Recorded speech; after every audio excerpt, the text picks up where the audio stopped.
Inside a stone hall, under the light of a grand window, a verdict is read. A young man named Kiska, the defendant, kneels with his hands bound behind his back. A high-ranking cleric announces his sentence. He will be thrown into the Kadyrov dungeon. His eyes widen in terror as he protests his innocence, shouting that the accusation is false. The elderly cleric, unmoved, coldly dismisses his pleas as nonsense. With a wave of his hand, the cleric orders the guards to take him away. From the crowd, a muscular young man named Darga and his cronies watch with smug satisfaction.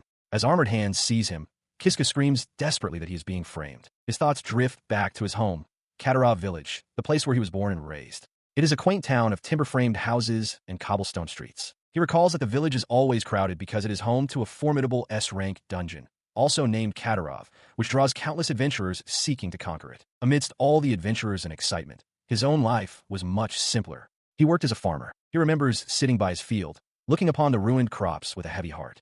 It was all destroyed. The memory of the confrontation that followed is still fresh. He had approached Darga, the son of the village head. Darga mockingly mentioned hearing about his poor harvest, and in that moment, Kiska realized with dawning horror that Darga was the one who had wrecked his field. He had tried to apologize, a conditioned response to avoid more trouble. But Darga explained the cruel reality. In this country, people with silver hair are called alks and are always bullied. It was because long ago, a human alk betrayed their own kind to help demons. Darga's words were followed by a swift punch. Kiska remembers the constant beatings and the destruction of his fields. He had no other choice but to endure it again and again. He walks through the village streets, fresh bruises marking his face. A kind voice calls out, and he turns to see Namia, her expression one of gentle concern. She asks if Darga has been bullying him again. Seeing his injuries, she offers to treat them, suggesting they find a place to sit. Kiska, his face a mixture of pain and gratitude, quietly agrees. They settle on a small stone bridge overlooking the village. He reflects that Namia is his neighbor, his childhood friend, and the only person who is truly close to him. As she finishes applying a bandage to his cheek, he thanks her. She then asks him directly why the other villagers dislike him. He turns away, his expression somber, and explains that it's because of his silver hair, which he believes is disgusting. She immediately refutes his self-loathing, telling him that she personally thinks his hair is cool. The unexpected compliment leaves him wide-eyed and speechless. He considers that while his hair seems to bring him nothing but misfortune, Namia accepts him unconditionally. Her voice cuts through his thoughts as she calls his name, drawing his full attention. As they sit side by side, she looks away from him and delivers a shocking piece of news with a quiet, serious tone. She is going to marry Darga. The words strike Kiska with the force of a physical blow. His eyes widen in utter disbelief, his mind reeling. He turns to look at her, but her face is obscured by shadow, her expression unreadable. He can only lower his head, a cold sweat forming as he tries to comprehend what he just heard. He forces a strained, painful smile and manages to utter his congratulations. Seeing his reaction, Namia's own eyes widen in alarm. She asks him if he is truly okay with her decision. Her concern deepens as she looks at him with pity. She tells him that she doesn't think he should stay in a village where everyone bullies him, warning that if he remains, he will eventually be broken by the abuse. His hand clenches into a fist on his knee. With anguish in his voice, he asks what other choice he has, crying out that this village is the only place he can stay. In response to his despair, Namia takes his hands, her gaze intense and unwavering. She calls his name, and then makes an astonishing proposal. She wants them to elope. The suggestion leaves Kiska utterly stunned, his eyes wide with shock. He listened, still processing her proposal, as Namia urgently explained her plan. She revealed she had savings at her house, enough for them to live on, and insisted they could run away from the village together. When he asked if she was truly sure, she affirmed it without hesitation. Her expression then turned to one of anguish as she confessed her true feelings, declaring that she did not want to marry a man like Darga. Hearing her desperate plea, he could only whisper her name in understanding. As the sun dipped below the horizon, they sealed their pact with a kiss. She professed her love for him, and he returned the sentiment, his voice filled with emotion. Later that night, under the light of a full moon, he arrived at a small, rustic house on the outskirts of the village, carrying a sack filled with his belongings. With each determined step, he solidified his resolve. Tonight, he and Namia would finally leave this village behind. He broke into a run, a smile of pure hope spreading across his bruised face. He truly believed his dark days were over as he raced towards their meeting point. His hopeful sprint came to an abrupt halt as a scream pierced the night air, Namia's voice crying out for someone to stop. Panic seized him, and he burst through the door of the house without a second thought, shouting her name. He froze in the doorway, his eyes widening in horror. Before him, Namia was on a bed, surrounded by a shirtless Darga and his two cronies, who were in the process of assaulting her. The commotion drew their attention. Darga turned, his expression hardening with contempt as he spotted the intruder. He sneered, addressing him as Silver Hair and demanding to know why he was there. His shock gave way to a cold, quiet fury. Ignoring the question, He stared directly at Darga and uttered a single, chilling command. Move. He roars at Darga, his voice filled with rage as he demands they hurry up and move. The larger man clicks his tongue in annoyance, muttering about Kiska's audacity. In response to the defiance, Darga drives a powerful fist into Kiska's gut. The smaller boy doubles over with a grunt of pain as one of Darga's cronies moves in from behind. The gang swarms him, their fists and knees finding their marks. As they hold him down, Darga looms over him, questioning his presence. From the side, Namia cries out for them to stop, begging for help. Darga ignores her pleas, his attention fixed on the beaten Kiska. With a twisted expression, he reveals that Namia is his fiancée, then mockingly asks why Kiska would come here at this time. His cronies smirk in the background. As Kiska struggles to process the shocking revelation, Darga's cronies restrain his arms. A cruel grin spreads across Darga's face as he takes hold of Kiska's left hand, his grip firm and menacing. With a sickening crack, he snaps Kiska's fingers backward. The sheer, unexpected brutality of the act leaves Kiska wide-eyed with agony and disbelief. The sound of breaking bone makes Namia gasp in horror, her hands flying to her mouth. Darga, however, throws his head back and laughs maniacally. He then points a finger at Kiska's other hand, signaling his intent to break that one as well. Desperate to prevent further harm, Namia cries out for them to stop. She offers to tell them the truth, pleading that they will cease their assault on Kiska once she does. Hearing her offer, Kiska struggles against his captors, shouting for Namia not to say anything. Darga immediately roars for him to shut his trap. He continues to plead with her, his voice filled with desperation. Namia, don't tell them. But Namia, with tears in her eyes, seems determined to speak, ignoring his desperate cries. He felt his consciousness slipping away from the relentless blows. Through the haze of pain, he heard Namia's voice, filled with anguish. She confessed to Darga that she had revealed their plan. The admission hung in the air, met by Darga's simmering rage and the leering faces of his followers. As darkness threatened to consume him completely, the last thing he perceived was Namia's tear-streaked face as she called out his name. Her voice seemed to echo from a great distance, and for a fleeting moment, an image of her smiling under a starry sky filled his mind. With the last of his strength, he whispered her name before succumbing to unconsciousness. In a quiet village, the young man, known as Kiska, reflects on the charges leveled against him. He is accused of being a sinner, of infiltrating a home during the parents' absence, and committing the heinous acts of rape and murder. Based on these accusations, he is led away by 2 armored guards. A high-ranking priest, standing before a large, glowing teleportation circle etched into the stone, pronounces his sentence. Kiska will be sent to Katarov Dungeon. His mind flashes back to the truth of what happened. Namia had died. After learning the truth of some matter, Darga had flown into a rage and killed her. Then, all of Darga's actions were pinned on him. In the present, the priest looks down on him and asks if he has any last words. He remains silent, knowing it is hopeless. He understands that anything he might say would be rendered useless by the false testimony of Darga, his 2 followers, and a village head. Seeing his silence, the priest declares that the execution will now commence. The priest gives the order to cut the rope, and a guard complies. From the crowd, Darga and his cronies mock the proceedings, noting that Kiska will end up dead anyway. A horrifying realization dawns on Kiska. No one who has used this teleport has ever returned. This sentence is no different from death. As the teleportation circle activates, a powerful energy surges around him, lifting him from the ground. He lets out a scream of pure terror as his body is violently pulled into the swirling vortex of light. His face twists into a mask of anguish and fury. Tears stream from his tightly shut eyes as a single, overwhelming emotion consumes his entire being. Hate. He remembers how Darga killed Namia, and how the village head and the public refused to listen to his side of the story. The feeling intensifies, erupting into a final, silent scream that echoes in his mind. He hates them all. The violent journey ends as he is unceremoniously dropped onto a cold, hard stone floor. Pushing himself up, his rage gives way to shocked disbelief as he gazes down a long, foreboding, and seemingly endless corridor. He stands, taking in his new surroundings. A chilling realization washes over him. This is Katarov Dungeon, the S-rank dungeon. He stands frozen in the cold stone corridor, sweat beading on his brow. A deep, guttural roar echoes from the darkness ahead, and he realizes with a jolt of terror that something is coming. The source of the roar steps into view. A hulking, rank, a bugbear. The creature's sheer size and menacing presence drain the color from his face, leaving him paralyzed with fear. His mind races, recalling tales from seasoned adventurers who spoke of the bugbear with dread. They had warned that once you meet this monster, you can never go home. The beast charges, its heavy footfalls shaking the corridor, and raises a massive fist to strike. The blow misses, shattering the stone wall beside his head. He collapses, the raw power of the attack confirming his fate, death. With tears streaming down his face, he screams into the empty dungeon, pleading for anyone to help him. As he despairs, a slender shadow materializes in the corridor. A calm voice cuts through his panic, asking if he truly desires help. Looking up in disbelief, he sees the silhouette of a woman. Hope surges through him, and he pleads again, begging for her assistance. Her eyes narrow with decision as she agrees. Stepping forward, her identity is revealed to be that of a gracefully armored woman. With a reassuring smile, she reaches out to him, explaining that in that case, she will grant him skill. As she speaks, her outstretched hand erupts in a blinding flash of white light. The light coalesces into a profound understanding within his mind, informing him that he has received a new skill: save and reset. Before he can process this strange gift, reality snaps back into focus. The bugbear's fist is once again plummeting towards him, and he cries out in confusion and alarm. His cry is cut short as the monster's fist makes impact, the force crushing him against the stone floor. His teeth grit in a final moment of agony. His world exploded in a flash of pain as the bugbear's spiked fist slammed into his face.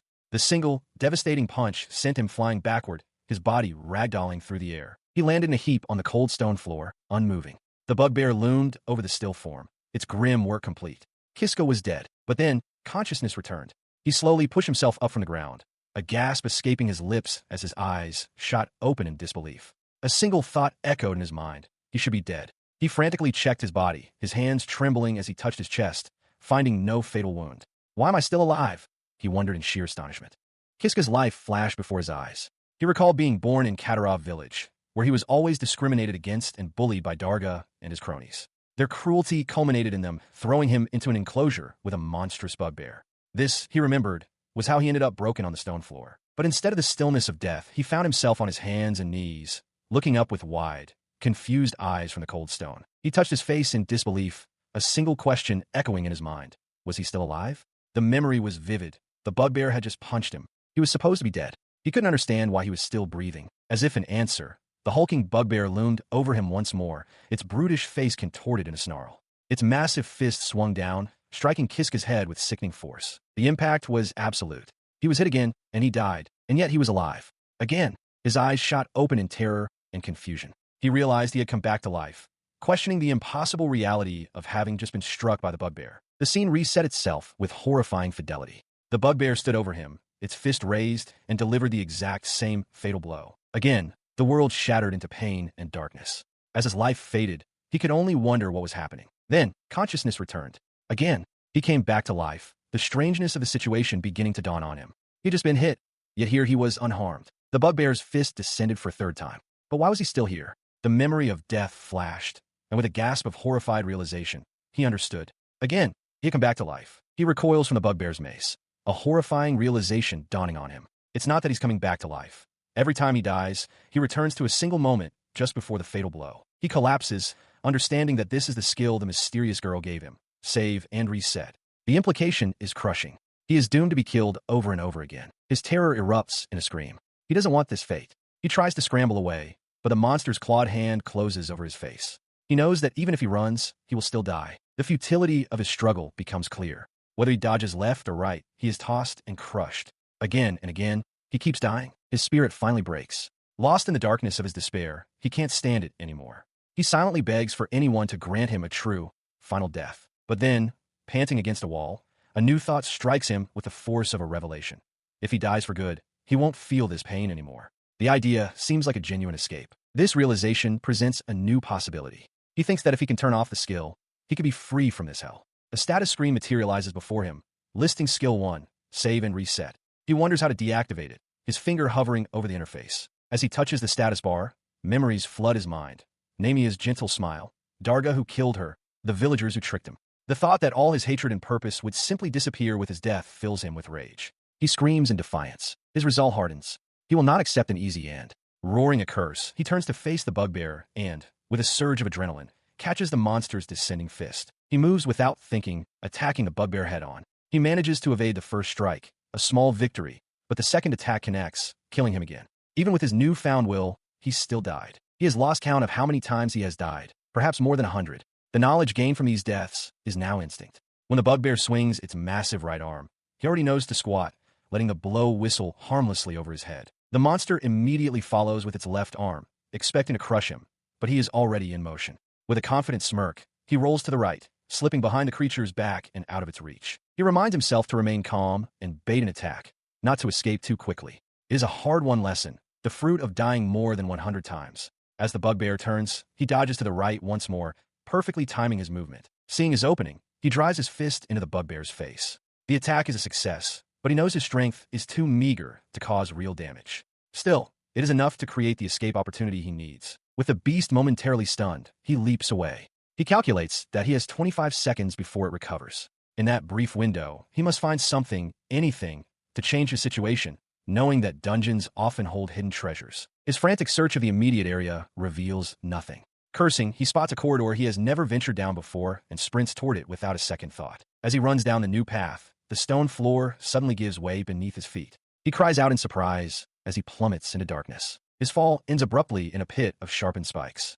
He has found a trap, and with that realization, he dies once more. After resetting, he reflects on his progress. He has attempted this around 200 times now. His repeated battles against the bugbear have honed his movements, making him faster.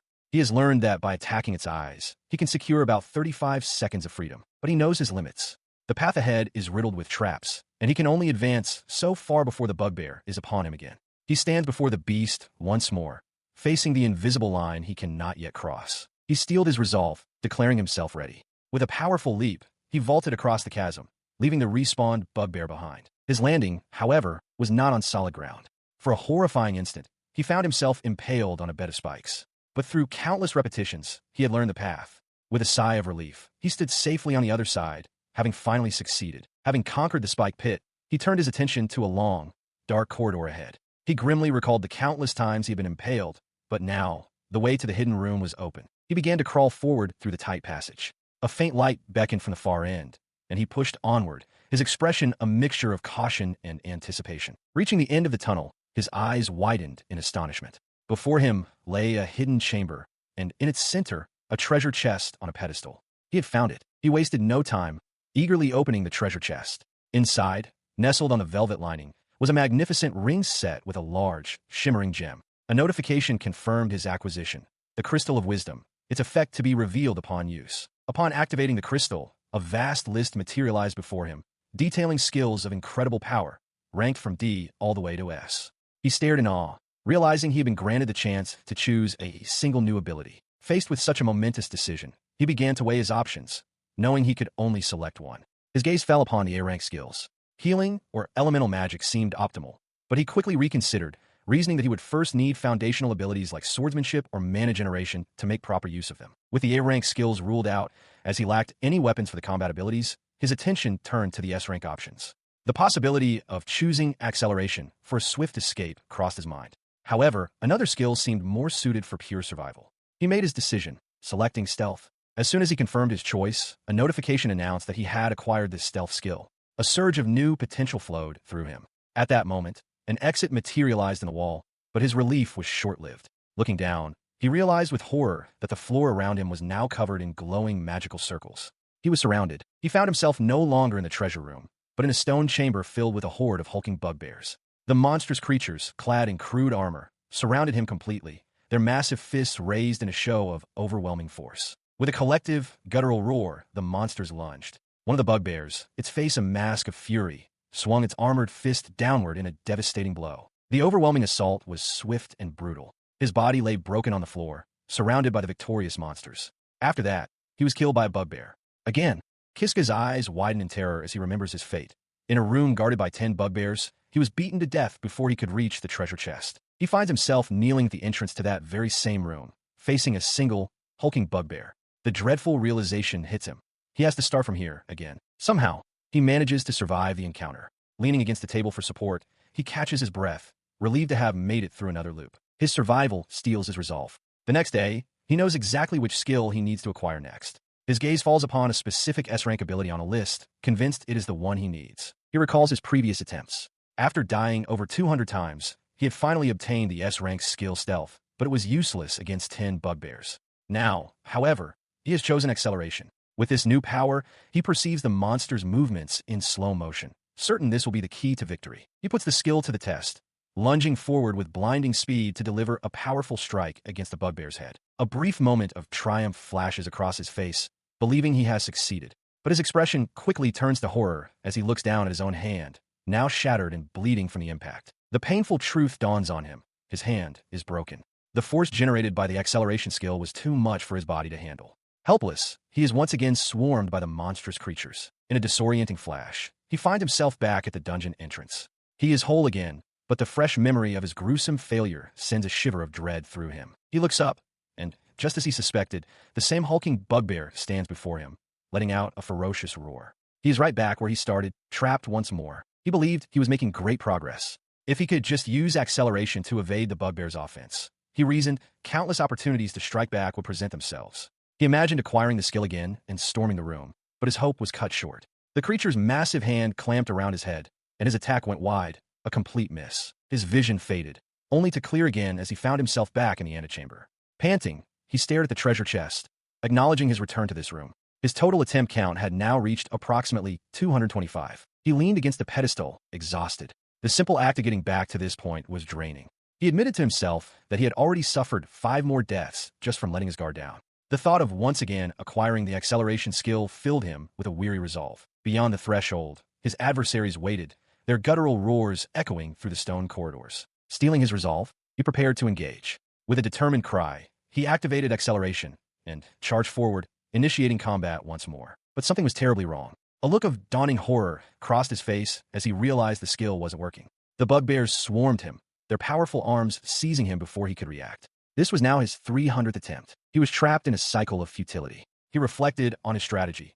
Ever since choosing acceleration, he had been dying repeatedly. He tried everything he could think of, using his speed to aim for their eyes, only for them to endure the pain and strike back. He even managed to get behind one to strangle it, but the others would simply overwhelm and kill him. As a bugbear held him fast, a chilling fear gripped him. A terrible thought surfaced, one he had been avoiding. What if, even with S-rank skills, he was incapable of defeating even a single one of these creatures? The horrifying realization paralyzed him as the pack closed in, their snarling faces a wall of fur and teeth. One of the brutes loomed over him, raising its massive fist for a final, crushing blow. Crushed to the ground, his body broken once again, he stared up at the monster standing over him. A final, grim conclusion settled in his mind after 300 attempts. He could not defeat them with acceleration. He stared at the list of skills, sweat beading on his brow. After 300 failures, the path forward remained unclear, and the weight of his repeated deaths pressed down on him. As he hesitated, the shadow of a bugbear fell over him. He knew that the moment he respawned, the first monster would attack him instantly. If he didn't do something, he would be killed again. Yet, he couldn't even summon the courage to press the skill icon. His paralysis was broken by a flood of memories. He saw Namia's gentle smile, a painful reminder of what he had lost. Then his own face, twisted in the despair of realizing there was no way out. Finally, the sneering visage of Darga appeared, tauntingly asking if he was going to come back to life. The sequence culminated in a single, overwhelming feeling: hatred. That hatred erupted. He slammed his fist down, a silent scream of rage echoing in his mind. He hated him. He hated him so much. He realized that if it wasn't for this burning hatred, he would have given up long ago. Clinging to that rage, a new resolve hardened his features. He vowed to escape this dungeon and take revenge with his own hands. With newfound determination, his finger moved towards a new skill, body strengthening. He would do it. With his new path set, he stood once more before the pack of snarling bugbears. The air crackled with menace as the creatures prepared to tear him apart again. He met their snarling faces not with fear, but with a declaration. From that moment on, he would dedicate himself to a new strategy. And so began a new cycle. Around his 420th attempt, he started his plan, acquired taijutsu, then body strengthening, and finally physical strengthening. With every attempt, with every death, he continued to explore how each skill worked against the bugbears. The grueling process yielded results. He now sat casually atop a bugbear's shoulders, a smirk on his face. He confirmed his theory. Physical strengthening was incredibly effective, greatly improving his attack, defense, and jumping power, all of which enhanced his balance. His newfound power was undeniable. Yet as he knelt over a defeated creature, he clarified his focus. This monster, this bugbear C as he lazily named it, was not his true opponent. His eyes were set on his next target. He vaults over the first creature, his eyes already locked on his true target. The beast below looks up in stunned confusion, its simple mind unable to process the swift maneuver. With a powerful downward kick, he strikes the bugbear, declaring it his chosen foe. A confirmation appears in his vision. Another monster eliminated, another skill point acquired. He lands, a look of dawning realization on his face. For the very first time, he has defeated a bugbear. A status screen materializes, showing his current skill points and confirming that physical strengthening has advanced to level 2. The possibility of further enhancement sparks a new determination within him. This newfound power fuels his confidence. He reasons that by repeatedly defeating the bugbears and leveling up his physical skills, he could eventually overcome all 10 of them. The path forward seems clear, though the system indicates the next level requires a daunting 100 skill points. His optimism shatters as he processes the numbers. A nearby bugbear seems to mock his ambition, clarifying that at 12 skill points per kill, he would need to defeat nearly every monster in the room just to reach the next level. The weight of this realization crushes him. Surrounded by the hulking creatures, he understands that his plan is impossible. The path he saw so clearly just moments ago has vanished. Before he can formulate a new strategy, a massive fist connects, the impact brutal and decisive.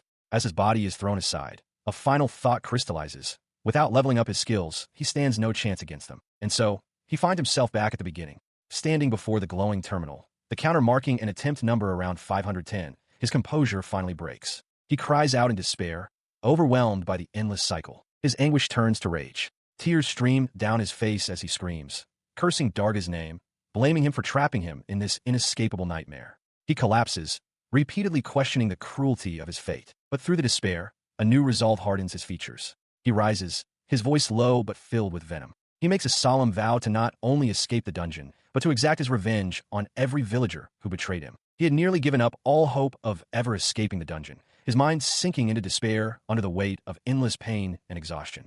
A flicker of something new, however, began to stir within him. As if in response to his shift in mindset, a notification materialized before him, announcing the acquisition of a new skill, Provoke. He realized it was an accident, something he hadn't been paying attention to while lost in his thoughts. He scoffed at the new ability, dismissing it as useless. With a sense of grim resignation, he decided to simply die quickly in this run and move on to the next attempt. His path was immediately blocked by a trio of hulking bugbears. Seeing the opportunity, he reconsidered his plan to die immediately.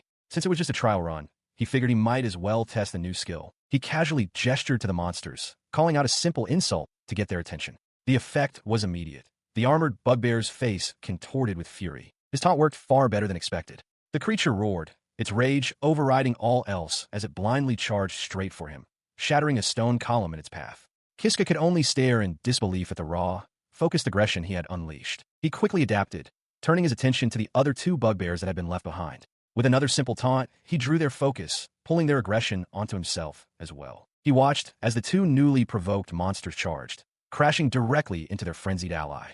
The three beasts became a tangled, roaring mess of limbs and fury. A quiet chuckle escaped him, which slowly grew into a full-blown laugh as he observed the chaos he had orchestrated. His laughter became unhinged, a wild release of pent-up frustration. He questioned everything, wondering aloud if all his previous struggles, all his countless deaths, had been for nothing when such a simple, overlooked skill held this much power. His manic laughter subsided, replaced by a cold, simmering rage. The realization that he could have been using this power all along infuriated him. With a newfound, dark determination, he declared his intent to use this very skill to utterly crush his enemies. He stood amidst the horde of snarling bugbears, his mind clear as the fog of despair lifted.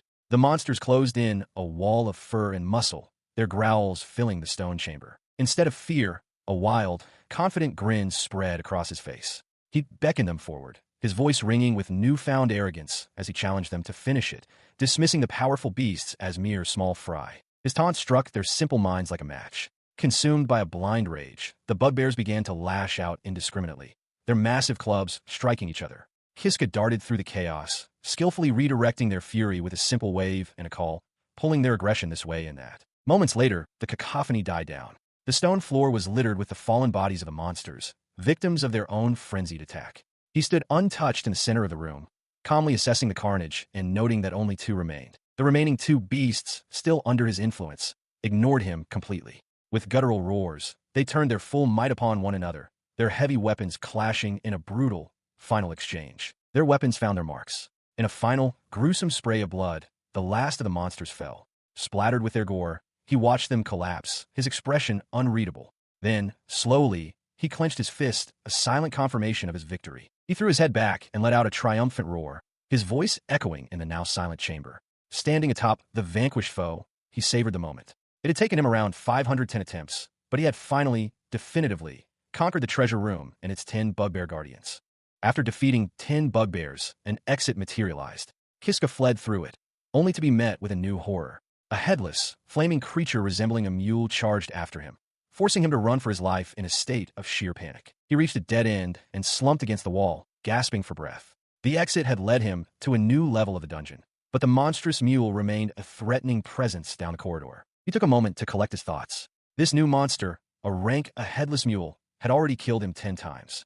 However, he had managed to get lucky once, and his respawn point was now updated to this very room. The realization that he no longer had to face the bugbears again brought a small measure of relief, lightening the weight on his heart. Having recovered slightly, he began to explore the new area, noting he hadn't been this way before. He turned a corner and stopped abruptly. Before him lay a chamber containing 3 large, intricate circles etched into the floor. He recognized them immediately, teleportation circles. He assessed the situation. There were 3 of them, and to continue forward, he would likely have to choose one. The uncertainty of the choice was clear on his face. His apprehension gave way to a wry smile. He reasoned that all he had to do was step into the middle of one. There was no need to overthink it or worry about the consequences. His resolve hardened as he remembered his unique advantage. If he chose wrong, it didn't matter. He could always just die and respawn. With a determined expression, he stepped firmly onto the central teleportation circle, bracing himself for whatever lay ahead. In a flash of light, he was transported to a long, torch-lit stone corridor. Seeing only one way forward,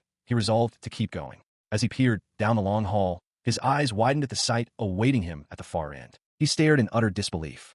There, suspended within a large, transparent cylinder, was the armored woman he had met before. She was unconscious, bound by heavy chains that snaked around her body. He stared, a realization dawning on him. This woman, bound and seemingly unconscious, was the one who had granted him his skill. As he stepped closer, he noticed a faint shimmer in the air around her. He reached out a hand, realizing it was some kind of barrier. The moment his fingers made contact, the barrier shattered violently. The chains restraining the woman snapped apart with a sharp clang. He recoiled in shock, bewildered that a simple touch could have such an effect. Freed from her restraints, she slumped forward. He lunged, catching her before she hit the ground.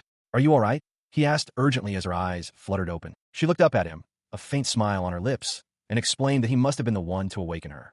Alk, still supporting her, pressed for answers, asking who she was and confirming that she had granted him his power. She introduced herself as Ajiha Tsubaki, revealing that she was an ex-hero who had been sealed in this place. He repeated her name, Ajiha, still trying to comprehend her claim of being a sealed ex-hero. She then asked for his name in return. He introduced himself as Kiska. She complimented his name before making a strange request, asking him to lean down closer. Without another word, she leaned in and kissed him, her gloved hand gently cupping his jaw. He stumbled back, his face flushed with shock and confusion, demanding to know what she was doing. She explained calmly that she had simply wanted to thank him, then innocently asked if he hadn't liked it. Kiska, still reeling, stammered that he didn't understand what was happening. Changing the subject abruptly, she looked at him with a bright expression and asked if he wanted to escape the dungeon. He stared back, completely bewildered by her actions and her sudden proposal. He confirms her assumption, stating with resolve that he is definitely planning to escape. In response, Ajiha smiles knowingly and takes his hand, a silent agreement passing between them. She immediately pulls him into a run, promising to get him out of the dungeon as they race down the torch-lit stone corridor. As they proceed, a headless mule monster blocks their path, but she dispatches it in an instant, its severed parts flying through the air. Turning back to a stunned Alk, she asks with a confident smile if he thinks she's strong. He readily agrees, a small laugh escaping him. The thought solidifies in his mind. Ajiha is clearly powerful, and sticking with her might be his only chance. His train of thought is interrupted as she makes the monster's remains vanish into thin air. He asks what she just did, and she explains it's a convenient skill called Item Box, which allows her to store items for later. Alk recognizes the name, and she confirms it's an S-rank ability, noting that her magic collection is now complete. As they continue walking, he asks about their destination. She reveals their path is blocked by the dungeon's mini-boss, and they must defeat it to proceed.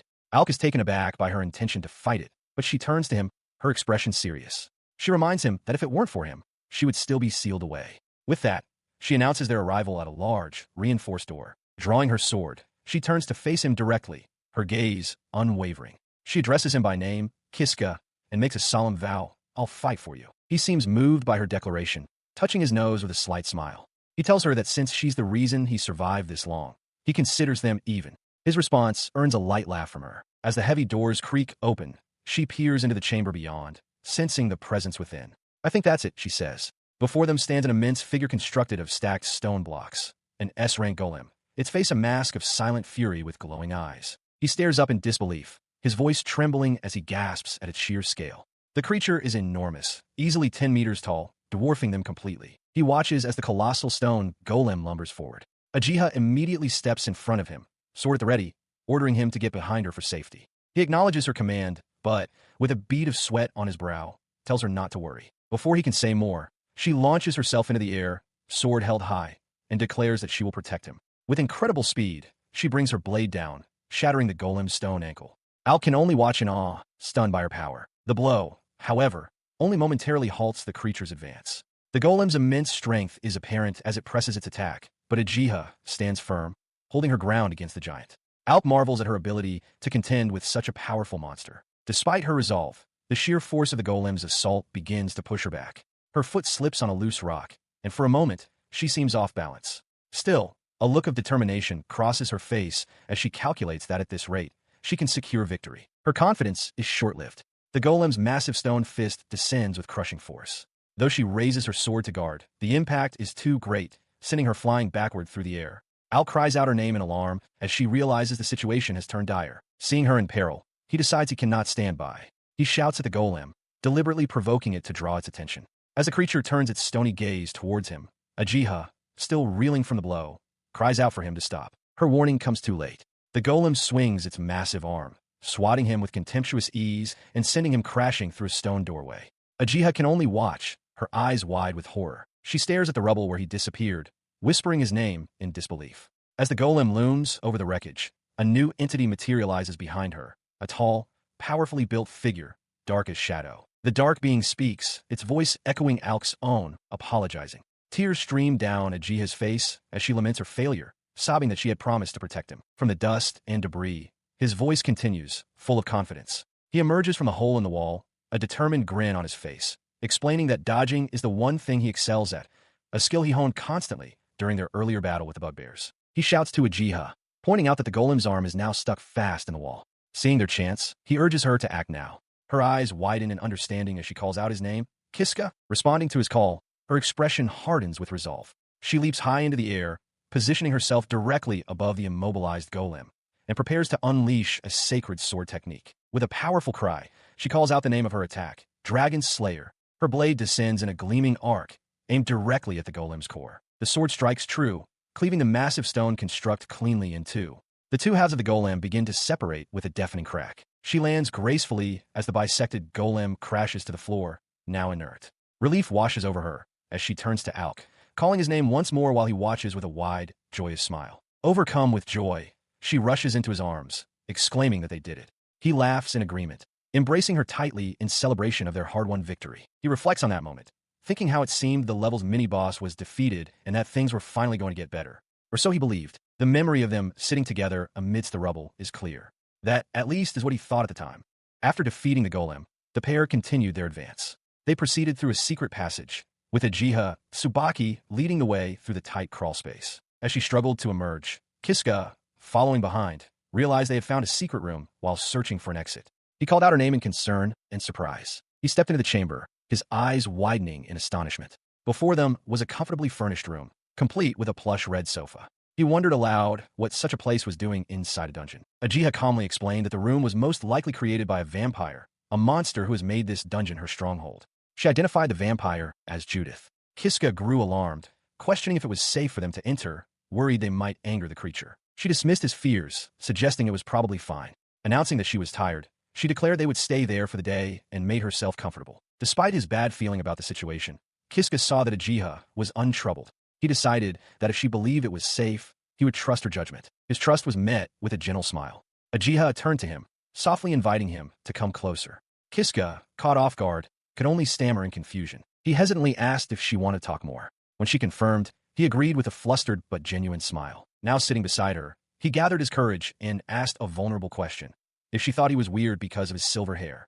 Ajiha looked at him, surprised by his insecurity. She quickly put his fears to rest. With a warm smile, she told him she thought his hair looked nice. Kiska stared back, taken aback by the simple, kind reassurance. She looked at him, her expression soft, and remarked on the almost magical quality of his silver hair, calling it pretty. Kiska, caught off guard by the compliment, could only blush and murmur about his hair. This unexpected kindness was a stark contrast to his entire life. He recalled how his silver hair, a mark of the hated Arcus tribe, had only ever brought him scorn.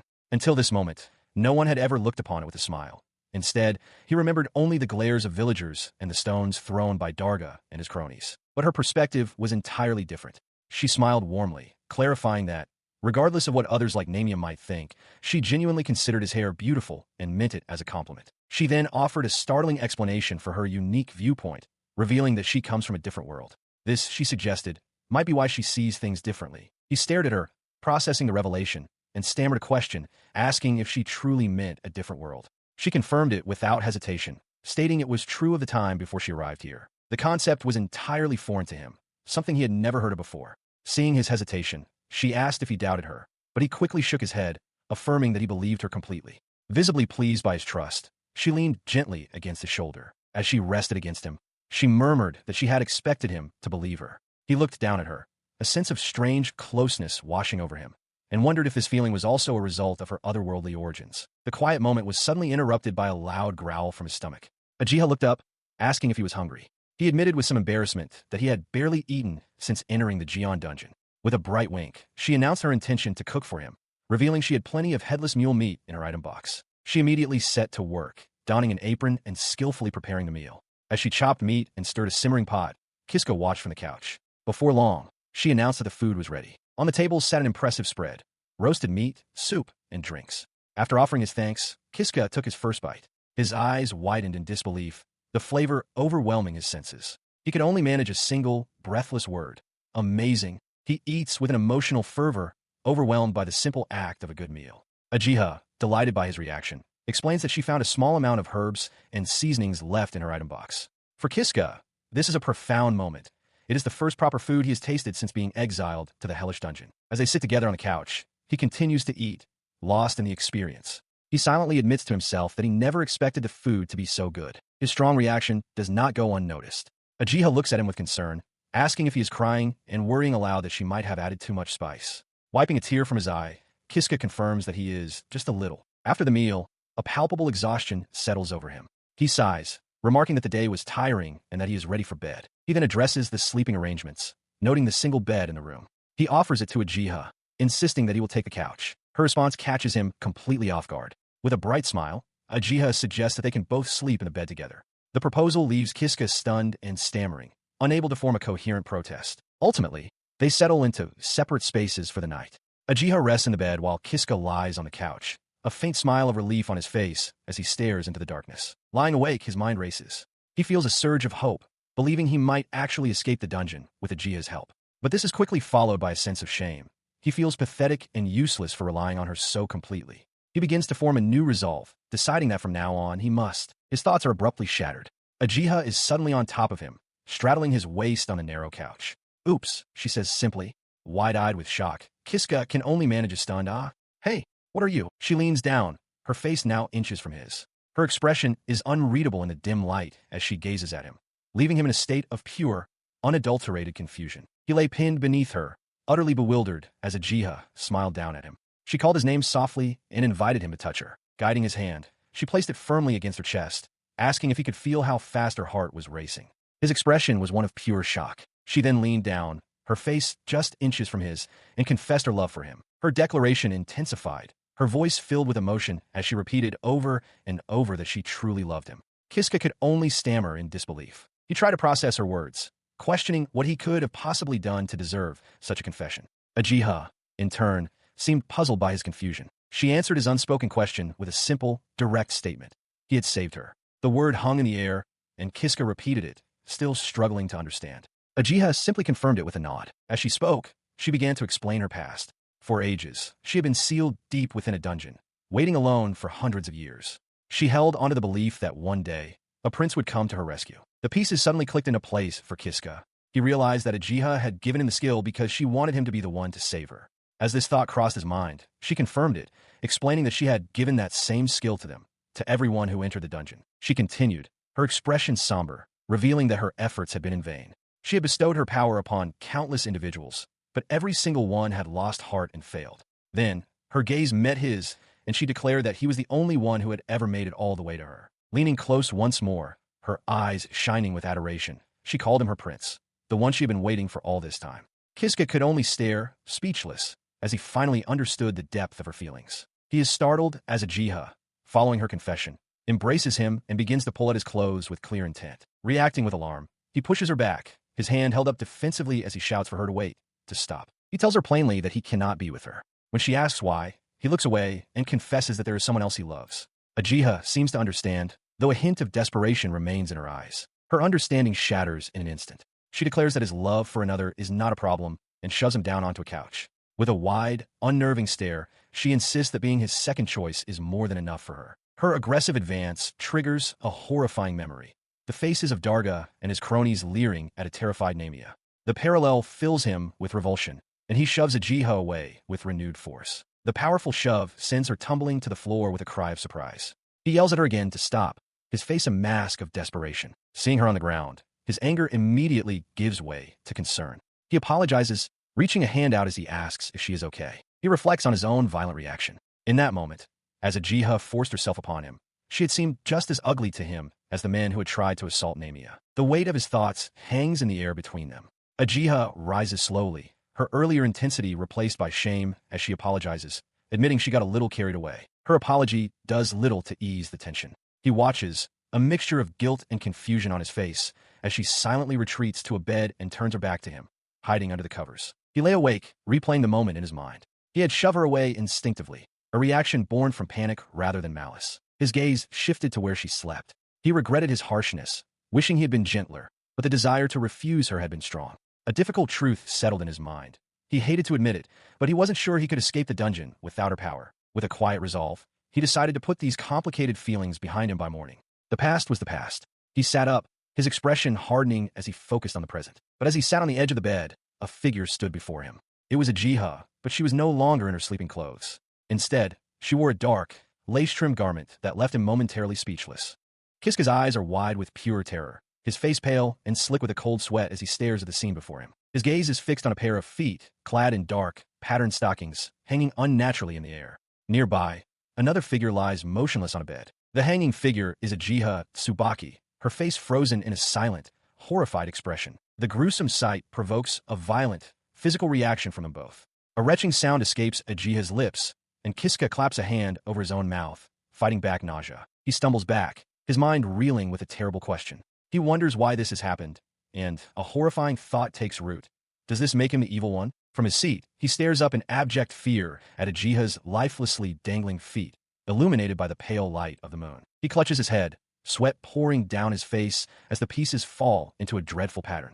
He realizes with dawning horror that because he rejected Ajiha, she might have killed herself. Overwhelmed by the implication, he can only stammer that he doesn't know, his denial powerless against the ghastly sight of her body hanging before him. Panic seizes him. He scrambles away from the scene, desperately trying to convince himself of his innocence, muttering that he's not a bad guy as he flees. He continues his frantic escape, crawling on all fours through a dark, stone corridor, panting and looking back in terror. He stumbles back, his mind reeling in denial as sweat beads on his face. He tries to convince himself that what he just witnessed, Ajiha's death, was all just a terrible accident. His panicked flight leads him deeper into a torch-lit stone corridor, but his escape is cut short as a hulking, monstrous form appears just ahead, blocking his path. The creature lunges without hesitation, its weapon a blur.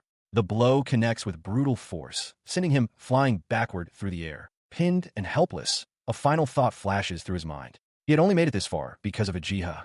Without her, he was easily surrounded by monsters, his chance at survival completely extinguished. A groan escapes his lips as consciousness returns. He finds himself on the cold stone floor, the very monster that had just killed him now lying defeated nearby. The impossible scene forces a startling question into his mind. Had he reset? Was he back in the same place once again? He rises to his feet, the pieces clicking into place with dreadful certainty. He understands now. The loop began because he rejected Ajiha, which led her to take her own life. He stares down an empty hallway, paralyzed by the weight of his actions. He questions what he was supposed to do. Was accepting Ajiha's love the only correct path? The thought is immediately rejected as an image of Namia's smiling face fills his mind. He couldn't do that, he tells himself firmly. Namia is his girlfriend. This conviction leads him to a new, shocking discovery. Before him stands a large containment unit, and inside, suspended in chains, is Ajiha. He realizes with a jolt that she is still alive. He steels his resolve, determined that this time will be different. He will accept her love, believing that if he simply rewinds time, she will always be there, chained but safe. As he steps forward, the heavy chains binding Ajiha suddenly shatter with a loud crack, startling him. Freed from her restraints, the woman rises to her feet. Kiska watches in stunned silence as she looks down at her hands and declares that Ajiha will be helpful. She turns to face him, her expression cold and unfamiliar. After a brief, unnerving silence, she asks him a simple question. Who are you? Though taken aback by her question, he smiles and introduces himself as Kiska. She offers no response, her gaze remaining distant and analytical. She repeats his name thoughtfully before stating flatly that she has never heard of him. His confusion deepens, and he begins to protest, try to explain their connection. She cuts him off, her expression shifting to one of mild disgust as she notes that he smells bad. The jarring comment solidifies a strange feeling within him. He realizes that although this girl looks exactly like a jiha, she is somehow fundamentally different. He hesitantly asks if she is truly a jiha. The woman seems to have a moment of understanding, murmuring, "I see." Just then, another woman, identical to her in every way, walks past them down the corridor. He stares, a realization dawning. This must be the girl who granted him the save and reset skill. It would only be natural for her to assume he'd seen her before. The woman, however, looks at him coolly, asking if this is truly their first time meeting. He quickly tries to correct her, insisting it's all a misunderstanding and that he is not her enemy. But before he can finish, her hand shoots out, gripping his throat. She interrupts, coldly guessing that he must have opposed her during their last encounter. Her grip tightens, her eyes widening with a disturbing intensity. She leans in close, declaring with a chilling smile that this is precisely why she detects a foul scent emanating from him. He chokes, his hands clawing at her grip as he struggles to breathe, a strangled plea to stop dying in his throat. Her eyes narrow with cold resolve. She agrees to his unspoken plea, but on her terms, commanding him to listen. While maintaining her suffocating hold, she issues a stern warning. He must not make the mistake of thinking that he can simply die and have everything reset. Her words strike him with the force of a physical blow. She explains that even upon his death, his actions have consequences that can reach the very soul. The revelation shatters his understanding. Gasping for air, he forces out a desperate question, demanding to know who she truly is. He begs her to let him speak to a jiha, but the woman merely smirks. She reveals that her true identity is similar to his own and cruelly adds that the real jiha would never deign to speak with someone like him. With finality, she declares that a jiha refuses to speak with him, punctuating the rejection with a simple, unyielding no. She leans closer, her eyes wide with a chilling intensity as she delivers a final warning. Overwhelmed with fear and confusion, Kiska can only stammer, questioning who she is and what her cryptic words could possibly mean. With a sudden shove, she sends him stumbling backward, her voice sharp and absolute. She commands him to never again involve himself with a jiha. He remembers the final, brutal moment of that encounter. As soon as she had spoken those words, she snapped his neck, ending his life as she turned to walk away. The memory dissolves as he jolts awake, gasping for air back in a familiar stone room. He glances around frantically, his heart pounding with the fresh terror of his recent death. His mind reels, struggling to process the impossible event. He simply cannot understand what just happened. He desperately tries to make sense of the woman who killed him, wondering who she could possibly be. It was as if a jiha possessed two completely distinct personalities. The confusion hardens into a grim resolve. He decides he will have nothing more to do with her. With his mind made up, he walks away from the sealed chamber. He refuses to go back to a jiha or break the seal, knowing that if she sees him again, he will simply be killed. He must find another way. However, the harsh reality of his decision becomes clear as he peers down a flame-engulfed corridor littered with mangled bodies. He realizes that wandering the dungeon without a jiha's help will be incredibly difficult, reinforcing his need to find an alternate route. He arrives in a chamber with 3 teleportation circles. Recalling that he used the middle one last time, he steels himself and decides to try the one on the left, committing to a new, unknown path. He materializes in a cramped, stone-walled antechamber, a bead of sweat tracing a path down his temple. The air is still and heavy, and he glances around nervously. Stepping out, he finds himself in a familiar, torch-lit corridor. A sinking feeling washes over him as he realizes this is the same route he took with a jiha. It seems there was only one path forward from the start. His steps halt abruptly. Down the long hall, a figure sits at a table, completely out of place. His eyes widen in disbelief. The figure is a young woman, elegantly dressed, seated at a small, ornate table. Flanked by lit candelabras, she calmly sips from a teacup, her eyes closed in quiet contemplation. His mind reels at the impossible sight. A girl, just sitting there, calmly drinking tea in the middle of a dungeon. As he stares, dumbfounded, the girl opens her eyes and addresses him directly, a faint smile on her lips. She remarks that it is rare for an intruder to find their way to this place. Her calm words only deepen his confusion. He can only stand and watch, grappling with the absurdity of a girl simply relaxing with a cup of tea in this hellish dungeon. Breaking the silence, she lowers her cup and asks what he is there for, and if he needs anything. The direct questions do little to clear his thoughts. He can only wonder who this person is. Snapping out of his stupor, he scratches the back of his head with a nervous smile. He explains that he's actually just looking for a way to get out of the dungeon. She listens to his explanation, her expression unreadable. After a moment, she simply acknowledges his goal with a quiet "I see." She lifts her teacup, her expression unbothered by his desperate plea. "Well, that's rude," she remarks coolly, her voice echoing in the quiet room. As Kiska stares in confusion, she raises a hand, her fingernails long and sharp like claws. She introduces herself with an air of absolute authority as the great and true ancestor of the vampires, a revelation that leaves the young man utterly stunned. She flashes a wide, unnerving smile, her eyes crinkling with amusement. She suggests that his current attitude is hardly appropriate for someone who now understands the gravity of who she is. Kiska's eyes widen in shock as, without warning, a deep gash opens on her forearm. Dark blood immediately wells up and begins to drip, while a small, ornate box on the table now sits open. In response to the wound, something horrific happens to Kiska.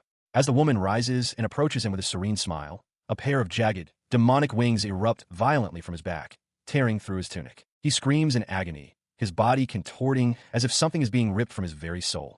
Through the pain, he chokes out a single, desperate word, pay. Looming over him, her face is a mask of manic glee. She declares that he must pay for his sin, and the price is his death. Her smile is wide and triumphant, a smear of blood now visible at the corner of her lips, revealing the pure ecstasy she finds in his torment. Then the world snaps back. Kiska finds himself standing at the entrance to the room again, completely unharmed. He gasps, looking down at his intact body, drenched in a cold sweat of disbelief. He collapses to his knees, the crushing weight of the memory pressing down on him. A horrifying realization dawns. He had died. Again, he found himself trapped between two figures, his body trembling and sweat beading on his face. To his left was the very woman who had just killed him, her fanged smile a portrait of smug satisfaction.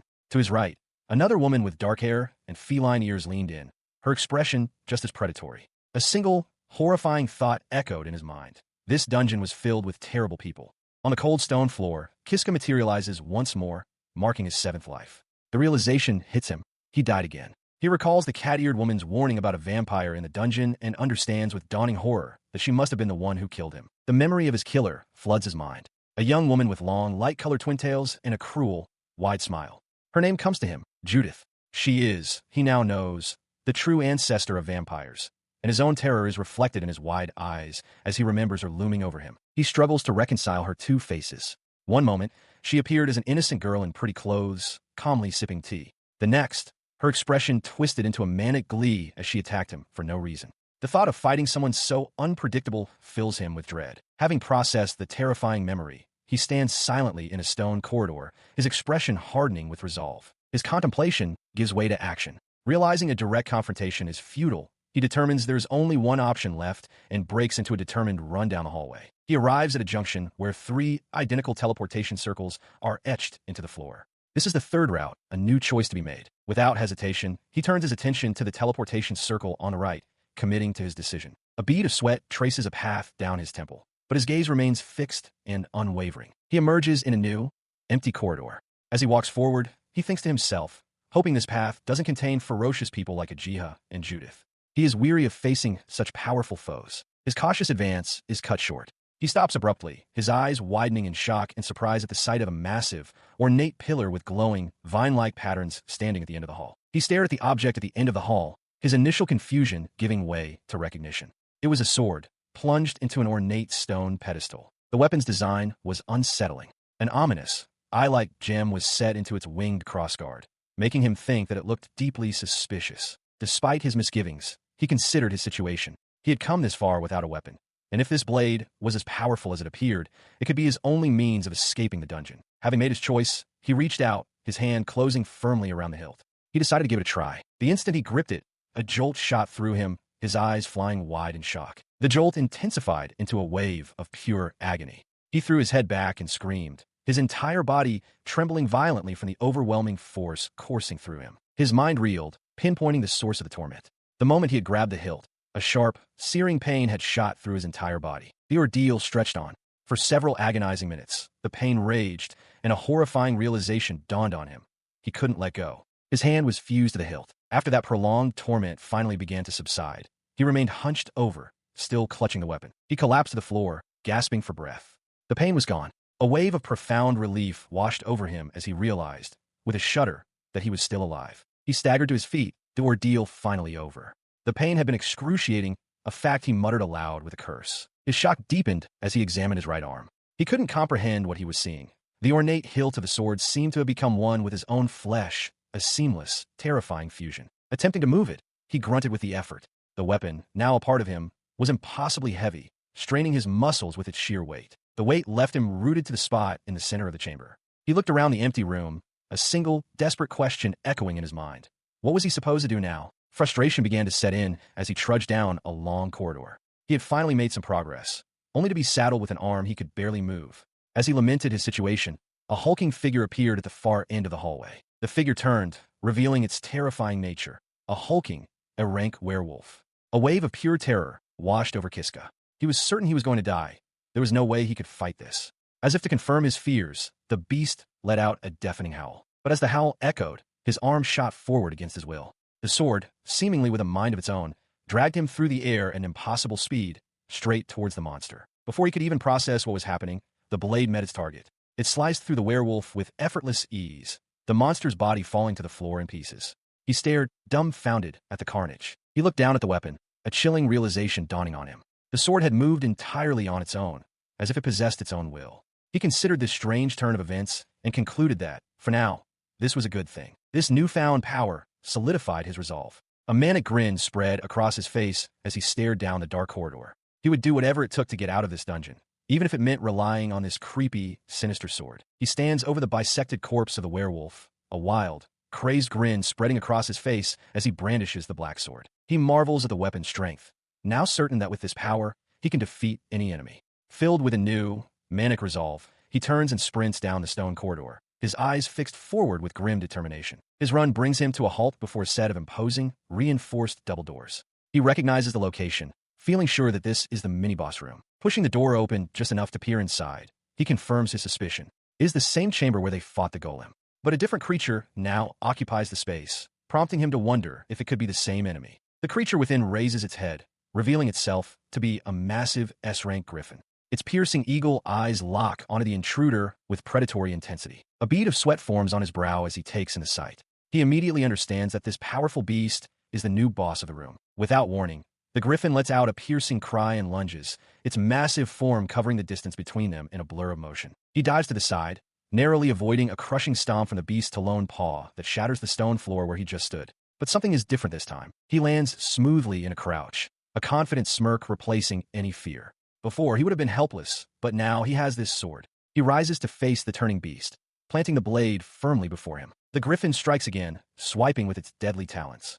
Kiska meets the assault head-on, raising the black sword to block.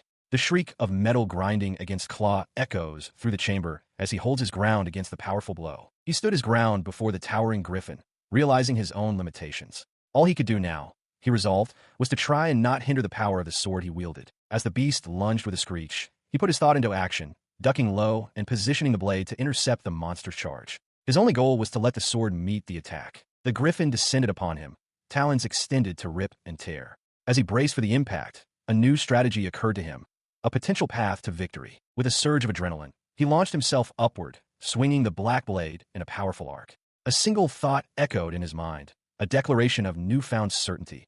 He could win. The sword cleaved through the S-rank monster with impossible ease.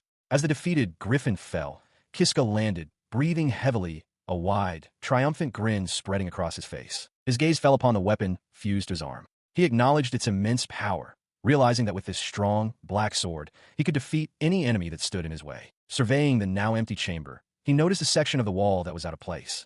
Just as he had suspected, like after the golem fight, a hidden door was revealed. A confident, almost predatory smile touched his lips. He decided then and there to press his advantage, intending to use the sword's power to conquer the rest of the dungeon in a single push. He stepped through the doorway into a new corridor, but his confident stride faltered. Panting for breath, he staggered forward, the heavy sword dragging and scraping against the stone floor. Stopping to catch his breath, he looked down at his transformed arm. A disquieting thought surfaced. Was there something wrong with him, or had the sword itself actually grown larger? He looked up from his sword, his body freezing in place. Down the long, torch-lit corridor, a figure stood waiting for him, and a jolt of shock ran through him, his eyes widening in disbelief. The figure stepped forward, revealing herself to be a young woman with long, twin-tailed hair and a dark, frilly dress. A knowing smile played on her lips as she looked him over. "Oh my," she cooed, her voice echoing slightly in the stone hall. "You've grown up so much." His shock gave way to disbelief. Sweat beaded on his forehead as he stammered her name. "Judith." His mind raced, unable to comprehend the situation. "Why are you here?" he managed to ask, his voice trembling. In a damaged stone corridor, Kiska clutches the grotesque, living sword fused to his right arm, facing the mysterious young woman who stands opposite him with unnerving calm. She smiles, noting with amusement that he seems to still be in control of himself. Sweating and enraged, he grits out her name, Judith, and demands to know what she wants. Her smile widens as she tells him her desire is obvious, a statement that causes his eyes to widen in alarm. With a serene expression, she declares her intention to dispose of him. But she immediately clarifies her meaning, stunning him by revealing her true goal is to destroy the parasitic sword on the right half of his body. She identifies the weapon as a parasitic sword, a puppet player. He can only repeat the name, the concept utterly foreign to him. Judith explains that the sword is a dangerous entity that grows by feeding on people and monsters. She hadn't expected to find it here, in a rarely visited dungeon. Understanding dawns on Kiska, and he asks if this means she's going to kill him. She confirms his suspicion, complimenting his sharp intuition. In a sudden, shocking display, she violently rips her own left arm from its socket, blood erupting from the wound. "You're very good," she says with a crazed smile, as Kiska stares in absolute horror. He stammers, unable to process what he's just seen. His mind races, questioning what she is as he watches her calmly hold her own severed limb. Her severed arm and blood coalesce, hardening into a massive, curved black blade. Kiska watches, terrified, as she levels the newly formed weapon at him. With a predatory grin revealing sharp fangs, she issues a simple command. "Please die." She lunged, her blood-forged blade clashing violently against Kiska's parasitic sword. He strained against the impact, his face a mask of determination as he vowed to fight with the very weapon she sought to destroy. Her confident smirk faltered, replaced by a flicker of surprise. He roared his defiance, declaring that he could not lose as he pushed her back. As they separated, Judith landed gracefully, a thoughtful smile returning to her face. She mused that dealing with the sword would not be a simple task, now that it had grown to this degree. She then tossed her own severed arm into the air. Before Kiska's astonished eyes, it morphed mid-flight, solidifying into a long, curved black blade. He stared, a grimace of disbelief and resolve on his face, questioning if he could truly fight this. Seeing his reaction, Judith prepared her next move. Her gaze narrowed as she uttered the name of her technique, Shallow Rainstorm. The word sent a jolt of pure alarm through Kiska. He had no time to react. The airborne blade detonated, unleashing a storm of sharp, black projectiles that riddled his body, tearing through his clothes and flesh as he cried out in agony. He collapsed to the ground, grievously wounded. Judith looked down at him, her smile unwavering, and explained her reluctance. She hadn't wanted to use this technique, she admitted, because it would cost her the use of her left arm for some time. She turned away from his still form, justifying her actions to herself as she walked away. There had been no other choice. But death was not the end. Kiska found himself kneeling in a familiar, desolate room. The crushing realization washed over him once more. He had died again. He slumped to the floor, overcome with despair. He sat up, his expression a mixture of frustration and exhaustion. Cursing his situation, he admitted to himself that he was lost, with no clear path forward. Still, he resolved to try and find a way to sort this out. His thoughts drifted back to a crucial memory, a warning he had received. It was foretold that upon using the first teleportation circle, he would break a seal and be killed by someone appearing as a Jiha. Only then would he encounter the true sealed Jiha. He considers his options, recalling the grim cycle. If he uses the second teleportation circle, the vampire Judith will kill him without any warning. However, he understands that being killed by Judith after using the third teleportation circle is a necessary step. That specific death grants him the parasitic sword puppet, a key which allows him to proceed deeper into the dungeon. He weighs these two fatalistic paths. If he wants to live as long as possible, he concludes that he must forge a third route entirely. His resolve hardens as a new plan forms. He will fight off the vampire Judith using the power of the parasitic sword puppet, and with her defeated, he will finally get through the dungeon. With this new goal in mind, he turns to Judith, who stands before him. He asks her what he is supposed to do to acquire the very sword he now needs. She explains with a confident smirk that the sword is a parasite. It grows by feeding on humans and monsters, making it an extremely dangerous weapon. Kiska listens from the doorway, absorbing the information. The warning sparks a realization within him. If he can grow the parasitic sword to its full potential by the time he is meant to meet the sealed Jiha, he might actually be able to defeat Judith. With his path decided, he burst from the room with a shout. It is now a race against time to power up before Judith inevitably appears to hunt him down again. He pushes himself through the dungeon's familiar corridors, panting. He notes with grim satisfaction that he is about 5 hours earlier than he was on his last attempt. His accelerated pace brings him to a large chamber housing a teleportation circle. He stops, recalling that this was the exact spot he passed through last time, only to find Judith waiting for him on the other side. He stands ready, his grip tight on the grotesque parasitic sword. With a tense expression, he steels himself, hoping against hope that she isn't waiting for him this time. All he can do is pray. Stepping forward, he scans the long, empty stone corridor. To his immense relief, Judith is nowhere to be found. He realizes that with this unexpected opportunity, he can proceed with his plan. His gaze falls upon a side passage, and a sudden, shocking realization dawns on him. His initial caution melts away, replaced by a wide, predatory grin. This changes everything. He decides to move forward. The passage opens into a large chamber, revealing the source of his grim excitement, a massive werewolf nest. The room is teeming with hulking, bipedal beasts, all turning their attention toward him. Facing the snarling pack, he offers not fear, but a chilling smile of gratitude. He thanks them for the opportunity they represent, much to the confusion and anger of the beasts. With a savage roar, he declares his intent to feed them all to his sword. He lunges into their midst, the parasitic weapon lashing out and tearing into the first werewolf, which howls in agony. The sounds of the massacre attract an unexpected observer. From a nearby doorway, Judith appears, her eyes wide with curiosity as she takes in the violent scene unfolding before her. She steps into the room, her gaze sweeping over the carnage. The floor is a ruin of gore and his severed limbs. Surveying the dismembered werewolves, she remarks coolly that the sword has eaten quite a lot. Her attention shifts to Kiska, who stands panting amidst the destruction. She notes aloud that the sword seems to have grown considerably, acknowledging that he is now going to be a bit of a challenge to beat. As he slowly turns to face her, however, her calm, analytical expression shifts instantly to one of genuine surprise, caught completely off guard by his reaction. He stood transformed, the parasitic sword's dark, veiny tendrils crawling up his arm and across his torso. Disoriented, he questioned who, or what, he was becoming, his own consciousness feeling distant. Across from him, Judith smirked, observing that the host body's mind had already been taken over. She faced him directly, her expression cold as she declared her intention to kill him. She dismissed his transformation, stating it didn't matter and changed nothing. Still struggling to process the situation, he could only stammer, asking what she was doing there. He gasped for breath, sweat dripping down his face. His eyes, wide with exertion and panic, betrayed the intense internal struggle against the sword's overwhelming influence. Seeing his state, Judith's smirk widened into a predatory grin. With an air of condescending amusement, she announced that she would grant him the chance to fight back. Her words, however, triggered a memory of absolute despair. His mind flashed back to a cold stone corridor, where he sat slumped against a wall, clutching his head amidst the corpses of defeated monsters, utterly broken. A single, crushing thought echoed from that memory. There was no way. He remembered the agonizing realization that even after feeding the sword, even after gaining so much power, he still couldn't win against Judith. The thought was unbearable. He recalled the cycle of failure. He had tried again and again, never giving up. There were even moments he thought he was close to victory, but every attempt ultimately ended the same way. Whenever he pushed his limits, it always happened. The parasitic sword would completely take over his consciousness, erasing him in the process. The memory concluded with his hopeless realization. Even if he left the dungeon victorious but possessed, there would be no point. It would not be his victory at all. He reeled from the memories of his failures. The Ajiha route, the Judith route, the sword route, all of them had been complete disasters, each ending in his demise. He pressed his hands to his face, sweat beading on his brow as the immense pressure of his repeated defeats washed over him. But through the despair, a new thought surfaced.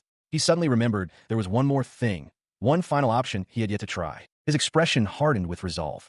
He had died so many times already that the fear of death was gone. Deciding to give it a shot, just for the hell of it, he turned and walked through a nearby doorway. He knew it was a tremendous risk, but this new route was his only remaining hope. He stepped into a grand chamber, the ceiling adorned with glowing magical seals. There, sitting at a small table, was Judith. She looked up from her cup, her expression one of mild amusement, as she remarked how unusual his appearance was. Judith commented that she couldn't believe someone would break in, and asked what he wanted. Kiska recalled that she had spoken to him in this exact manner before, just moments before accusing him of being rude and then killing him. Stealing himself, he prepared to enact his new plan.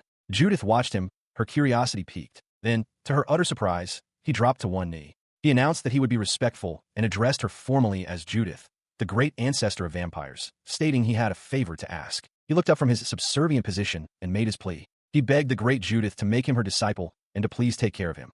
A desperate plea echoes through a grand, stone-tiled room, a voice begging, "Make me your disciple, great Judith." The plea comes from Kiska, who kneels humbly before a young woman with long, twin-tailed hair. She sits at a small, ornate table, calmly holding a teacup, seemingly unfazed by his prostration. She pauses, lowering her cup slightly. With a look of mild surprise, she repeats his words back to him, questioning his request to become her disciple. Her surprise quickly morphs into a wide, predatory grin. Leaning forward with her chin resting on her hand, she remarks that his proposition is an interesting one. A surge of manic hope electrifies Kiska. His eyes widen, a desperate smile spreading across his face as he realizes this is his only path to survival. His elation is cut short by her cool inquiry. Judith asks what benefit she would receive if she took him as her disciple, demanding to know what's in it for her. He recovers instantly, his expression filled with earnest conviction. He declares that if she accepts, he will become her loyal foot soldier and follow her every command without question. His passionate offer is met with a look of utter disdain. Judith's face contorts with boredom as she dismisses his pledge, leaving Kiska stunned and speechless. Her expression shifts to one of revulsion. Calling him disgusting, she waves a hand dismissively and announces she'll just leave him to die. An unseen force strikes Kiska, who cries out in shock and pain. He hunches over, the impact fading as a familiar, crushing realization dawns on him. He has died again. He clenches his fists, a new resolve hardening his features. This time, he thinks this route might just let him survive. He grits his teeth, convinced it's a solid plan to execute it. However, he knows he must first escape this dungeon. And to do that, he needs to become stronger than he is now. That is why he has decided to try and become Judith's apprentice. He acknowledges the danger. Judith is a ruthless vampire, but he also believes she isn't one of the mindless monsters that can't be reasoned with. His goal is clear: become her disciple. A bead of sweat rolls down his temple, but his expression is one of fierce determination. If he can just figure out what she wants and offer it to her, he's certain he'll have a chance to win her over. With his new strategy in mind, he once again finds himself before her. He kneels on the stone floor as Judith sits calmly at a small table, a cup held delicately in her hand. He begins his appeal, stating that he knows she has lived in this dungeon for a long time. He suggests she must be very lonely, wondering if she's had anyone to talk to. Her smile remains, but her eyes stay closed as she cuts to the heart of the matter, asking what she would gain from this. He presses on with his offer, declaring that he will become someone she can confide in. As he speaks, Judith calmly takes a sip from her teacup, her reaction a subtle twitch of her eyebrow. Her composure breaks. With a look of utter disdain, she questions what could have possibly made him think she was lonely. The table crashes to the floor as she rises, and a wave of panic washes over Kiska. He realizes this is going horribly wrong and scrambles back, pleading for her to wait, insisting he has more to offer. His desperate plea seems to work. Judith pauses, one hand touching her pigtail, her expression still one of annoyance. "There we go," she murmurs, prompting him to continue. A wave of relief washes over Kiska, thankful for the brief reprieve. Seated once more, he presents his next offer. He explains that he has worked in the fields for a long time and is extremely confident in his abilities. Judith listens silently, her chin resting on her hand, her thoughts a mystery. He continues his plea, kneeling before Judith and boasting that he is good at everything, especially his specialties like building a new hideaway. Judith sits silently at her table, her expression unreadable as she listens to his claims. In a sudden, dismissive motion, she rises from her seat, effortlessly hoisting the heavy stone table with a single hand. Looking down at the stunned young man, she declares flatly that she can do it better than him. With a deafening crash, she slams the table back into place, the impact shaking the room. Kiska, now prostrate on the floor from the shock, can only stammer in agreement that she is, indeed, correct. He quickly returns to a kneeling position, his confidence completely shattered as he affirms her superiority. Unmoved, Judith coldly asks if there is anything else he has to offer. The question hangs in the air, and a pained realization dawns on Judith. She understands now. He has absolutely nothing to offer her. As this truth settles, she watches Kiska tremble and hunch over, clutching his stomach in utter despair, completely defeated. His despair, however, gives way to a raw, desperate resolve. He looks up, his voice strained but firm, declaring that no matter what it takes, he wants to get out of the dungeon alive. He begins to explain his story, revealing that he was born in the village of Katarov, the same village where the dungeon is located. He confesses that he was persecuted by the villagers and thrown into this place. His tale grows darker as he recounts that there was a woman who loved him. But, he continues, men like Darga killed her. Judith listens intently, her expression unchanging. He concludes with his head bowed, explaining that he is being held responsible for her death and was banished to the dungeon as punishment. He finished his desperate tale, but Judith remained unmoved. Leaning forward, she coolly questioned what his story had to do with her. His expression contorted with rage, his eyes burning with a dark promise. He vowed to take revenge on every last one of the villagers. He continued, his voice thick with malice, promising to torture and kill them all in the most brutal way imaginable. The sheer viciousness of his declaration startled Judith, her eyes widening in shock. Placing a hand over his heart, he formally requested her assistance in carrying out this massacre, pledging his complete dedication to her in return. In response, her lips parted to reveal a wide, unsettling grin, her teeth appearing unnaturally sharp. Her smile grew wider, a flicker of genuine amusement in her eyes as she looked upon the stunned boy. She found his proposition interesting. She confessed that she was becoming rather eager to see what would become of him. However, she cautioned him not to celebrate prematurely. Turning to lead him down a stone corridor, she made her offer. If he could pass the test she was about to give him, she would allow him to become her apprentice. She asked if he had used the teleportation circle, and he confirmed he had. She then explained a unique rule of this dungeon. Once one steps on a circle, there is no going back. They arrived in a small, barren stone chamber. Kiska recognized it as the very room he had teleported into earlier, though he sensed something was now different. He watched as Judith's hand pressed against the stone wall. She explained that, by using a certain secret, one could find a way through. As she spoke, a section of the wall rumbled and slid open, revealing a long, empty corridor. Kiska gasped, startled, as Judith informed him this was how to access other routes. He stared down the newly revealed passage, his mind reeling. He realized with a shock that there were hidden passages even in what appeared to be a dead end. Before he could process this further, the passage sealed shut. From the floor rose a pedestal bearing a single, ominous weapon. Kiska's eyes widened in shock and recognition. It was the parasitic sword. He looked from the sword to Judith, who began to explain its nature. She called it a puppet sword, one with very troublesome properties. She admitted she had always wanted to be rid of it, but couldn't even touch it due to its parasitic nature. Her words resonated with his own experiences. He understood what she was talking about, having used the weapon many times before. He turned to her, a bead of sweat on his brow, and asked what he was supposed to do. With a calm expression, she laid out the terms of his test. To pass, he would have to overcome the sword's parasitic nature and learn to control it completely. The challenge seemed insurmountable. He stammered, asking if such a thing was even possible.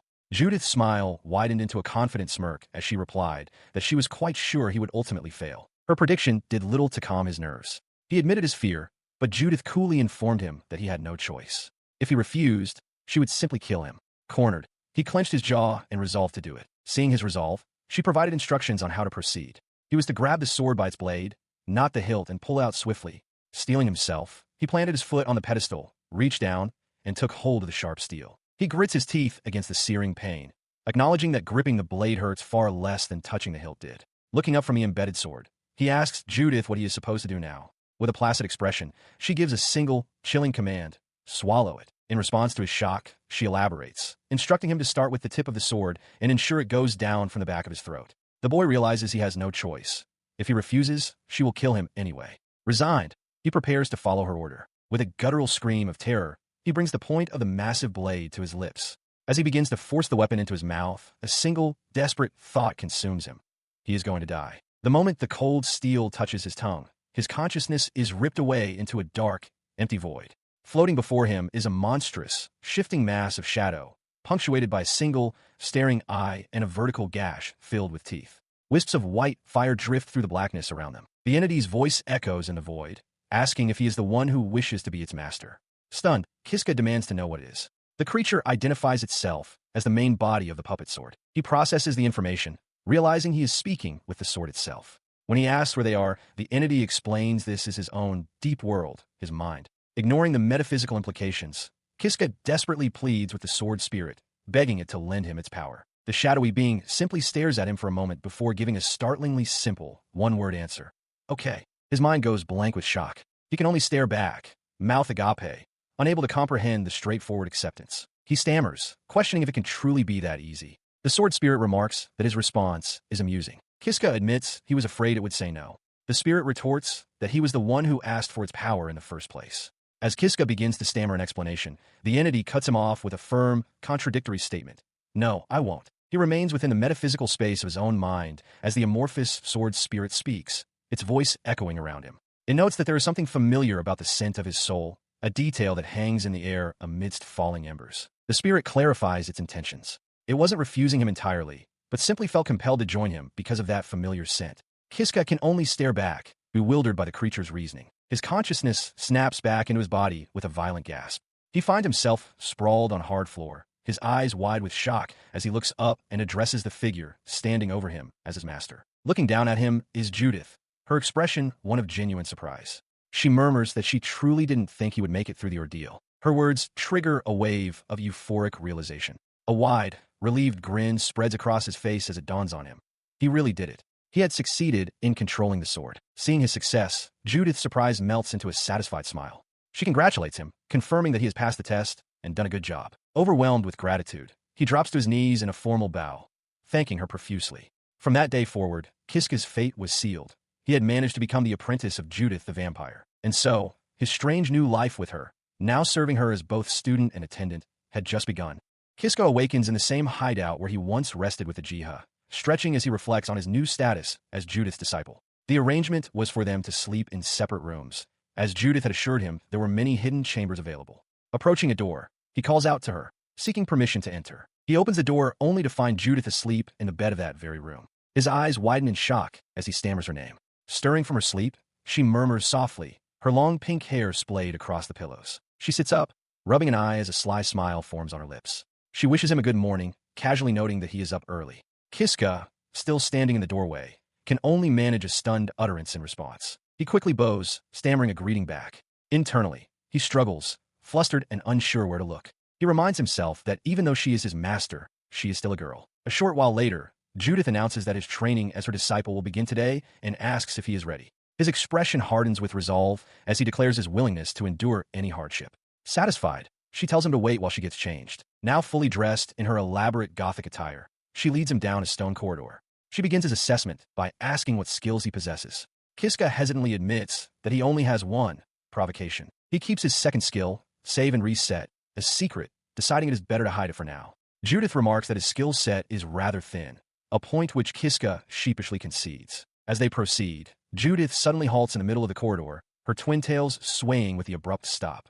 Kiska pauses behind her, looking on with curiosity as she stares intently at a solid stone wall. She turns to him, a confident smirk on her face. She reveals that she knows this dungeon by heart, having lived within its walls for nearly 1,000 years. With a knowing look, she declares that there's a hidden passage right where they stand. A section of the wall grinds open, revealing a dark passageway. Kiska is left speechless by the revelation of her age. 1,000 years. The thought solidifies his belief that becoming Judith's disciple was absolutely the right decision. He followed Judith into a small, hidden chamber, his body tense. Before him sat an ornate treasure chest. Judith explained that her current purpose was to help him acquire some skills. She added with a confident smile that she knew the location of every treasure chest in the dungeon. Kiska's tension melted into pure astonishment as he stared at the chest, letting out an amazed wow. He lifted the lid, revealing a glowing crystal inside. As he reached for it, a notification materialized before him, announcing that he had acquired the Crystal of Wisdom and that its effect would be activated forcibly. Instantly, a vast list of skills appeared in his vision, categorized from the formidable S rank down to C rank. Judith instructed him to select one skill from the list to acquire. He scanned the options, a bead of sweat forming on his temple. He realized this list was similar to one he had encountered previously, but with some crucial differences. Skills like pressure and enhanced judgment were new additions. Unsure, he turned to Judith for guidance. She acknowledged it was a good question and pointed him towards swordsmanship. She reasoned that since the sword was now a part of his flesh and blood, he would need the skill to control it at will. The logic was undeniable, and he quickly agreed. With his decision made, Judith's finger tapped the selection. A confirmation appeared. Skill, swordsmanship acquired. Kiska clenched his fists in triumph, a wide grin spreading across his face. His celebration was cut short by Judith's next statement. With a sly look, she informed him that to acquire another skill, they would need to journey to the deepest part of the dungeon. She turned without waiting for a response, beckoning him to follow. The words echoed in his mind, and he could only stare after her in disbelief, stammering at the thought of the dungeon's deepest level. Before them lay a long, silent corridor, its stone walls stretching endlessly into the dim light of the dungeon's depths. He feels a palpable sense of dread as they venture into the dungeon's deepest level. Judith confirms their location, explaining that they avoided most enemies by taking a hidden passage. He follows her into a large, well-lit chamber. At its center, resting upon an ornate pedestal, is a treasure chest. He recognizes it as another skill chest, but Judith clarifies that this one is a test of luck. The Crystal of Wisdom inside belonged to a woman with a wide variety of skills, and he can obtain one of them at random. Understanding the gamble, Kiska steals his resolve and prepares to open it. He opens the chest, and its effect is forcibly activated. He has acquired the skill Attribute Granting. Confused, he asks what it is. Judith explains that it's a rare skill, but completely useless for someone who possesses no magic skills to grant. The realization dawns on him. He lost. She attempts to console him, advising him not to be discouraged as he might acquire magic skills later. As she suggests they return to their hideout, Kiska's attention is caught by a massive door at the far end of the chamber. He asks where it leads. His question directs their attention to the imposing, crescent moon-adorned doors. Judith's voice explains that beyond them lies the boss's room, which also serves as the dungeon's exit. The revelation sends a jolt through him. His eyes widen with hope as he realizes that the way out is finally within his grasp, if only he can defeat the boss. Judith confirms his understanding. He stares down the long hall, his purpose renewed. His newfound hope prompts him to ask if Judith can defeat the boss easily. Her expression turns grave as she reveals the truth. The boss is SSS rank. She confesses that she has been trapped in the dungeon for 50 years, unable to leave ever since this particular boss appeared. He is stunned by the news. Judith explains that this is precisely why she needs him to become as strong as her, or even stronger, so they can defeat the boss together. With a new plan forged, she tells him it's time to go home and train. Filled with determination, Kiska agrees, shouting that he's counting on her. Back in their hideout, Judith demonstrates her power, dark energy swirling around her hand. She explains that this is how she drains and manipulates the blood in her body. Kiska smirks, unfazed. He replies that he already knows, having been killed by it so many times during their duels. He watched in awe as Judith freely controlled her own blood, shaping it into a sharp dagger. She explained that the weapon's form depended on the amount of blood used and instructed him to do the same with the sword now inside his body. All he had to do, she said, was focus his attention inward. Following her command, he closed his eyes and clenched his fists, turning all his concentration inward. He focused and focused again. In a burst of dark energy, a black sword materialized in his grasp. A new power awakened within him. The skill Lord of Parasitic Puppet's sword, along with its derived skill, Black Sword. He stared in disbelief, exclaiming that it had actually come out. He turned to Judith, still stunned by his success. With a satisfied smile, she praised his effort, declaring that he was now finally able to fight. The realization washed over him, filling him with joy. He could finally fight. Judith, however, cut his celebration short, announcing that she was giving him his very first assignment. Eagerly, he asked what it was. She explained that from now on, whenever he saw her, he was to try and land a single blow on her. Only then, she stated with a predatory grin, would he clear the task. The boy's face fell, a bead of sweat tracing its way down his temple. He stammered, questioning if it was truly all right for him to fight her. Judith simply smiled, reassuring him that it was fine. She would never, she promised, take the life of an apprentice during their training. Flustered, he tried to clarify his concern. It wasn't about his own safety. He felt it wasn't right for him to strike her. His hesitation left Judith momentarily surprised. Her surprise quickly turned to amusement. She waved off his concern, reminding him that she still possessed the ability to heal any wounds he might inflict. Her expression then twisted into a terrifying, wide-eyed grin, revealing sharp fangs. She leaned in close, her voice dripping with menace as she questioned if it was even possible for him to hurt her. Do you think you can manage to do it? She challenged. Kiska recoiled in fear, realizing with a jolt that Judith was now angry. He stands ready with his new sword, but hesitates. Judith, however, leaps toward him with a wild, manic grin, challenging his supposed confidence and demanding he show her where he plans to strike. Spurred into action, he lets out a cry and swings the black blade. Judith, with startling ease, parries the heavy blow with a small dagger, her expression unchanged. The impact sends a shock through him, his eyes widening in disbelief. He stumbles back, realizing that while he thought Judith wanted to train him, it now feels as though he has stepped on a tiger's tail. She taunts him, warning that he'll never complete his task if he keeps dodging. With a predatory smile, she beckons him forward, roaring for him to come on. In response to her goading, he charges again, only for Judith to sidestep his attack and deliver a powerful kick that sends him flying through the air with a cry of pain. As he lands, a grim understanding settles in. He knows Judith is a power fighter, capable of wielding a large sword with a single hand. He acknowledges that his swordsmanship skill is the only thing that has prevented him from being completely wiped out thus far. The terrifying thought that he will be killed if this continues pushes him to a decision. Despite her being only a girl, he knows he must finish his task. He resolves to adopt a new strategy, dodge her attacks, and wait for the perfect moment to strike. He lunges forward, attempting to put his plan into action, but his sword falls short. To his horror, he realizes he doesn't have enough time to close the distance. Even the tip of his blade can't reach her. His mind races, recalling a previous fight where she used a big sword, which was why he couldn't get close. But now, she wields only a dagger. The discrepancy sparks a sudden, crucial realization. With her using a dagger, a surge of hope fills him. He thinks he can actually do it. An opening appears, and he prepares to seize the opportunity, believing this is the blow that will finally land. He steels himself, deciding without a second thought that he must receive her next attack. If she strikes from above, he won't be blown away. Then, he will counterattack, aiming directly for her head. His focus narrows, his eyes locked on his target. He lunged forward, sword held low, bracing for the impact. As Judith's dagger sliced down, he roared his defiance, determined to show her his resolve. The pommel of his sword connected squarely with the side of her head. Stunned by his own success, Kiska stared in disbelief, sweat beading on his face as he stammered. I did it. His shock quickly turned to concern, and he asked if she was all right. Judith, however, was completely unfazed, questioning who he thought she was. She casually dismissed the powerful blow as a mere scratch that she could easily heal. With a confident smile, she congratulated him. Good job, Kiska. You've completed the task. The boy could only recall the time she had torn off her own arm, a stark reminder of her inhuman resilience. She stood before him, her tone now serious. She informed him that he had made the right decision, the decision to become her disciple. Her gaze sharpened as she studied him, remarking that his fighting style was far from ordinary. She then directly asked if he had prior combat experience. His mind flashed back to the terrifying creatures he had faced, the werewolf, the bugbear, the golem, and even Judith herself. Despite these life-or-death struggles, he answered with a sheepish grin. No, almost none. Judith reacted with genuine surprise, her hand flying to her mouth. She concluded that if he truly had no experience, then he must possess immense natural talent. Kiska, however, corrected her assumption. He admitted that while he might lack combat experience, he had plenty of experience with something else, gesturing towards a nearby brazier, hinting at a life filled with pain and struggle. Within a stone chamber, Kiska stands ready, sword in hand. He has arrived in this place, a habitat for strange, equine beasts with flaming manes and tails but no heads, through a secret passage shown to him by Judith. Judith appears behind him, announcing that the day's lesson is a practical one. They're going to fight actual monsters. Without warning, the headless mules squeal and unleash a volley of glowing, sword-shaped projectiles from their necks, hurtling directly toward Kiska. He reacts with alarm, swinging his sword to erect a defensive barrier that deflects the magical blades. The force of a direct impact sent a shockwave through him.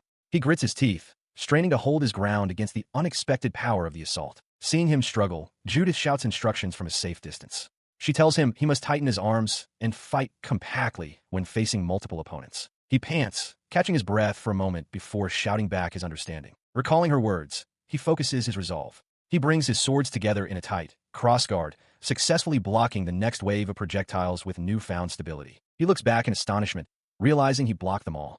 Judith explains that the mules are now out of magic, making them mere targets for his powerful sword. With a predatory smile, she urges him to be bold and finish them. Emboldened, he yells his assent and leaps forward.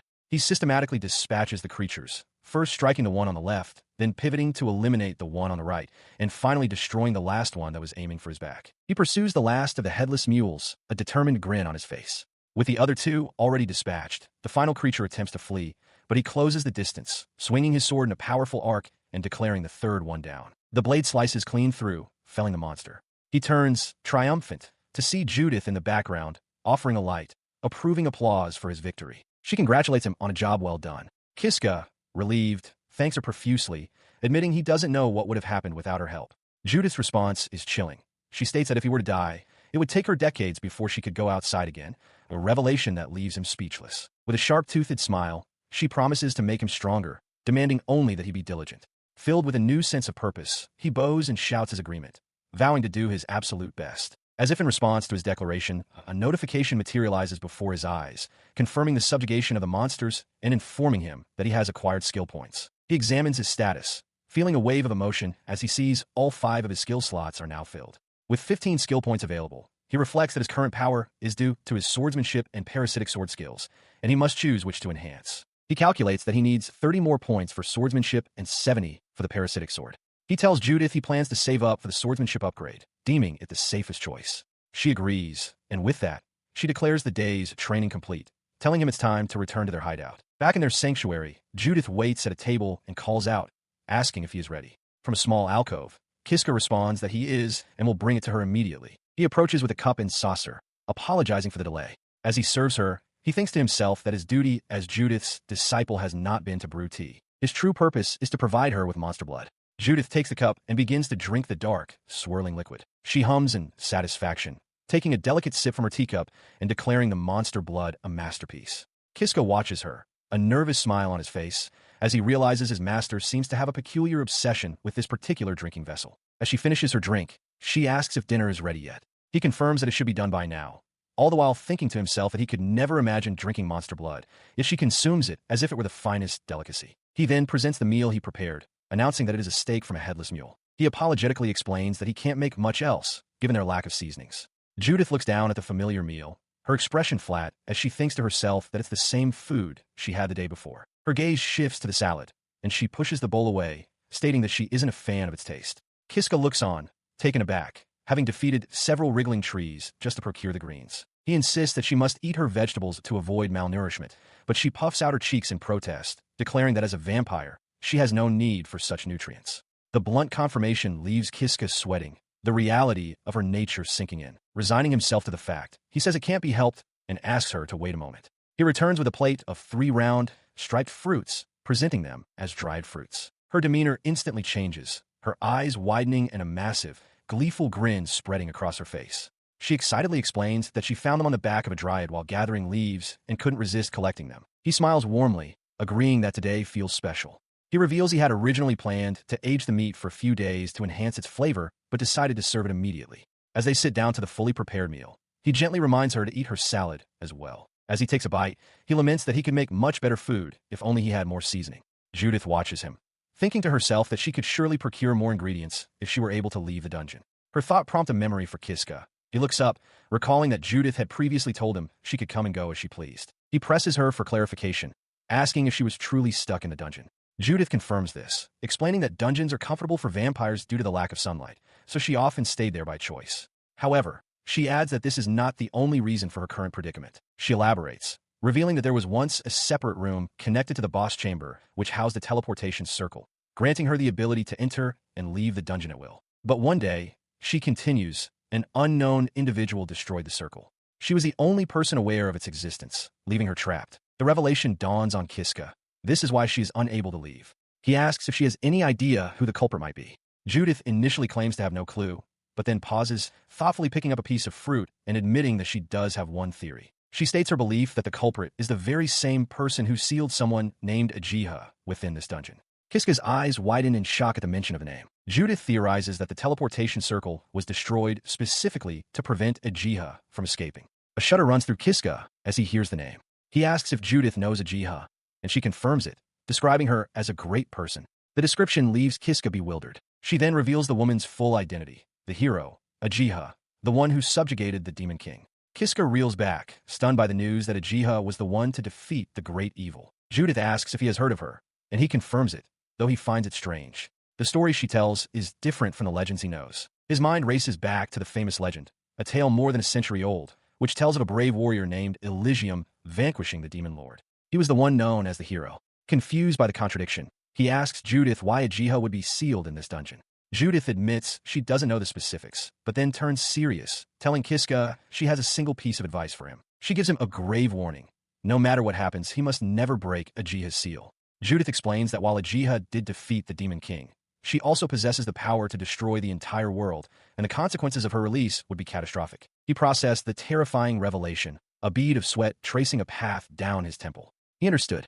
Judith had already unsealed the hero Ajiha, not in this life, but during one of her lives in an alternate timeline. After a moment of silence at the dinner table, he gathered his courage and addressed her formally. He asked if he might pose a question, to which Judith calmly invited him to speak his mind. He looked at the food before them and asked if, by any chance, she had also eaten her share of the fruits. A wide, knowing smile spread across Judith's face as she confirmed that she had not. A shadow fell across his eyes as the truth settled in.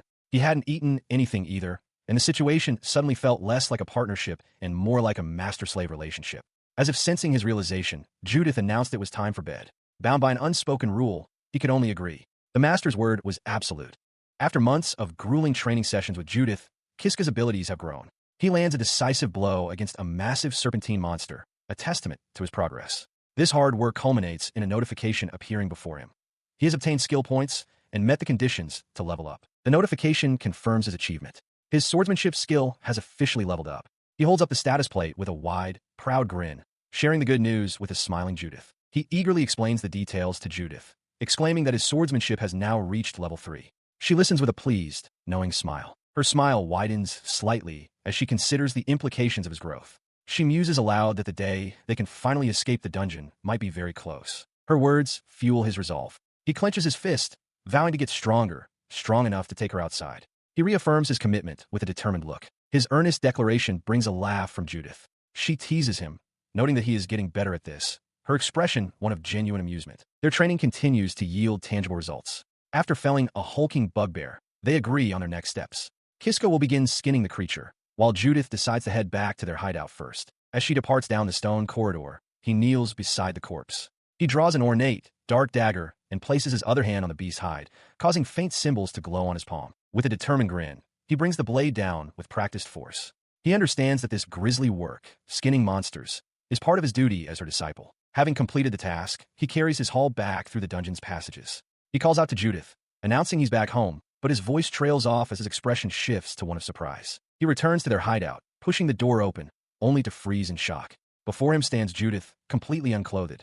The bag of supplies he was carrying slips from his grasp and falls to the floor. His mind goes blank, a silent scream caught in his throat as sweat beads on his forehead. He can only stare, utterly stunned by the unexpected sight. He whips around violently, his face burning with embarrassment. Stuttering, he throws his hands up and shouts a frantic apology, unable to look in her direction. As he panics, thinking he has angered her, Judith's sharp voice cuts through the air, shouting his name with exasperation. Her apparent anger, however, quickly dissolves into quiet amusement. A sly smile plays on her lips as she watches his flustered state, thinking to herself that his reaction is just as interesting as she expected. He remains mortified, weakly pleading for Judith not to say such things, though he offers a slight, pained agreement. After the awkward moment passes, they prepare their meal. A table is set with bowls and glasses, ready for dinner. Later, with a sense of accomplishment, Kiska announces that they've finished eating and he has completed all his work. He turns to address Judith, who is sitting nearby. He informs her that he's done with the dishes and is going to bed. As he turns to leave, Judith's voice stops him, calling his name. He turns back to see her sitting on her bed, now wearing a nightgown. She looks at him and asks if he would like to sleep with her. Kiska is stunned, stammering as he asks why she would make such a sudden request. Judith calmly replies that there's no particular reason. He remains silent, completely baffled by her request. Judith, her face flushed, explains that she doesn't have a specific reason. She just didn't feel like sleeping alone tonight. Her expression shifts to one of slight annoyance as she tells him he's being meaner than usual. Trying to find a way out, he suggests that he'll just sleep in his own room, but she only offers a quiet hum in response. She looks down with a pout, thinking to herself that if he refuses, she'll feel guilty for the rest of her life. Seeing her expression, he clutches his head, overwhelmed by how cute he finds her in that moment. His resolve breaks. With a flustered smile, he agrees, stating that he understands and that they'll sleep together tonight. He then awkwardly climbs into the bed where she is already settled. They lie side by side, a tense silence between them. Both were faint, awkward smiles, and he keeps his arms crossed tightly over his chest. He tries to rationalize the situation, concluding that if they're only going to sleep, then there's nothing wrong with it. The quiet is broken as she softly speaks his name from beside him. He turns to look at her as she reminisces with a gentle smile, remarking that the day they first met feels like it was a very long time ago. Her words stir his own memories. He agrees, recalling that when he first met Judith, he thought of her only as a very scary person, his mind flashing back to her intimidating, blade-wielding form. Contrasting that memory with the sight of her sleeping peacefully beside him now, he reflects on what a strange feeling it is. He breaks the quiet intimacy of the moment, turning to Judith. He asks her directly if, when they first met, she had been planning to kill him. He lets out a soft laugh, confirming that he is aware of her initial intentions. Judith, surprised and a little flustered, asks how he could have possibly known. His internal thoughts reveal the grim truth. He only knew because she had already killed him so many times before. It is through these repeated deaths that he feels he can see right through her. In response, Judith explains that nearly every person she had ever met tried to kill her on sight, forcing her to always be on guard. With a confident smile, she asks for his forgiveness. He assures her that he is different. Despite her having killed him many times, he tells her plainly that he does not hate her. He elaborates, stating that he is who he is today because of her. A memory of him training under her watchful eye surfaces. For this reason, he feels only gratitude and holds no resentment. Hearing this, Judith's expression softens into a pleased smile. She tells him she's glad to hear it, feeling relieved that he doesn't hate her as she leans over him, now unclothed, and gently touches his hair. She then shifts the topic entirely, her voice dropping to a murmur. She asks Kiska what he thought when he saw her naked earlier. The question catches him completely off guard, and he stammers her name in shock. She encourages him to be honest, assuring him that it's okay to say what he thinks. He remains flustered, unable to form a coherent response, stammering that he doesn't know what to say. She presses him gently for more. Finally, blushing furiously, he manages to admit that he thought she looked really beautiful. He continued, his voice soft as he lay in bed, explaining that he thought she was really cute and very pretty. Judith, sitting beside him, pressed for more, suggesting he must have had other thoughts as well. His face flushed, a wide, strained grin spreading across his features as he admitted he also found her erotic. Judith's expression immediately soured, her eyes wide with shock as she declared his thoughts perverted. Her shock quickly melted away, replaced by a sly, knowing smile. With a soft chuckle, she acknowledged his embarrassment. Mortified, Kiska pleaded with her to stop teasing him, offering a flustered apology. Leaning in closer, her expression turning mischievous and predatory, she decided to press him further. She posed a tantalizing question. If she were to offer to show him her naked body once more, what would he do? Kiska's eyes shot open, wide with alarm. Her own thoughts were a jumble. In a situation like this, she found it impossible to think clearly. Images of the women he knew, Namia, Ajiha, and another, flashed through his mind. He knew he had to resist. After what had happened with Namia, he couldn't allow a similar fate to befall Ajiha if he were to reject Judith now. He sat up abruptly, disoriented and sweating. Judith, he began, trailing off before asking, what happened? She looked back, her expression reflecting his own confusion. She replied softly, Kiska, I feel the same way. He looked down, clarifying that he didn't think his current life was bad at all. Her expression shifted to one of bewilderment. Scary. It's scary. She repeated his sentiment before asking, but why's that? He confessed his true fear, his voice strained. Because if I keep living this comfortable life, I'm scared that the whole vengeful spirit inside me will disappear. He remembered the time when those bears kept killing him, a cycle of death that made him curse his own fate. She listened, her expression softening into a gentle smile. He was no longer that person, she thought. He was now strong enough to defeat monsters. And he even had a cute girl on his side. She listens with wide-eyed concern as Kiska struggles to voice his turmoil, his gaze averted. He begins, addressing her, as Judith Sama, explaining his fear that if he continues living a comfortable life, he will lose something vital within himself. He sits up on the bed, looking directly at her to make a heartfelt confession. I love you, Judith Sama. His expression immediately clouds with conflict as he apologizes, admitting that he is not yet ready to accept this happiness. After a moment of silent contemplation with her head bowed, she accepts his words.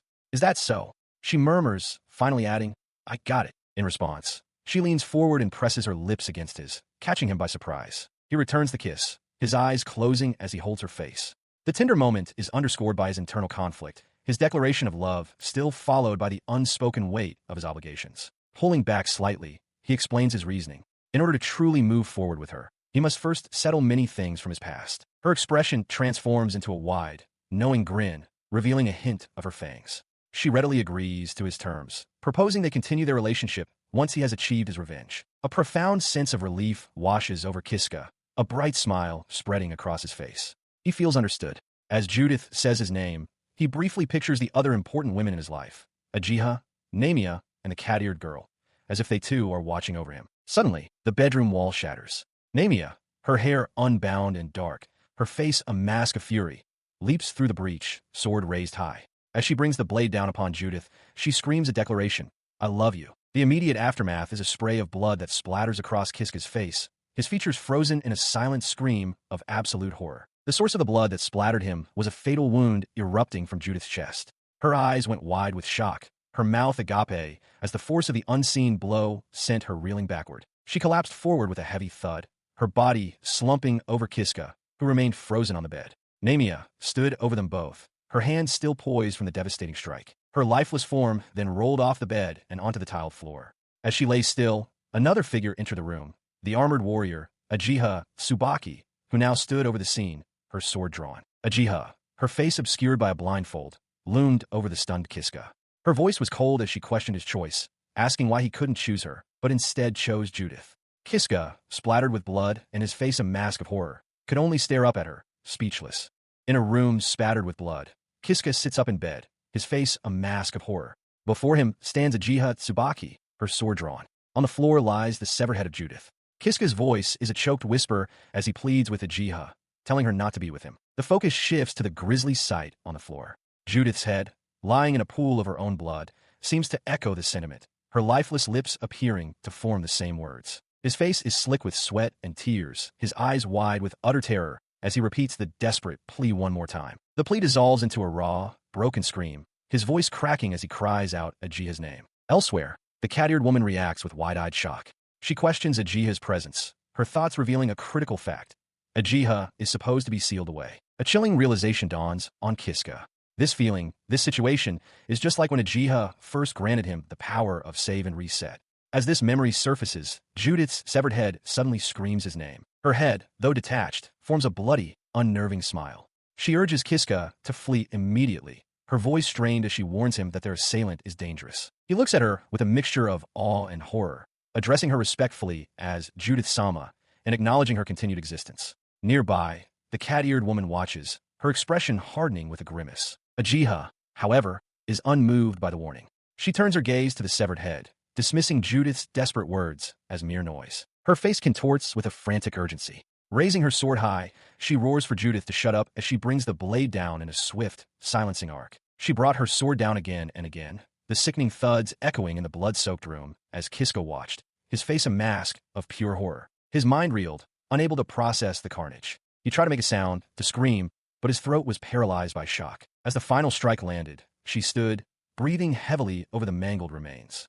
Her blood-smeared gaze turned to him. Kiska, she began softly. She offered a serene, blood-splattered smile. I love you, she confessed, her expression unwavering. That's why. A searing pain erupted through his back as a summoned blade pierced his chest. As he gasped in agony, her voice delivered a chilling warning. If I catch you with another woman, I won't forgive you. He choked, blood filling his mouth. The horrifying thought struck him as his vision faded. After everything he'd been through, he was about to die again. But instead of oblivion, he was met with a sharp gasp of air. His eyes flew open, his body drenched in a cold sweat, but completely unharmed. He scrambled upright, panting as he scanned his surroundings. The bloody room was gone. What? He stammered, his mind racing. How far back did I rewind? His frantic gaze then fell upon a familiar sight on the floor before him. The corpse of the bugbear he had fought and killed earlier. He looked down at the adventurer's slate in his hands, his eyes widening in dawning comprehension as he read the first line. Skill 1. Save and reset. He stared in disbelief, his fist thudding against the ground. It couldn't be true. His 5 skill slots, once filled with hard-earned abilities, were now completely empty. The crushing realization sent him to his knees. All those months he had spent with Judith-sama, all the progress he had made, it had all become meaningless. Tears welled in his eyes as the full weight of his loss settled upon him, his face contorting in anguish. A raw scream of despair tore from his throat. Memories of happier times with Judith flashed through his mind, sharing meals, her gentle smile. He couldn't accept this loss. He didn't want to. His cries subsided, leaving him trembling on the cold stone floor, utterly spent and defeated. But then, a new resolve hardened his expression. He pushed himself to his feet, his despair replaced by a quiet, unyielding determination. He decided then and there, he was going to see her again. Having passed through a glowing teleportation circle, Kiska proceeds with grim determination down a long, torchlit stone corridor. A wave of hope washes over him as he allows himself a small, optimistic smile. Perhaps, just maybe, she will remember him this time. His heart pounds in his chest as he quickens his pace, panting with a mixture of exertion and anxious anticipation. At the end of the long passage, a young woman with striking twin tails sits serenely at a table, sipping from a cup as if expecting a visitor. The sight of her stops him in his tracks. A blush spreads across his face as he breathes her name in reverence. Judith-sama. His initial elation falters as he realizes she has forgotten him, but he resolves not to give up hope. Judith, for her part, remarks on the unusualness of an intruder reaching her location. He presses forward, hoping his name will trigger her memory. He calls out to her, identifying himself as Kiska and desperately asking if she remembers him. She repeats his name, her expression unreadable. Her response shatters his hope. With a polite but distant smile, Judith apologizes, stating she has no memory of ever having an acquaintance like him. Kiska's face contorts in shock. The words strike him with the force of a physical blow. He stands defeated, muttering that it's useless and that he feels he's losing his mind. Judith simply watches him, a question in her eyes. Tears stream down his face as the devastating reality sets in. With anguish twisting his features, he realizes he will have to redo everything, right from the very beginning. He remains on his knees, tears streaming down his face as he admits that this has happened countless times before, that his heart has been broken again and again. Before him, Judith's expression softens with concern as she asks if he is all right. Ignoring her question, he bows his head formally. He addresses her with reverence as the great vampire Judith-sama and declares that he has a request. His head snaps up, his voice ringing with desperate intensity. He implores her to take him as her disciple, leaving Judith staring back, her mouth agape in shock. As she struggles to process his plea, he lays out his plan with unwavering resolve. They will start over from scratch. He will become her disciple once more, and then they will escape the dungeon together. He acknowledges the grim possibility that she might kill him again, but even so, he vows to return as many times as it takes. In the middle of his determined vow, a spray of blood erupts. Judith's body suddenly slumps forward, her head vanishing in an instant. His eyes widen in pure, unadulterated horror at the gruesome sight. On the cold stone floor lies Judith's severed head, her lifeless eyes staring into nothingness as blood pools around her. The source of the attack is revealed, a dark-haired woman in ornate armor, her blade still dripping. She appeared in a flash, delivering the fatal blow before either of them could react. The woman, Ajiha Tsubaki, glares down, her eyes wide with fury. I told you, didn't I? She seethes. With a heavy thud, she slams his head to the ground, her voice a low, dangerous threat as she finishes her sentence. If you hook up with another woman, her face contorted with rage, she drives her blade through Kiska's back from behind, spitting out a final vow.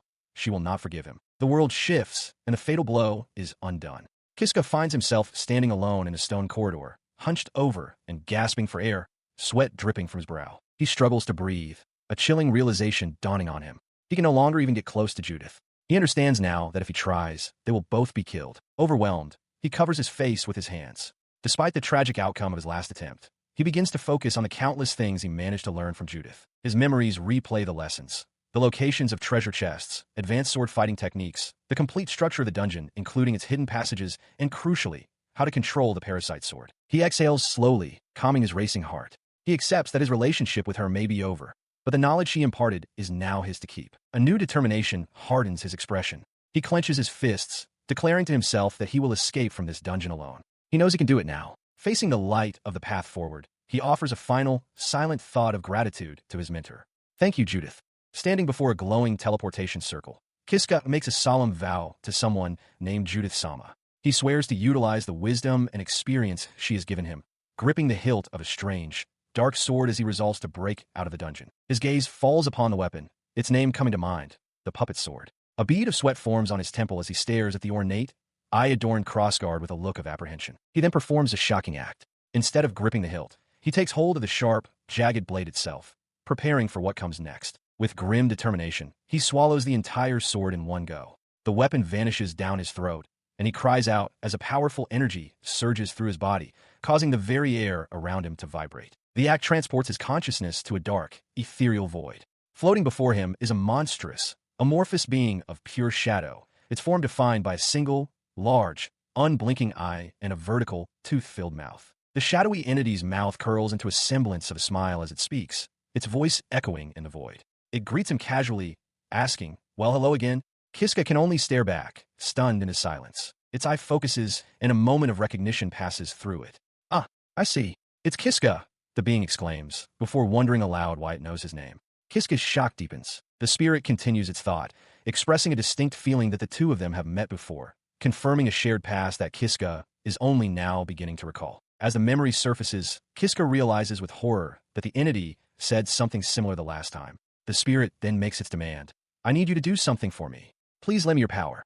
He watched as the amorphous spirit before him hesitated, its single eye wide as it pondered what it should do. His confusion was plain. He demanded to know what the problem was, thinking to himself that if this were like the last time, the entity should have agreed to his terms without question. In response, the spirit explained that it had its own goals and was considering whether obeying him would help achieve them. Stunned, Kiska asked what kind of goal a sword could possibly have. It then revealed its singular, shocking ambition, to become human. The boy could only stare, dumbfounded by the revelation. The entity continued, questioning how it could achieve this, since it only fed off humans like a parasite and took over their bodies. It seemed to ponder its own nature, admitting that while it had controlled many humans, it had never actually tried to become one. A realization began to dawn on him. He pieced it together, asking if the spirit was saying that lending him its power might, surprisingly, bring it closer to becoming human. The entity's reply was immediate and certain.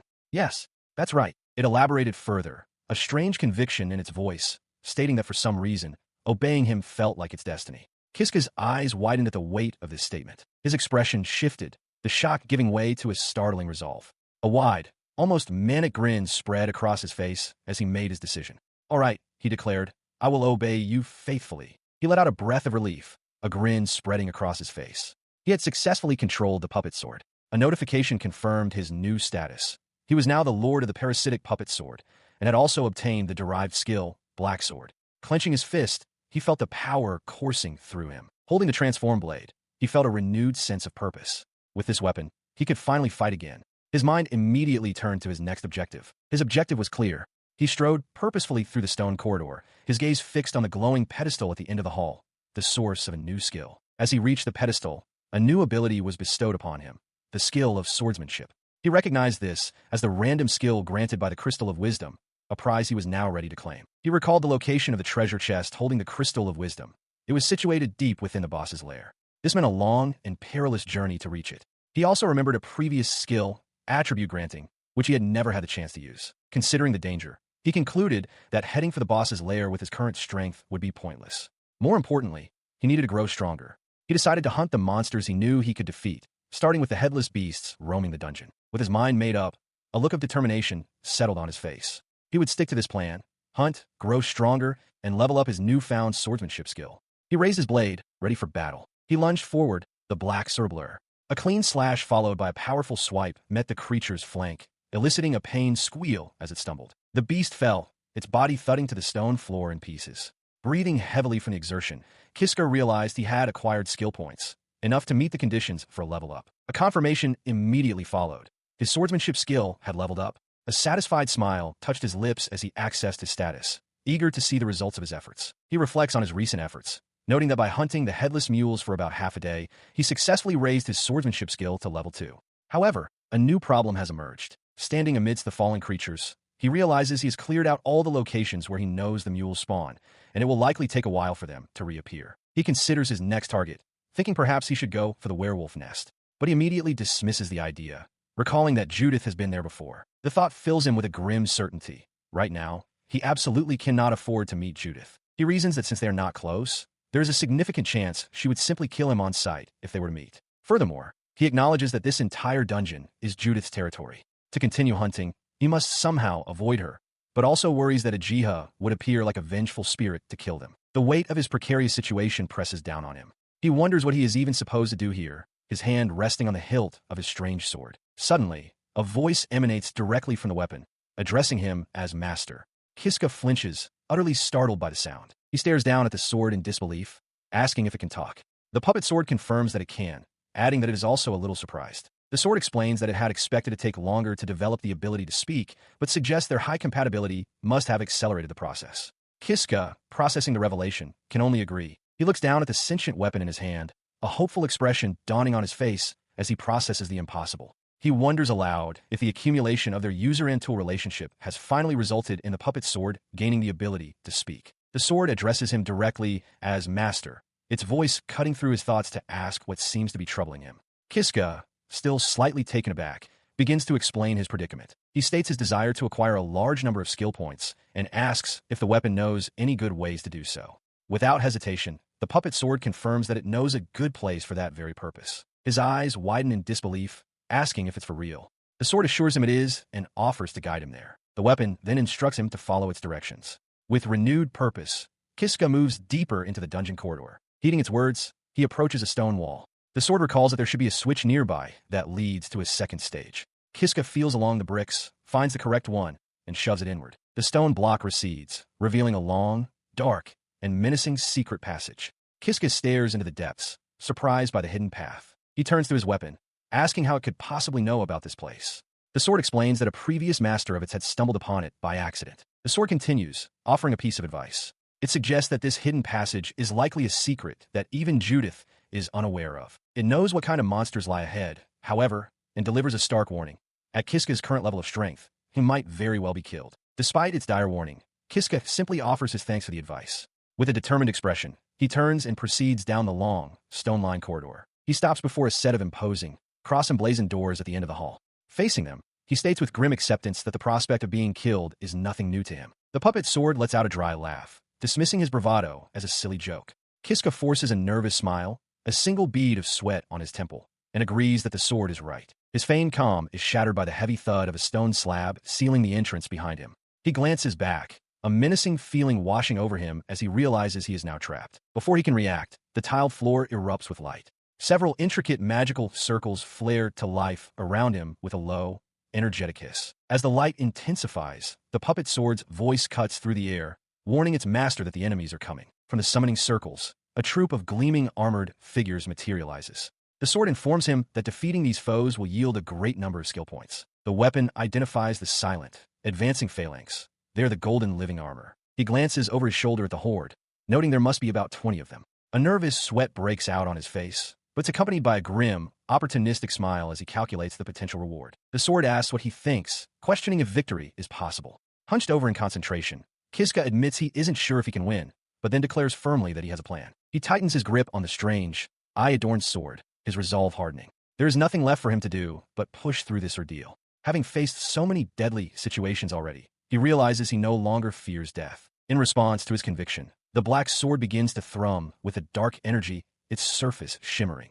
A wide, almost feral grin spreads across his face as he acknowledges the weapon's awakening. He settles into a low combat stance, preparing to engage the enemy. Before him, the Golden Knights stand impassively, their own blades drawn with a sharp, metallic ring. Raising the pulsating black sword high above his head, he looks upon the armored figures surrounding him not as a threat, but as prey. With a confident smirk, he announces that it is time to begin hunting these weaklings.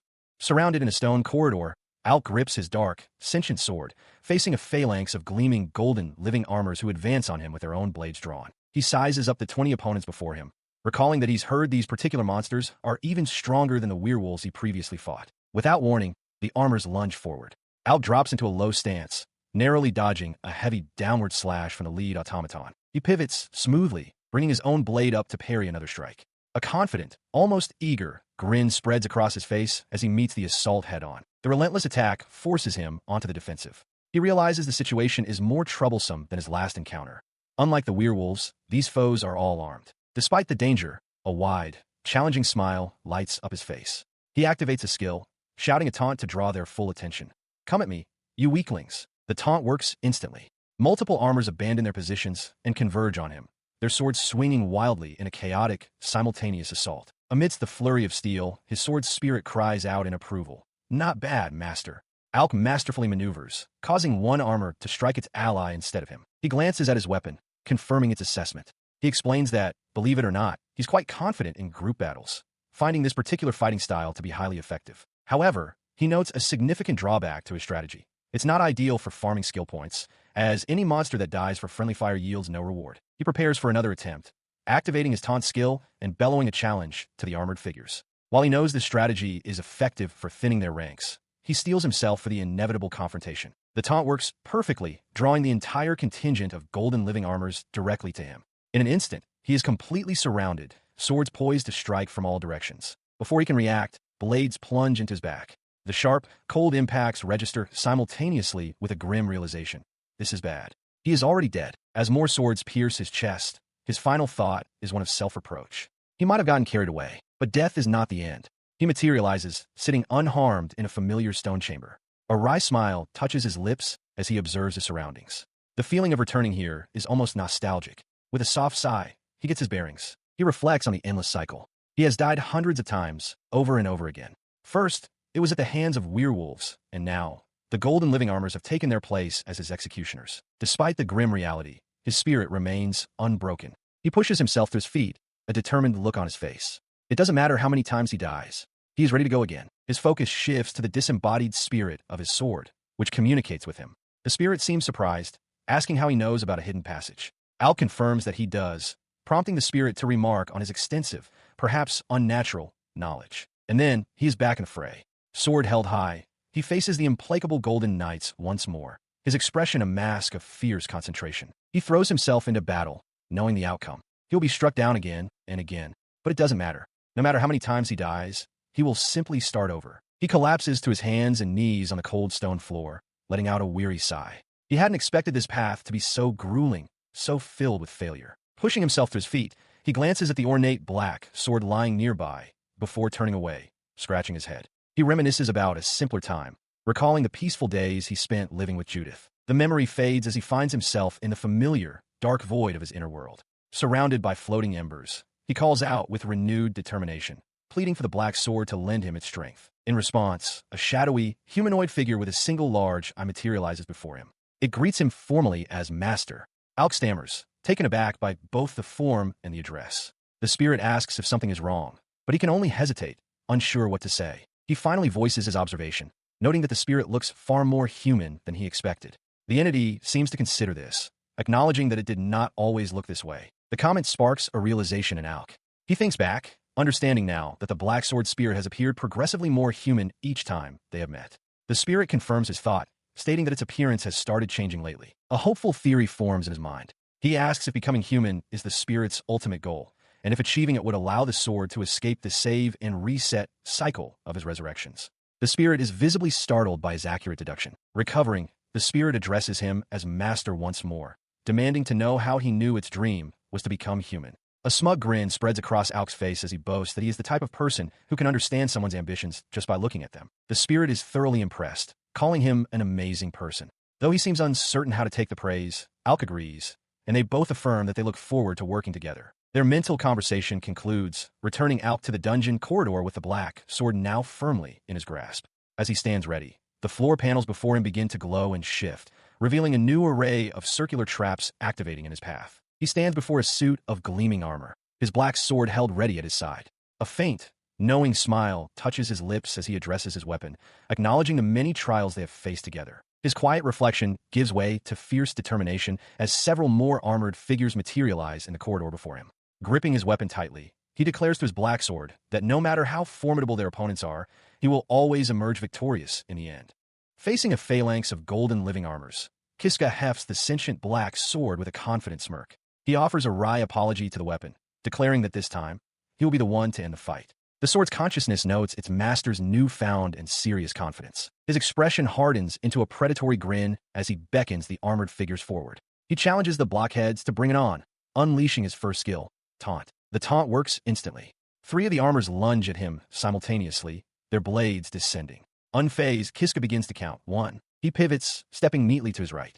The armor's synchronized strikes miss him completely, their momentum carrying them forward. He continues his count. 2. And that's 3. His maneuver forces the armors into a collision course with each other. Kiska coolly announces the inevitable result. Friendly fire, as one automaton's sword clangs uselessly against its ally's shield. As the armors are momentarily entangled, attacking one another in their confusion, Kiska explains his plan. He spins his body, raising the black sword high above his head to swing it down from above. His blade cleaves through the helmet of one of the armors. A notification flashes through his mind. A monster has been slain, and skill points have been acquired. He accepts the outcome with a simple okay. With one enemy down, Kiska smirks. The black sword marvels at how its master seems to know all of their movements. Kiska confirms that he does, even while distracted by his talkative weapon. He anticipates the next attack with perfect clarity. The golden living armor that circled around will aim for his back. He prepares to counter by lowering his center of gravity as he turns. Executing his plan flawlessly, he pivots and unleashes a powerful torso cut, slicing the second armor in half. 2 down, he thinks, satisfied that everything is proceeding exactly as he envisioned. He faces the next golden living armor with a confident, toothy grin, his dark blade held at the ready. He declares aloud to the automaton, and perhaps to himself, that he can certainly do this. With the automaton now lying defeated behind him, he confirms with satisfaction that it was the 4th one he has taken down. As the 4th armored foe falls, a familiar notification appears in his mind. He has slain a monster and acquired skill points. He quickly consults his status, noting that the skill points gained from these monsters are 10 times the usual amount. He realizes with grim understanding that this place is on a completely different level from others. The influx of power yields immediate results. Notifications announce that both his swordsmanship and master of the parasitic puppet sword skills have leveled up. Seeing that he has amassed 416 skill points from just 4 enemies, he decides to use them at once. He addresses the entity within his weapon, telling the black sword it's time to get the show on the road. The spirit within the blade agrees enthusiastically as a new message appears, confirming the acquisition of a derivative skill, pulsing greatsword. In response, the weapon morphs, growing into a massive, heavy greatsword that pulses with dark energy. He shouts its name, chuckling as he feels its familiar weight, remarking that it brings back some bad memories. His moment of reflection is cut short as more golden living armors close in, surrounding him completely. He plants the tip of the greatsword on the floor, focusing intently as he considers the true ability of this new form. The automatons advance as one, a gleaming wall of golden plate and sharpened steel, ready to strike him down. A shadow falls over his eyes, but his mouth curls into a wide, predatory grin. He announces the name of his attack, a puppet-style sword technique, the Swift Dragon Thrust. He realizes the sword's autonomous function has activated. Just as it did when it parasitized him before, the weapon is now pulling him along, fighting on his behalf with a will of its own. As the sword carves a path through the armored figures, its spirit praises him, declaring he's doing great. Kiska, gripping the hilt tightly, returns the sentiment, telling the sword it's doing great as well. His confidence swells with each defeated foe. With a determined grin, he feels that he is beginning to see the path to a complete victory ahead. This newfound assurance is rooted in a painful memory. The last time he was in this place, he died due to a foolish mistake. Returning his focus to the present, he assesses the dwindling opposition. Only a few more golden living armors are left standing, and he resolves to push through to the end. But just as his victory seems within reach, a heavy, metallic clang echoes through the chamber. The unexpected sound stops him in his tracks, his expression shifting from confidence to startled confusion. The sound startles not only him, but the remaining armors as well. They twitch to attention, their metallic bodies vibrating from the noise. They cease their assault entirely, parting to form a clear path down the center of the room. At the far end, the hooves of a horse step into view, leaving Kiska utterly bewildered. At the end of the path, a fully armored warhorse comes into view, carrying a rider. Kiska wonders aloud if this is the boss of the room, prompting the sword spirit to sheepishly ask if it had failed to mention it. The rider is a colossal knight in gleaming plate. The sword spirit identifies the new foe as a knight rider, an SS-class monster. Kiska stares in disbelief, demanding to know why the sword hadn't told him something so critical sooner. Before them stood a formidable SS-rank monster, the Knight Rider, flanked by an army of golden-armored soldiers. Kiska, sweating slightly, questioned if they could possibly defeat it. The black sword soberly replied that the outcome depended entirely on him, its new master, revealing that its previous wielder had been killed by this very same foe. He broke into a confident grin, crossing his arms and declaring that he could handle the puppet arts far better than its last master. The sword let out a delighted laugh, pleased that Kiska had finally called himself its master, and affirmed that their teamwork was more than just for show. He proclaimed that after fighting countless battles using these arts, he would not lose to such an ordinary enemy. In response, the golden-armored henchmen began their charge. He acknowledged that the henchmen were in the way. With a determined grit of his teeth, he met the first soldier's attack, the clash of steel ringing out. He decided to take them all out in a single move, preparing a puppet-style sword technique as another armored soldier approached. He unleashed the attack, roaring the technique's name, Wind-Cutting Scythe. In a devastating spin, the black sword morphed into a whirlwind of blades, slicing through the entire squadron of golden armor in an instant. The sword could only express its shock and amazement at its master's power. Around Kiska, the bisected pieces of armor crashed to the stone floor, leaving him the sole figure standing. It praised him, noting how smoothly he executed the technique despite it being his first time. Kiska corrected that it was actually his second time, then added with a smirk that perhaps he was a genius. His brief moment of self-congratulation was interrupted by the heavy, metallic steps of an approaching figure, drawing his immediate, tense attention. He turned, a confident smirk returning to his face. With all the henchmen taken care of, only one foe was left, the Knight Rider itself. He stands his ground as the imposing, armored figure on horseback identifies itself as the Knight Rider. The warhorse lets out a guttural cry, its master's presence overwhelming. Without another word, the armored knight charges, its spear aimed true. Kiska braces himself, meeting the powerful thrust with his own blade in a deafening clash of steel. The force of the blow sends him sliding backward.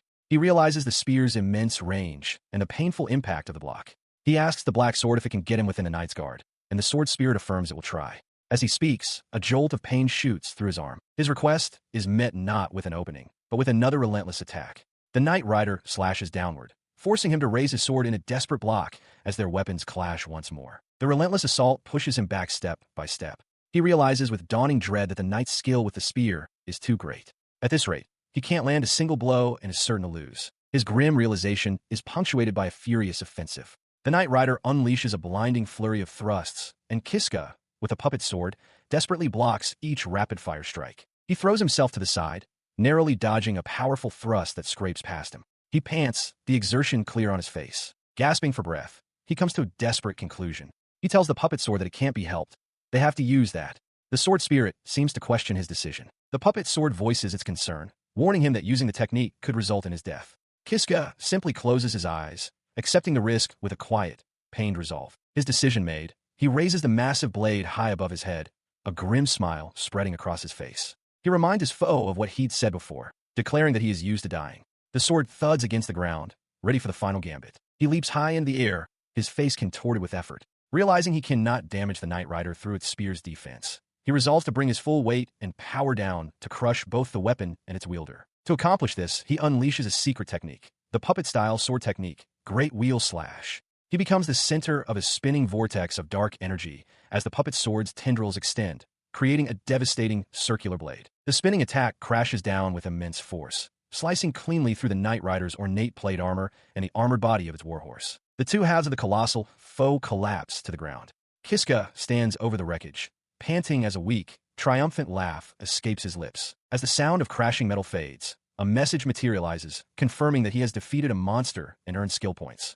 The reality of the situation finally sinks in. I won, he murmurs. The spirit within his sword manifests, its voice filled with glee. It exclaims that he did it, eagerly pointing out that with the points they've earned, it can finally reach level 3. He checks his status, and is surprised to see he has accumulated 1,320 skill points. The sword was right. He only needs 700 points to level up the puppet sword to its 3rd level. With a grin, he decides to level it up immediately.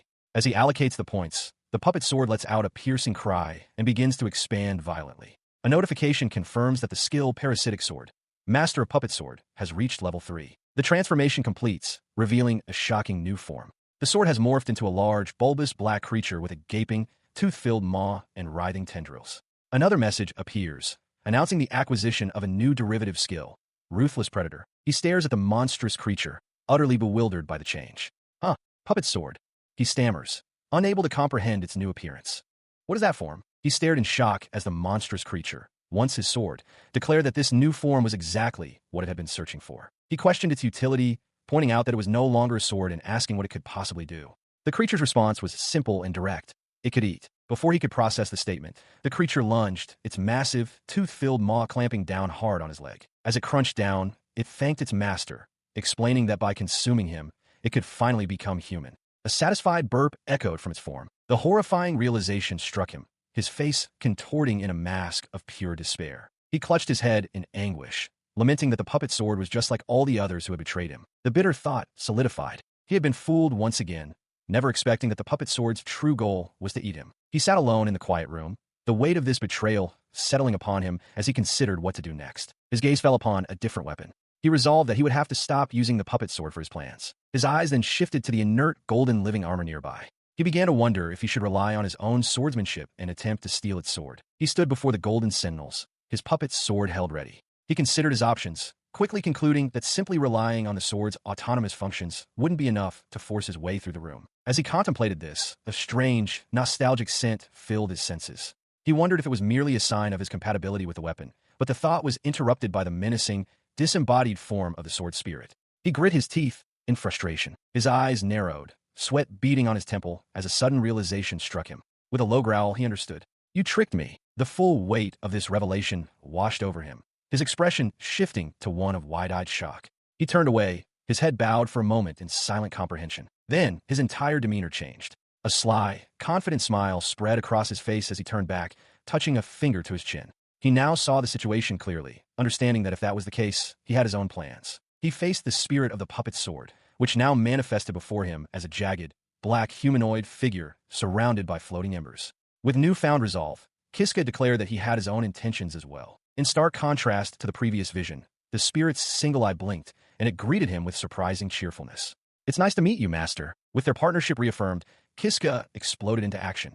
He became a spinning vortex of destruction, his blade flashing as he tore through the golden living armor with overwhelming force. The battle ended in an instant. Kiska stood panting amidst the wreckage of the armored foe, his sword now in its physical form. The spirit manifested beside him, gushing with praise, exclaiming how amazing he was and how impressed it was that he defeated everything. The spirit's excitement was palpable. It immediately urged him to quickly use the skill points they had earned from the victory to level it up to level 3, while Kiska listened with a quiet, unreadable expression. He flatly refuses the sword's demand. "No, let's not do that." The puppet's sword is taken aback by his refusal, stammering as it insists he hurry up. It questions why he would turn down the chance to make it even more powerful by leveling it up to 3. He glares down at the weapon, his voice sharp with accusation. He declares that he's already figured out its true intention. The sword plans to eat him. In response to the accusation, the sword falls silent, its single eye staring forward as if caught. Kiska clicks his tongue in annoyance. Its silence broken. The sword complains about how Kiska seems to know everything, finding the situation a hassle. It doesn't even bother to cover up its intentions anymore, which only annoys Kiska further. He explains his logic, realizing that if he were to part ways with the puppet sword here, he would have to find another weapon and rely solely on his own swordsmanship skills. As he speaks, the sword seems to listen intently. He then gets its attention directly, calling out, "Hey, Master." The sword reacts with surprise. The weapon's tone shifts dramatically. With a menacing glint, it asks if Kiska truly believes he has outsmarted it. Tendrils from the sword begin to scrape against his skin as it asserts its power. It reminds him that he can't use its autonomous functions, effectively trapping him. Kiska curses the weapon under his breath. Seeing his master's distress, the sword expresses mock surprise at his reaction. It then declares that since they are in this situation together, it will allow him to choose. Kiska trembles, caught in the sword's trap. He stared in horror as the puppet sword laid out its grim ultimatum. Be beheaded right now, or be eaten by a ruthless predator later. He struggled against its grip, calling out its name. Both options, he realized with dawning dread, were terrible for him. Desperate for any alternative, he blurted out a suggestion. What if they negotiated? The sword considered this for a moment before agreeing. He began his argument, pointing out that since the sword's goal was to become human, beheading him now would be counterproductive. The sword conceded the point was true, but clarified that from its perspective, it would much rather he chose to be eaten by the predator instead. The implication struck him with force. He cried out, demanding to know if he was the one who had to be eaten. The sword clarified that it didn't necessarily have to be him, its master, but it couldn't be just anyone either. The act of eating a strong human was what would bring it closer to its own goal of becoming human. It then posed a direct question. Could he procure such a human for it right away? Standing, Kiska gripped the hilt, sweat beading on his brow as he affirmed that he could. His expression hardened into one of grim resolve. In his mind, two figures loomed. the knight Uchiha Tsubaki, and the mysterious Judith. Standing over the inert form of a golden knight, Kiska plants his massive black sword into the stone floor.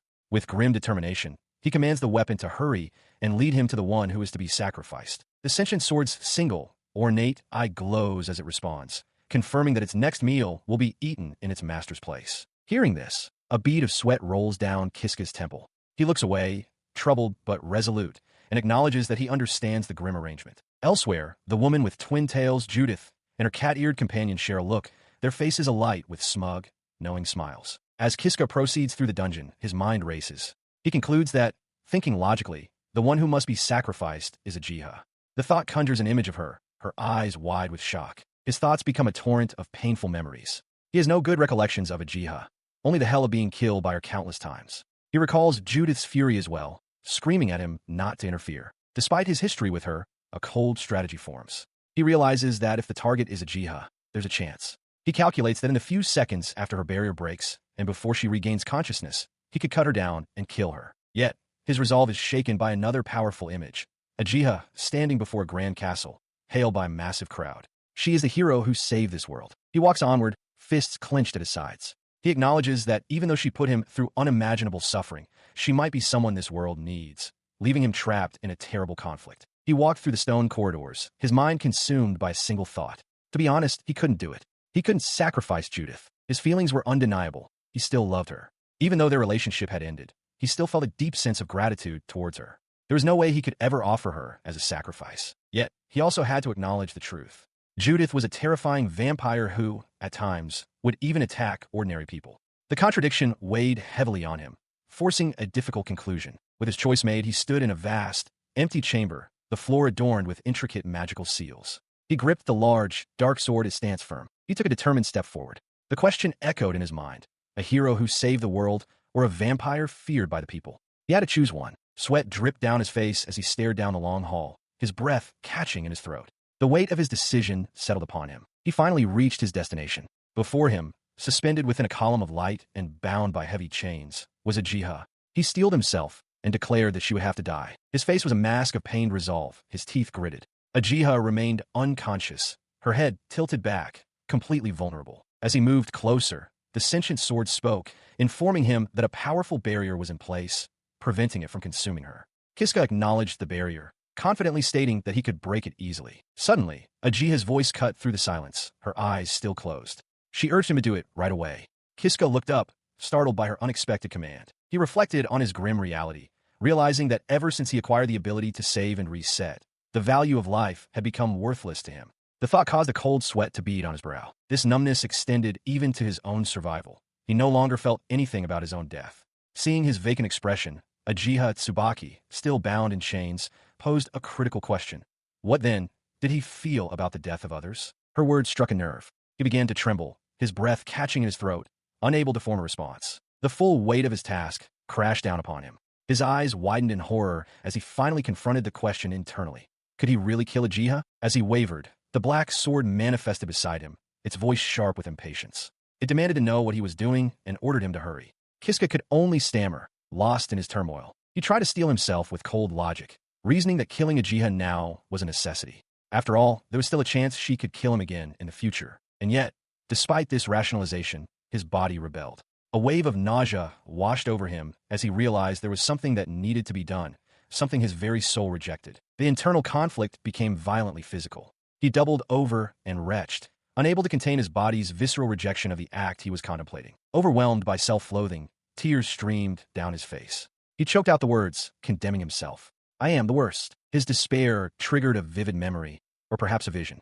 He saw Uchiha, Judith, and the cat-eared woman surrounding him, each one looking at him with affection. They all spoke his name, professing their love and promising to protect him and care for him. He remains paralyzed by the memory, his resolve shattered. The thought echoes in his mind. He cannot kill someone who confessed their love for him. Overwhelmed by his failure and emotional agony, he turns the puppet sword toward his own neck. Tears stream down his face as he begs the weapon to end his suffering and cut off his head. His voice cracks as he admits defeat, whispering that he just can't do it. The puppet sword remains still and silent, observing its master's complete breakdown. Kiska resigns himself, believing there is no other way. Suddenly, the sword speaks, announcing that it will give up on eating the child. The unexpected declaration stuns Kiska into silence, his eyes wide with disbelief. He struggles to process the words, asking if this means the sword is not going to kill him. He demands to know what it wants from him now. The weapon begins to explain that when it observes its master. Kiska, flustered, quickly cuts it off, waving his hand dismissively. It finishes its thought regardless, stating that it found his way of thinking to be quite human-like. The unexpected display of understanding from the monstrous entity leaves him utterly speechless. He can only whisper its name, Puppet Sword. A moment passes, and a wave of relief washes over him. A small, tired smile forms on his face as he offers a quiet, genuine thank you. His relief quickly turns to awkwardness. He scratches the back of his head, telling the sword to stop because its sentiment is creepy. From a prison, Ajiha observes the strange exchange. He looks toward the sentient weapon with a gentle smile, making a promise. He will also think of a way for the sword to become human. The sword's voice rings out, filled with an earnest plea for its master to succeed. The sword expresses its sheer amazement at its master's declaration, while Kiska leads them into a previously unknown section of the dungeon. He stands within a well-furnished room, complete with a sofa and a fireplace, admitting that even he was unaware of its existence. He decides it is a good place for them to rest for the day. He adds that from this safe location, they can decide on their course of action moving forward. His thoughts drift, acknowledging the complicated feelings this place evokes. It holds both the sad memory of taking Ajiha's life and the happy memories of the time he spent there with Judith. He explains aloud that since Judith never used this particular room, it is the most suitable spot for them to rest. Taking a seat on the sofa, he turns his attention to the weapon resting on the table and addresses the puppet sword directly. He asks earnestly if there's truly no other way for it to become human besides eating people. The sword's response is a quiet hum, suggesting that there isn't. He continues, seeking to understand its prior logic. He confirms that the sword had thought it could become human by parasitizing someone and simply hunting monsters. The sword affirms that was indeed its belief. The weapon's tone becomes somber as it makes a confession. Deep down, it knew from the very start that it would not be able to become human unless it ate people. It continued its explanation, revealing that most of its previous masters had failed and died. To consume people, the sword explained, it must first become a predator. For that to happen, it needs a wielder to help it reach level 3. Hearing this grim requirement, Kiska could only stammer in understanding, a bead of sweat forming on his temple. Before he could fully process the information, the sword elaborated on its past strategies. It had concluded that relying on others was too risky, which led it to begin parasitizing its wielders to take control itself. But even that method proved fruitless. It admitted that despite its efforts, all it accomplished was making its own body larger.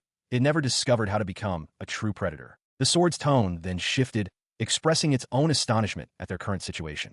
Kiska listened, his expression one of surprise. It confessed its shock at finally finding a human who could not only dominate it, but also effectively use its power. It declared with finality that in all its existence, there had never been a single person who could handle it better than its current master. This praise brought a smile to Kiska's face. He finally understood, realizing aloud that this unique compatibility must be part of the reason the puppet sword had kept him alive. With the air cleared, the sword shifted the conversation, posing a direct question to its master. Why had he come to the Katarov dungeon? He paused, his gaze turning upward as he quietly contemplated the reason for his journey. He offers a faint, weary smile, deciding to confide in the weapon. He agrees that he might as well tell the puppet sword everything. Settling back onto the plush couch, he prepares to recount his story, the sentient sword resting on the table before him. After listening, the sword remarks that its master has clearly been through a great deal of hardship as well. Kiska's expression hardens as he confirms this, explaining that there isn't a single person in Katarov village who would take his side. They still hate him, even now. Hearing of this universal animosity, the sword offers a simple, brutal solution. It asks why he doesn't just let it eat everyone in the village. The shocking proposal hangs in the silent room. His eyes widen in stunned silence, sweat forming on his brow as he processes the monstrous idea. In that moment, a realization dawns on him. He understands now. His own burning desire for revenge and the puppet sword's dream of consumption are not so different. The sword processes this new information, concluding that their goals align. It then questions if this means it shouldn't eat the villagers. He leaned in close to the weapon, a wide, vengeful grin spreading across his face. He asked the puppet sword if it could eat them all. The sword, with equal enthusiasm, assured him it would be a piece of cake. His resolve hardened as he gripped the sword's hilt. With their course of action now set, he declared with fierce determination that they could do this. The plan was to begin the following day. He instructed the sword not to leave any of the villagers behind, musing that there wouldn't even be enough for it. With his path decided, he plunged into a dungeon, leaping over stone floors with the puppet sword ready. He vowed to keep pushing forward until they finally escaped. He roared as he charged ahead, swinging the blade in a devastating arc that cleaved through a griffin's head. His expression was one of pure, unwavering focus amidst the chaos of battle. The display of power brought a confident smile to his face. He boasted that at this point, Even an S-rank boss would be no match for them. The sword enthusiastically agreed, addressing him as master. He pressed onward, his eyes fixed on the goal ahead. Having come so far, all that remained was to aim for the dungeon's large, ornate exit door. Just as he reached the threshold, a woman's voice echoed from behind, musing that she had been wondering why the parasite sword wasn't in its usual place. Startled, he spun around. He turned to find a shocking sight. Judith stood before him, wearing a revealing maid's outfit with a wide, unsettling grin. Utterly bewildered, he could only stammer her name, wondering what in the world was happening. Inside the dungeon corridor, Kiska is confronted by Judith. With a wide, unsettling smile, she stretches her arms above her head in a deceptively casual gesture. Her grin widens as she observes him, noting that he seems to be carrying quite a dangerous sword. Dark, crackling energy begins to coalesce around her hands. That energy solidifies into a pair of massive, curved black blades. She brandishes them with a chilling expression, declaring her intent to kill anyone who carries the parasite sword. His eyes widen in terror as sweat drips down his face. The realization of his dire situation hits him with full force. The parasite's sword speaks to its master, confirming it can sense the immense danger radiating from the woman. Gritting his teeth, Kiska affirms that he is well aware. She stands before him, blade poised, lamenting that they were so close to escaping the dungeon, only for this confrontation to arise. Her expression twists into a menacing sneer as she asks if he is truly prepared to fight her here and now. Kiska flinches under the weight of her question. In a shocking move, he drops to his knees with a thud, shouting for her to wait. The sudden, desperate plea catches Judith completely off guard, her menacing posture faltering into confusion. He then places the parasite's sword on the stone floor. The sword itself is taken aback, questioning its master's actions and insisting they can easily defeat her. Looking down at the weapon with a determined expression, Kiska quietly tells the parasite sword to leave this to him. He remained on his knees, looking up at the woman before him. He asked if she was the great ancient vampire Judith. With a wide, knowing smile, she acknowledged his manners. He then explained his intention to escape the dungeon, pleading with Judith to let him pass. Judith's smile tightened as she flatly refused his request. The parasite sword he carried was too dangerous, she explained, and if she didn't eliminate it now, it would cause trouble later. He countered, insisting that she had no need to worry. His expression hardened with determination. He declared that he had successfully consumed the parasite sword and could now control it completely. The vampire's smug demeanor vanished, replaced by wide-eyed shock. She stammered that she never imagined anyone could know how to control the weapon.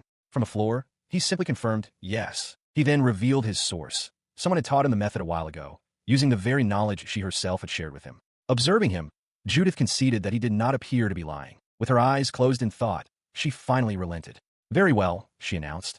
I shall let you go this time. Kiska's face lit up with relief and joy, and he thanked her profusely. As he rose to his feet, he let out a sigh, relieved that a fight had been avoided. The eye on his sword blinked in silent agreement. Turning to leave, he muttered under his breath about what an arrogant woman she was. His sword concurred, adding that she had a nasty personality. His words, however, had not gone unheard. He froze, his face a mask of terror, as Judith stopped walking and turned back, a menacing sparkle in her eye. He shouts back at the enraged woman, calling her an idiot, as she declares that his sword has poor manners. The parasite sword itself seems to react defensively to her fury. Realizing his grave error, he immediately turns and flees down the corridor, yelling a desperate apology over his shoulder. Judith is left behind, her anger momentarily replaced by a look of stunned disbelief. After putting some distance between them, he collapses against a stone wall, panting heavily. A wave of relief washes over him, and he bursts into laughter, amazed that they somehow managed to escape. He catches his breath and speaks to the sword, remarking that it was a good thing they got away, as there's no telling what would have happened if they had fought. The sword, however, communicates that it found the entire ordeal to be great fun. The weapon presses the point, asking if its master is angry. It confidently asserts that if they had worked together, they could have easily taken a vampire down. He considers this for a moment, a slight smile on his face. He concedes that the sword might be right, but trails off, leaving the thought unfinished. He then clarifies his true reason, explaining that Judith is someone he really doesn't want to fight. As he speaks, an image of her, calm and composed, lingers in his mind. The sword, not understanding, presses him for a more specific reason.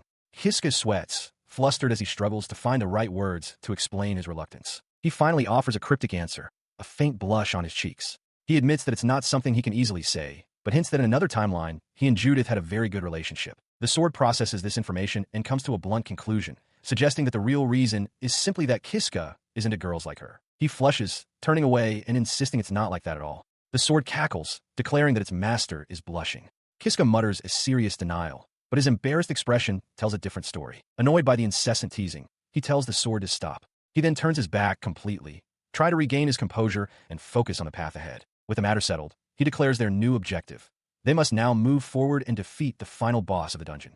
The sword asks if they are leaving, and he confirms with a determined expression. As they proceed, the sword expresses its awe, exclaiming that this is its first time in such a place. Before them stretches a long, brightly lit corridor, its end obscured by a brilliant white light. The corridor leads them into a small, stone-walled chamber. At its center, resting upon an ornate pedestal, sits a single, solitary treasure chest. He approaches the pedestal cautiously. The sword, ever inquisitive, asks what might be inside the treasure chest. He smiles, already knowing the contents. He explains that inside the chest is a crystal of wisdom, an item that grants its finder a random skill. Understanding the opportunity, he decides to give it a try. The sword agrees, and with a click, he unlatches the chest and lifts the lid. As the chest opens, a bright light emanates from within, revealing a glowing crystal. A profound awareness fills his mind, informing him that he has obtained the crystal of wisdom and that its effect will activate automatically. The light fades, leaving the chest empty. A new message manifests in his consciousness. He has acquired the skill, appraisal.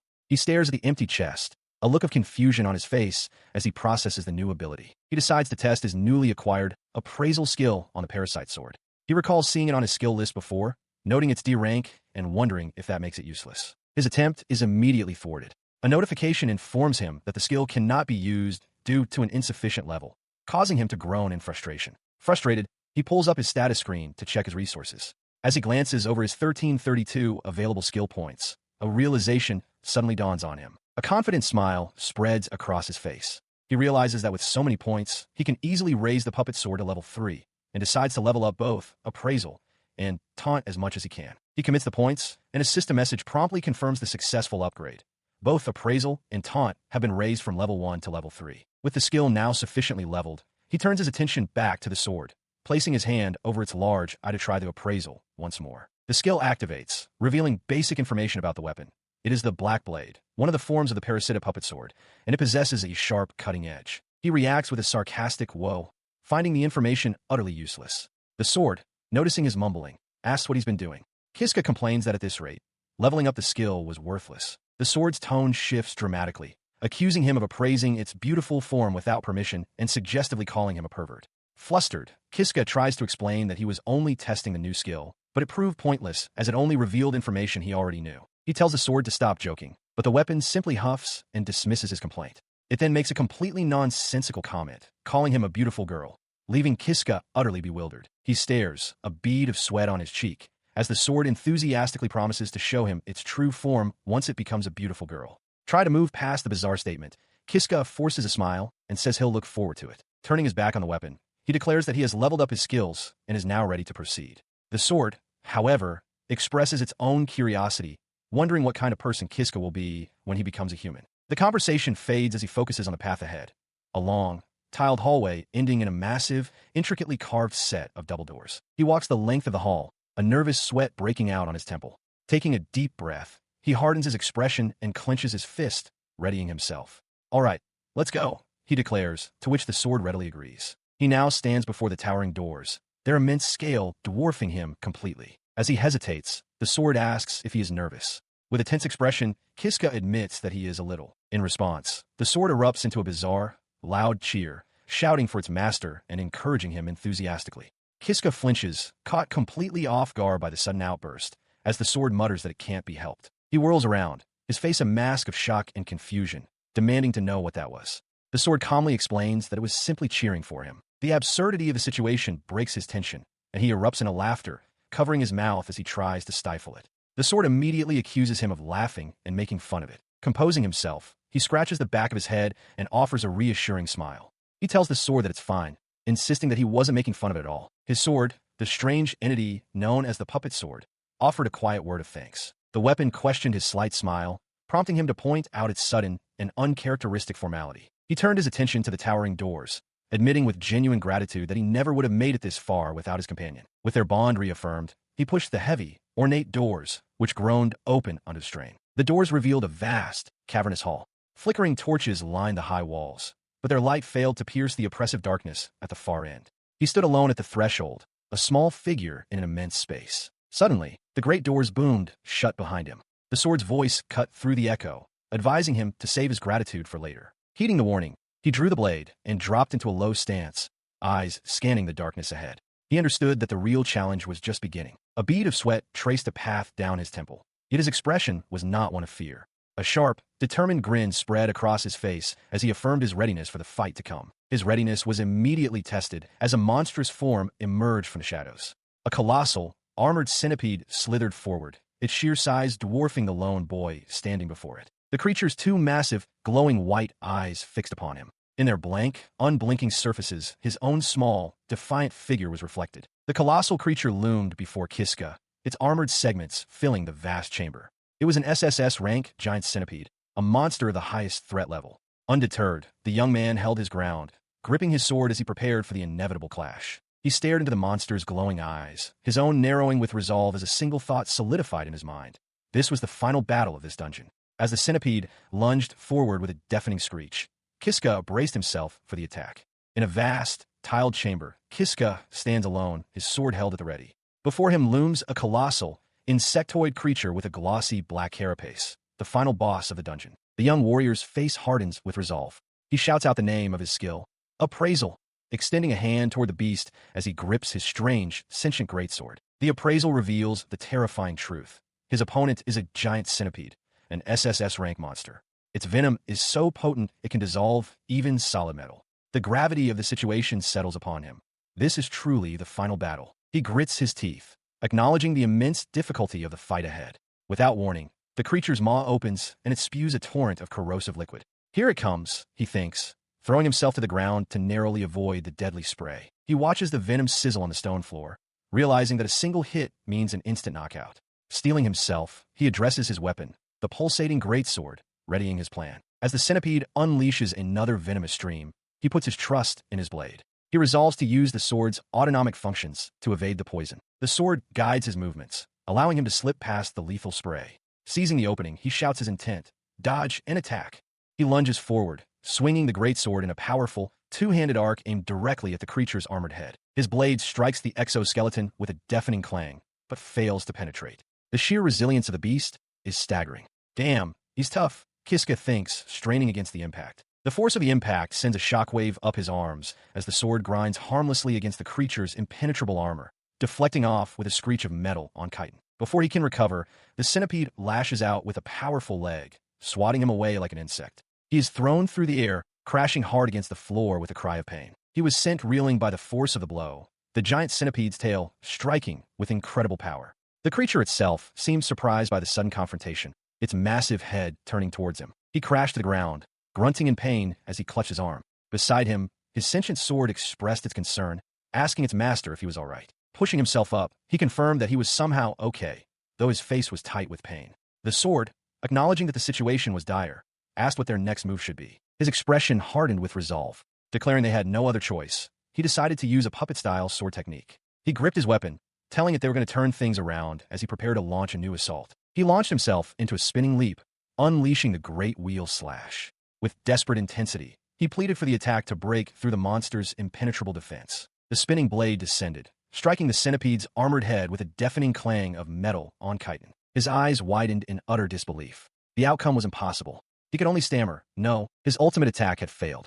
The giant centipede remained completely unscathed, not a single scratch marring its glossy exoskeleton. Kiska was left kneeling on the floor, staring up at the unharmed beast. Looming over him, the creature was a monument to invulnerability. The horrifying realization finally sank in. Their attacks simply wouldn't work on the giant centipede. He gritted his teeth in frustration. His sword, ever the strategist, spoke up, suggesting they reposition and search for a spot where they could land an effective attack. Kiska could only agree, understanding their current approach was futile. He scrambled away from the colossal beast, his mind racing to find a weak point. With the centipede's legs looming over him, he desperately questioned where exactly he should attack. His eyes darted to the joints in the creature's legs, but he quickly realized they were just as armored as the rest of its body. A test strike confirmed his fears as the blade bounced off harmlessly. If the legs were no good, then he had to find another target. His gaze shifted upward to the monster's head. The eyes, he thought, must be the weak spot.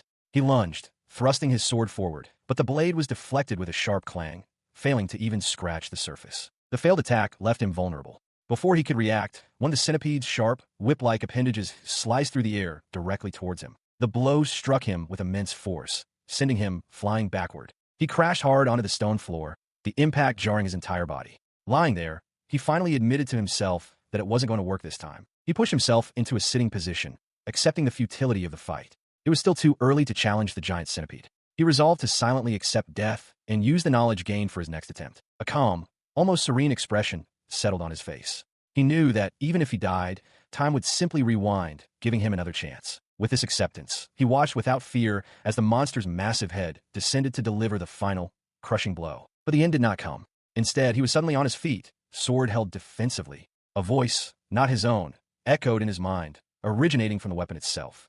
"Master, why are you giving up?" it asked. Kiska's eyes shot wide with shock. He stared down at the ornate sword, a blush of disbelief spreading across his face as he recognized the source.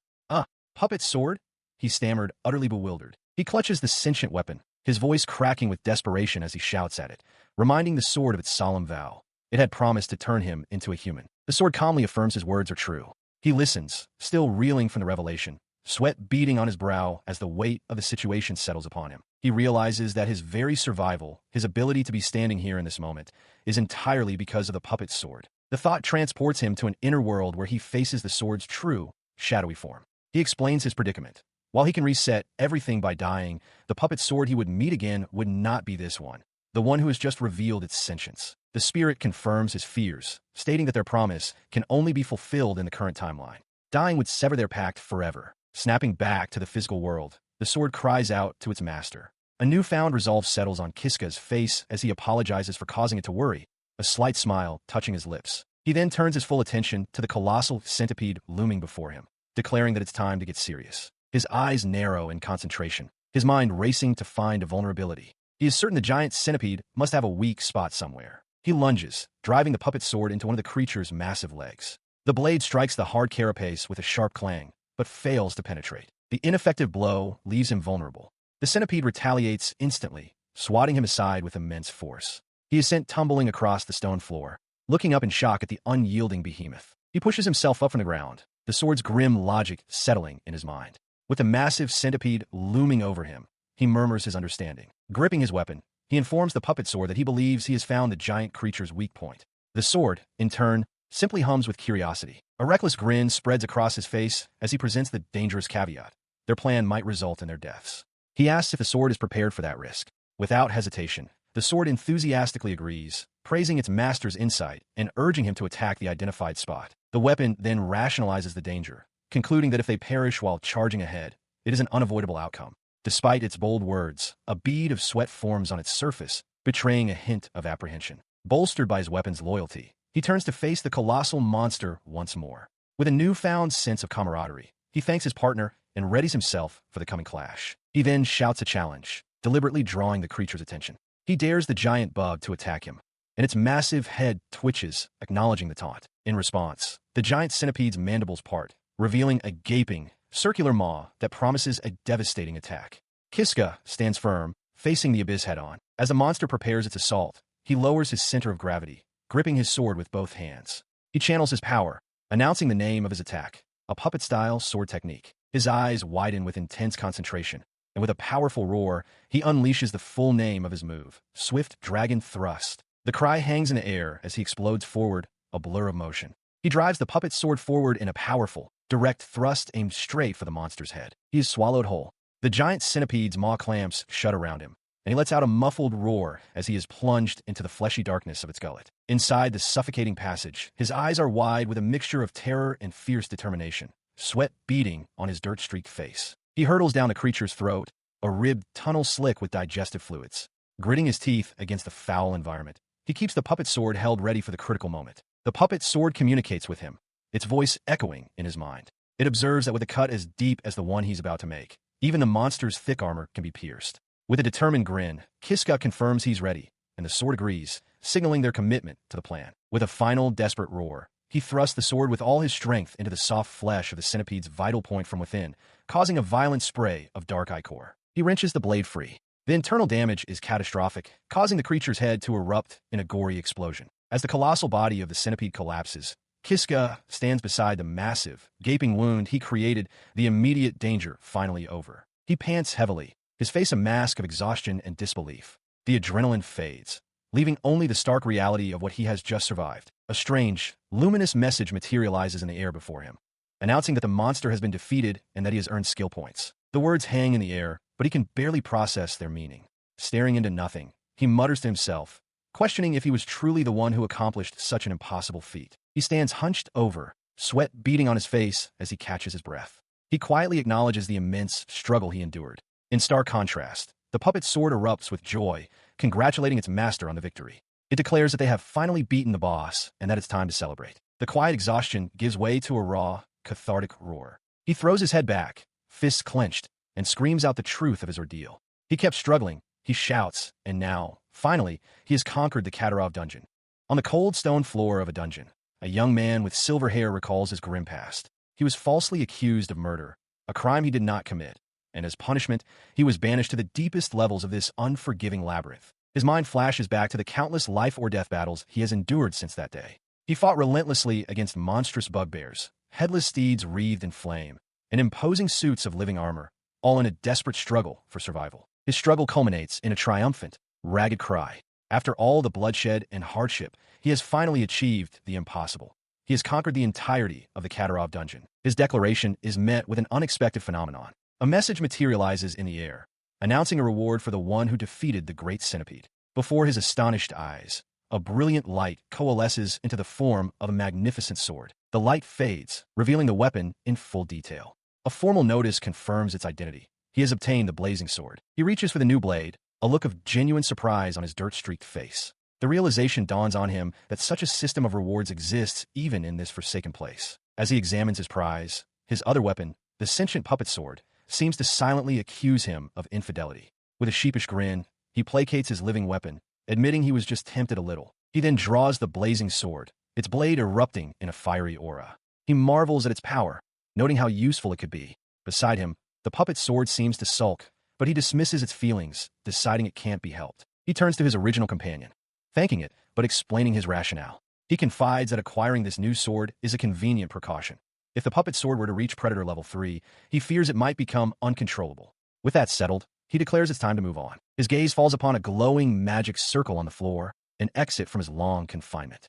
With a confident smile, he decides to keep the blazing sword as a backup, just in case, ready to finally leave the dungeon behind. He stood before the brilliant teleportation circle, questioning if it was truly his way out. The puppet's sword, held firmly in his hand, affirmed his belief with certainty. With his path confirmed, he took a steadying breath and turned towards the swirling vortex of light, his expression hardening with resolve. As the teleportation magic enveloped him, he reflected on his ordeal. His days trapped within the Katarov dungeon had been a long and painful trial. But now, with a sense of finality, he understood it was time to bid that suffering farewell. A blinding flash of light consumed him, pulling him from the depths of the dungeon. The intense sensation subsided, and his eyes blinked open, adjusting to a world beyond stone walls. He found himself standing on a high stone terrace, the dungeon's exit, which overlooked a peaceful town nestled amongst rolling hills. For a moment, he simply stood there, taking in the sight of civilization after so long. Then his eyes widened in utter disbelief at the scene before him. It was the very town from which he had been exiled.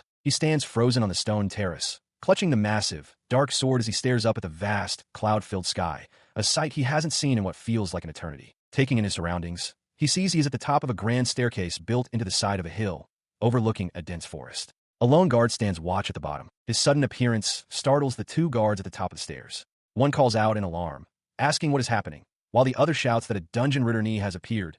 Someone has cleared the dungeon. Kiska, however, simply looks down, his expression somber and unreadable. As he begins his descent, the puppet sword speaks to him, asking its master how he feels now that he has finally returned to the surface. Kiska quietly responds, his gaze still fixed on the steps before him, mentioning the sky he saw after so long. He continues his thought, his voice heavy with emotion, admitting that the sky, it was too beautiful. The sword questions this sentiment, asking if the sky of Katarov village, the very place where he suffered so much, could truly be beautiful. Looking toward the town gates, Kiska affirms that in the end, the sky is still beautiful. Walking through the gates into the town, he feels a wave of calm, thinking that he might be able to forgive everything.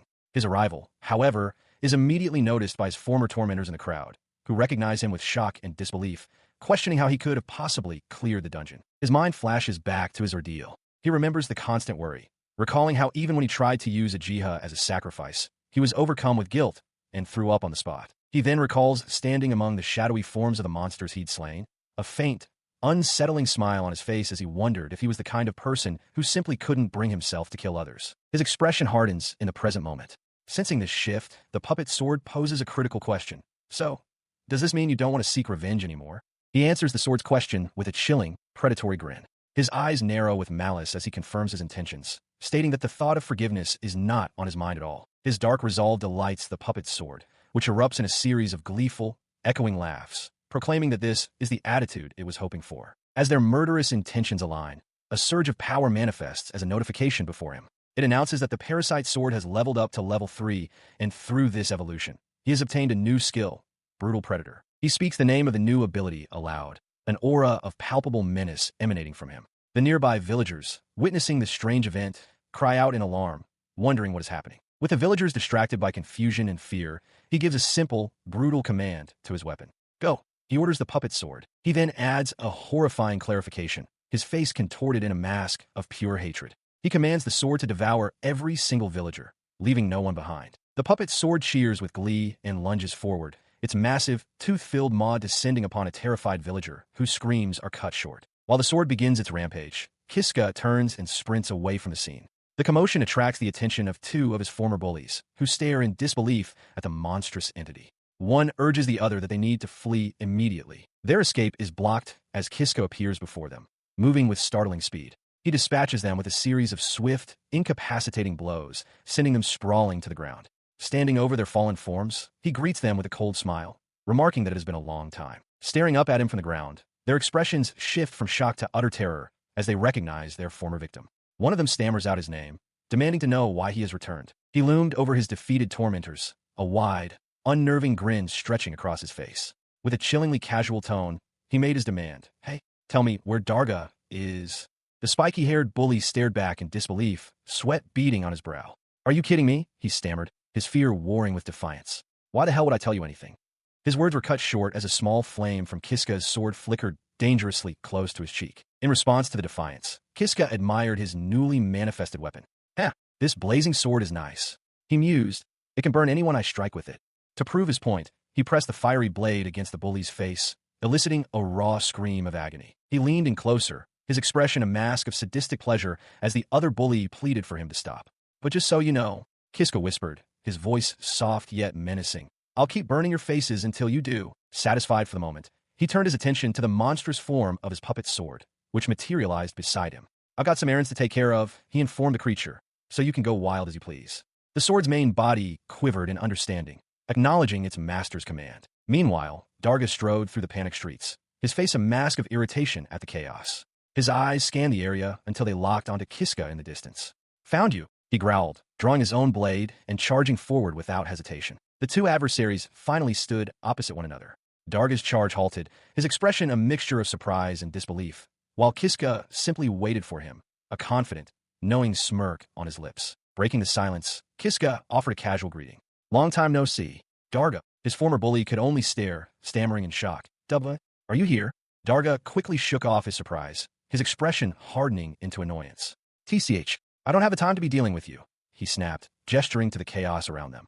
We're busy dealing with the monsters that appeared in the village. His dismissal was met with a widening, predatory grin from Kiska. He posed a chilling question, revealing the horrifying truth of the situation.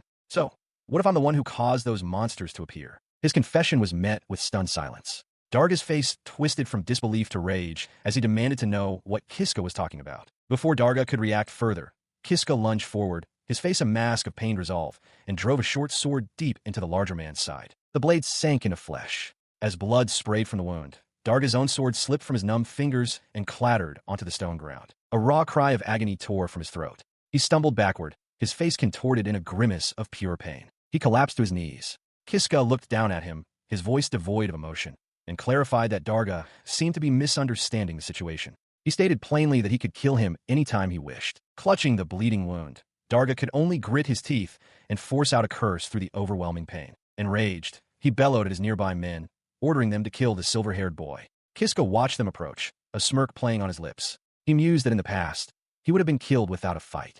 But now, he taunted the weaklings, daring them to attack. They charged in unison, but he moved with impossible speed, his blade a blur that intercepted an overhead strike and shattered the attacker's sword. His movements were a whirlwind of precise, deadly motion. He effortlessly parried, dodged, and countered every attack, striking down his opponents one by one. Standing over a fallen foe, Kiska made a declaration. He was the one who survived that dungeon, and because of that, he could defeat men like these with his eyes closed. He watches as Darga, the once mighty bully, is reduced to a trembling, speechless wreck on the ground.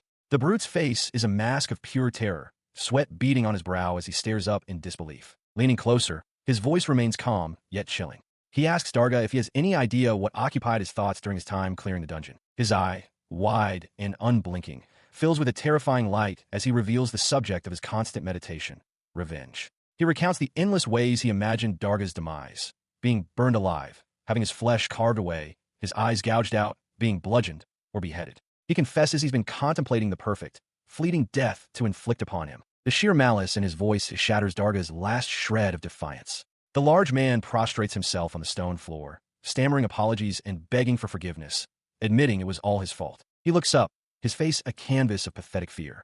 Kiska's expression softens into a disarming smile as he tells Darga not to worry. But the reassurance is a lie. Kneeling down to meet Darga's gaze, Kiska's smile twists into a predatory grin. He promises that he won't grant him an easy death like his men received. Instead, he will kill him in the most horrible way imaginable. The time for revenge has finally arrived. Panic erupts in the streets of a quiet village as a monstrous, black, gelatinous creature with a gaping maw descends upon the populace. Terrified citizens, including a pair of young adventurers, scream and flee as the creature's shadowy tendrils lash out, seeking prey. The creature's attack finds its mark. It slams down upon one of the adventurers, a young man with spiky hair, who lets out a final, agonized scream as the monster's immense weight crushes him completely. Having consumed its victim, the creature stands motionless on the cobblestone street. A single thought emanates from the beast, expressing its simple, chilling satisfaction: delicious. The chaos outside reaches the Katarov Village Adventurers Guild, where an unseen person shouts desperately for the adventurers inside to hurry and deal with the monster. Inside, the village chief dismisses the plea with contempt.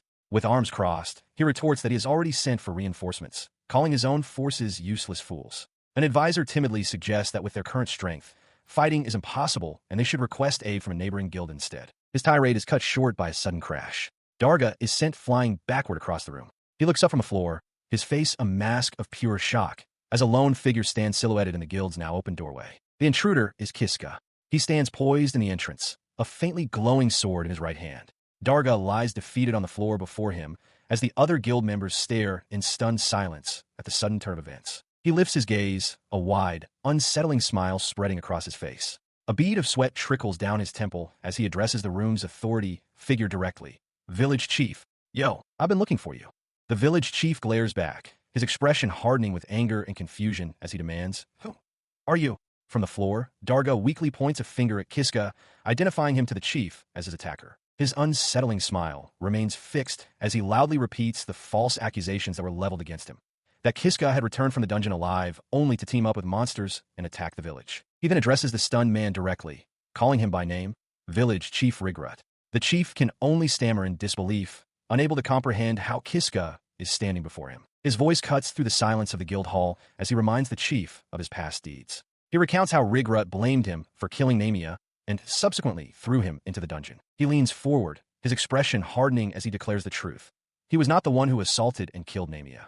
The chief flinches, his eyes wide with shock and fear at the direct accusation. His chilling grin returns as he points toward the defeated figure on the floor. He posits that the true culprit was the chief's own son, Darga, and asks if the chief was aware of this all along. Stunned in his silence, Rigrut can only question what Kiska has become. Cornered and desperate, the chief points a trembling finger and bellows an order to the adventurers in the room. Seize him. At his command, the armed adventurers draw their weapons, forming a circle around Kiska. The chief watches from the side, thinking the situation is dire, but giving them leave to kill the boy if necessary. From within the crowd, Darga, now recovered, lets out a mocking laugh. He concedes that Kiska may have gotten stronger, but implies it won't be nearly enough. He finishes his taunt, declaring that there is no way Kiska can win against so many adventurers. Kiska stands his ground, silent and resolute. The adventurers, Darga, and the village chief all share smug, confident expressions. They are certain that the lone boy before them is doomed. He stood surrounded, a faint, almost mocking smile playing on his lips as he considered his odds. He thought to himself that there was no way he could possibly win against them all. His smile widened with resolve. Deciding to put that assumption to the test, he exploded into motion, a blur of speed that the armored adventurers couldn't track. Before they could react, one of them was struck down. The sudden violence shocked the onlookers. Another adventurer in full plate armor swung his sword, but Kiska met the blow with a strange, glowing blade of his own. Village chief Rigrut and Darga watched from the side, their expressions frozen in disbelief. In a single, fluid motion, his sword sliced cleanly through the adventurer's neck. The man's head flew from his shoulders as Kiska, with a cold and detached look, muttered how weak his opponent had been. This level of combat was nothing special to him. He recalled his true battles, deep within the dungeon, against hordes of terrifying monsters. Fueled by these memories, he moved like a phantom through the remaining adventurers, his blade a blur of deadly precision as he cut them down one by one. He drove his sword through the chest of the last standing adventurer, who crumpled without a fight. Compared to the dungeon, he mused, everything here was just far too easy. The fight was over in moments. Kiska stood amidst the carnage, his glowing sword held at the ready, as Rigrut and Darga trembled in abject terror at the scene before them. Seeing his forces annihilated, the village chief turned to run, shouting for Kiska to wait. But the young man simply pointed his blade at him, issuing a cold warning. If he ran, he would be killed. His threat froze them in place. With a chilling smile, Kiska informed both father and son that if they even thought about running, he would cut their heads off right then and there. He looks down at the captive father and son, a chilling smile spreading across his face. With Darga and the village chief finally together, he proposes they play a small, special game. The two men stare back, sweating and wide-eyed with terror. The village chief stammers, questioning the idea of a game, while Darga can only manage a confused utterance. Kiska's smile remains, but his eyes are shadowed as he clarifies the rules. From this moment on, one of them will be tortured. As a cruel, spiked torture device materializes around him, he generously offers to let the two of them decide who it will be. He tells the father and son to talk it over. His expression hardens with impatience. He shouts at them to hurry up, declaring that letting them discuss it at all is an act of generosity. Faced with this impossible choice, Darga and the village chief can only stare in abject horror, their faces pale and slick with sweat. The silence is broken by the village chief. He turns to his son and declares that Darga will be the one to take the torture. He reasons that this all happened because Darga killed Namia, and, as the chief, he still has important duties to attend to. Darga recoils in disbelief, which quickly twists into rage. He roars at his father, asking if he's kidding. He reminds the old man that it was he, the village chief, who framed Kiska for the crime in the first place. Grabbing his father's collar, Darga screams that he committed the murder for his father's sake, and therefore the chief should take the torture for him as well. In the background, Kiska begins to laugh. His laughter subsides, replaced by a look of utter disgust. He remarks on how pathetic they are. He had thought that, as father and son, one might have selflessly offered themselves to spare the other. He looks down at the two panicked men, a flicker of disappointment in his eyes. Announcing that their time is up, he internally concedes that he held a tiny bit of hope for them, but it was clearly too much to expect. Their faces contort in sheer terror, sweat beading on their brows as they realize their indecision has cost them dearly. His own face, however, twists into a cruel, satisfied smile as he delivers his verdict. Both of them will be tortured. At this verdict, the village chief immediately throws himself to the floor in a deep bow, loudly apologizing for all the trouble his son has caused. He continues his desperate plea, begging to be spared and offering up his own son for whatever punishment Kiska sees fit. This blatant betrayal brings a look of wide-eyed, almost gleeful, realization to Kiska's face. He looks down at the groveling man, a dark smile playing on his lips. He thinks to himself that there could be no more disgusting sight in the world than a father selling out his son to save his own skin. While his father remains prostrate, Darga erupts in fury, calling the old man a piece of trash. Kiska, observing the scene, remarks that the father and son are perfect and announces that he has made his decision. Hearing this, the village chief looks up with a sycophantic, hopeful grin, while Darga stares in horrified disbelief. Kiska's voice is heard, stating that he will grant the village chief's request. Darga, clutching his arm in shock, suddenly throws himself to the ground as well. He desperately apologizes, begging Kiska to torture him instead of his father. But with a cold, closed-eye smile, Kiska tells him it's too late. Both father and son are now pressed to the floor, their faces contorted in terror and defeat as they await their fate. He looked down upon the two prostrate men, a wide, unsettling smile spreading across his face. He declared that he was so moved by their deep bond that he would give them both a chance. Following his command for them to raise their heads, he tossed two short swords onto the stone floor between them, the blades clattering loudly in the tense silence. His smile never faltered as he delivered the cruel ultimatum. They were to fight each other to the death. The faces of both Darga and his father contorted in shock and terror. He then offered a twisted incentive for their compliance. The winner, he promised, would receive something special, an exemption from torture. Without a moment's hesitation, the village chief lunged, swinging his sword at a stunned Darga. The blade bit deep into Darga's shoulder, drawing a pained grunt from the larger man as his own father wounded him. Watching the betrayal unfold, Kiska threw his head back, a look of pure, ecstatic delight on his face. He found the spectacle utterly amazing. He savored the moment, remarking on the rarity of witnessing such a low display, a father and son willing to kill one another just to save their own lives. As the village chief held the sword to his son's throat, Kiska's satisfaction was palpable. He was glad, he mused, that they were both such trash. Just as the chief prepared to end it, Darga's hand shot up, grabbing the sharp edge of the blade. He stopped the fatal blow, his father gasping in disbelief at the sudden resistance. He stood panting over his father's defeated form. From nearby, Kiska began to applaud, offering congratulations to Darga for his victory. Kiska then calmly stated that he would no longer torture him. A wave of relief washed over Darga's face as he stammered, asking if this meant he was forgiven. Kiska simply affirmed it. He then presented Darga's reward for winning, a serious duel, to be held immediately. A strange, fiery energy now coated Kiska's blade. Darga's relief instantly evaporated, replaced by sheer terror. He stared in disbelief, stammering that there was no way he could possibly win against Kiska. Kiska's expression hardened as he began to list the reasons for this duel. He recounted how, for as long as he could remember, Darga had made his life a living hell, simply for being an Alcusian with silver hair, for ruining the fields for the constant beatings. Darga could only begin to apologize, his voice filled with anguish as he delivered the final, most damning accusation. Darga had made things even worse by taking away the person he loved most. He had killed Namia. Faced with this truth, Darga desperately tried to defend himself, claiming he had simply lost control in the heat of the moment. He insisted he was truly sorry for what happened. His apology was met with a calm, almost serene smile from Kiska, who confessed that he was actually very happy when Darga killed his own father moments earlier. The statement left Darga utterly bewildered. The reason, Kiska explained as his face contorted with rage, was simple. With Darga's father out of the way, he could now kill Darga with his own two hands. With that furious declaration, he lunged forward, driving the fiery blade deep into Darga's chest. His eyes, narrowed with grim finality, were splattered with the dark blood of his foe. As he withdrew his blade, the dark energy clinging to it lashed out, severing the top knot from Darga's head. The bodies of the village chief and his son lay still upon the stone floor. He stood in the sudden silence, the sole living person in a room now littered with the dead. His fiery sword cooled, its glow fading as the deed was done. His thoughts turned to the one he had lost. A vision of Namia's gentle smile filled his mind as he whispered her name.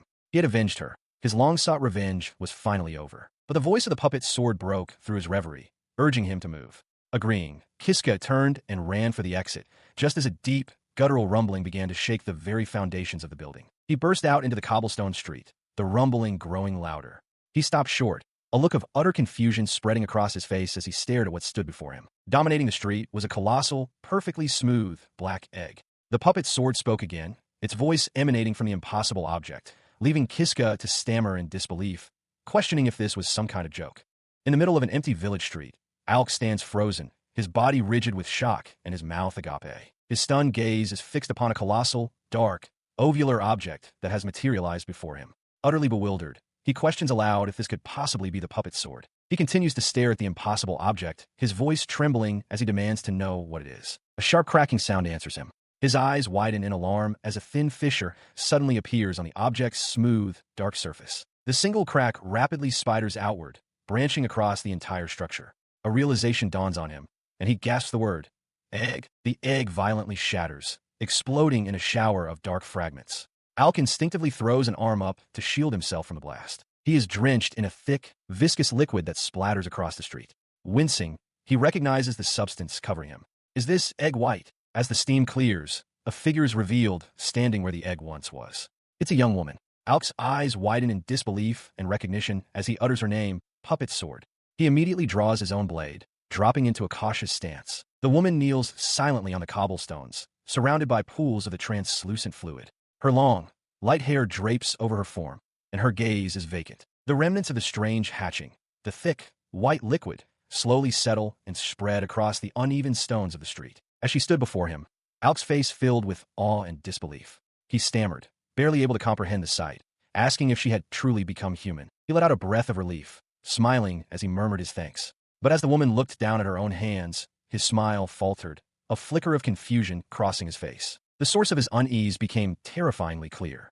The right side of her face was a grotesque mockery of humanity, a mass of corrupted, dark flesh with a monstrous, multi-pupiled eye staring out in horror. The sight struck Alk with the force of a physical blow, his own eyes widening in pure, undiluted shock. He stumbled backward, his voice cracking as he repeatedly shouted his denial. Beside him, the woman clutched her head, her own silent scream of despair echoing his. Her anguish erupted into a full-throated cry. She shrieked that this was not what she wanted.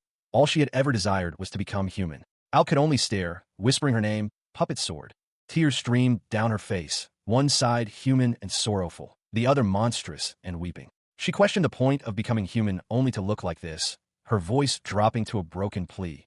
Kill me. Her request hung in the air as she sobbed. Jolted from his stupor, Alk vehemently refused, shouting at her not to say something so stupid. He insisted there was no way he could ever do that. His expression softened, his resolve hardening into a gentle smile. He looked directly at her and declared with unwavering conviction that he didn't care what she looked like. She was his partner. His words seemed to pierce through her despair. She looked up, tears still glistening on her corrupted cheek, and asked a question that stunned him into silence.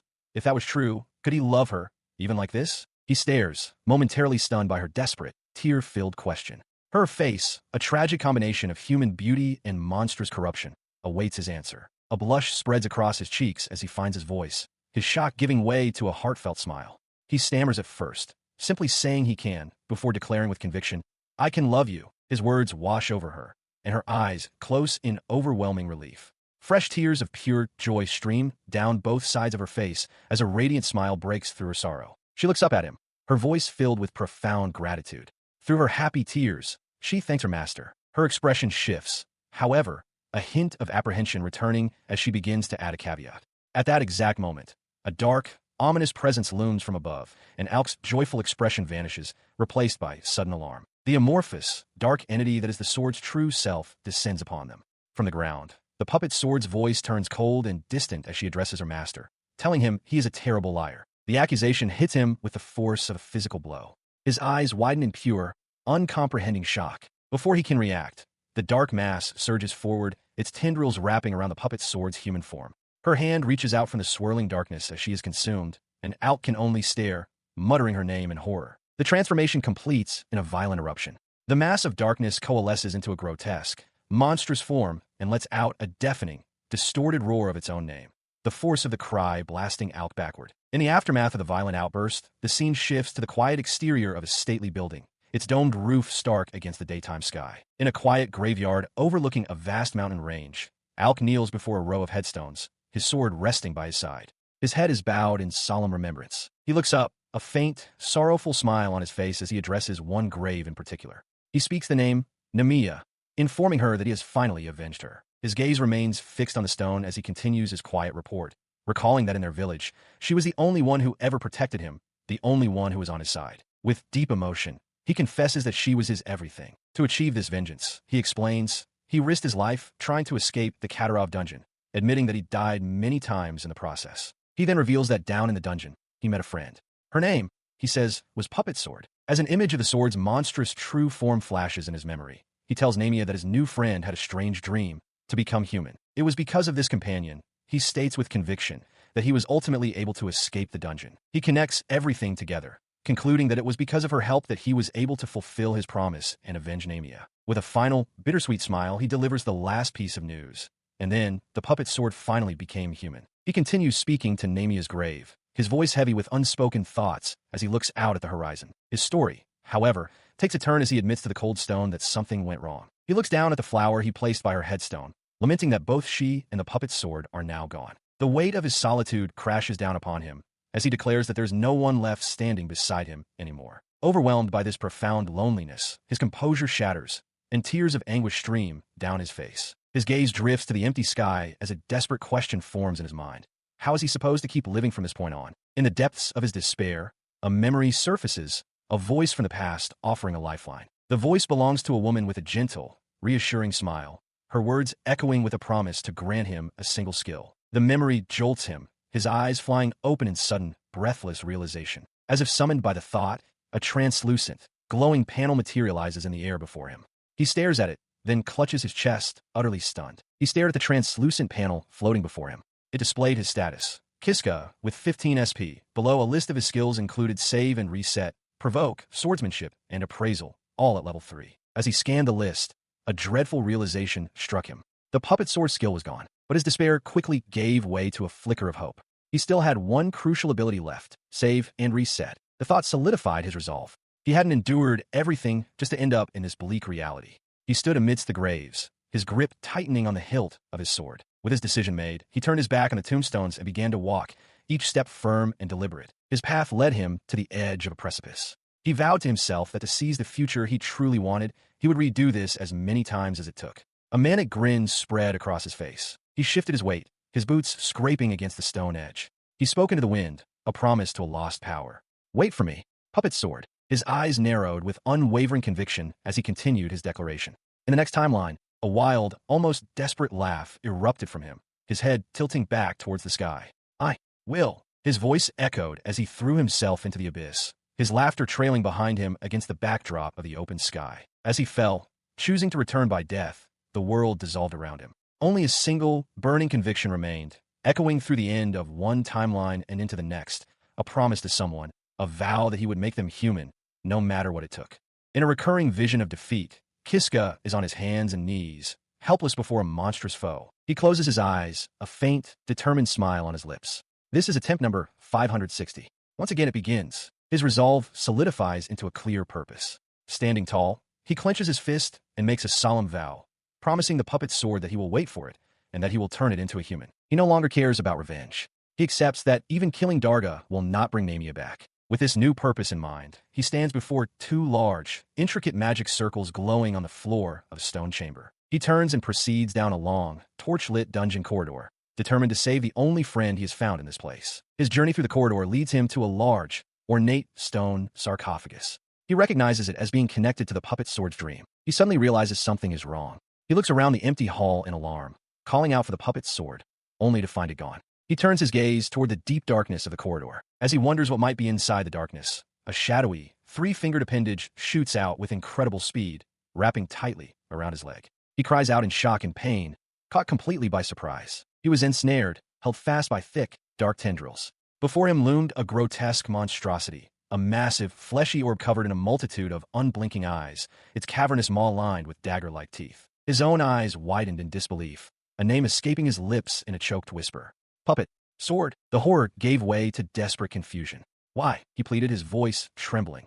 "Why did you turn into this monster?" His mind raced back through their shared history, recalling the countless battles they had fought together. He remembered telling the sword spirit how it was becoming more human. And yet, despite that progress, the fang maw before him began to close, threatening to crush him. A powerful tendril seized a limp form, lifting it effortlessly as Kiska's anguished voice echoed in the chamber, questioning why this had to happen to his companion, the puppet sword. The weight of the revelation crushed him. He collapsed to his knees, then fell forward onto the cold stone floor, utterly defeated, whispering the sword's name one last time. His eyes shot open as the full implication struck him. If the puppet sword had turned into a monster, that meant it was no longer a sword at all. A wave of absolute despair washed over him. He understood with chilling certainty that there was no longer any way for him to escape the dungeon. He thought back on the sword's true nature.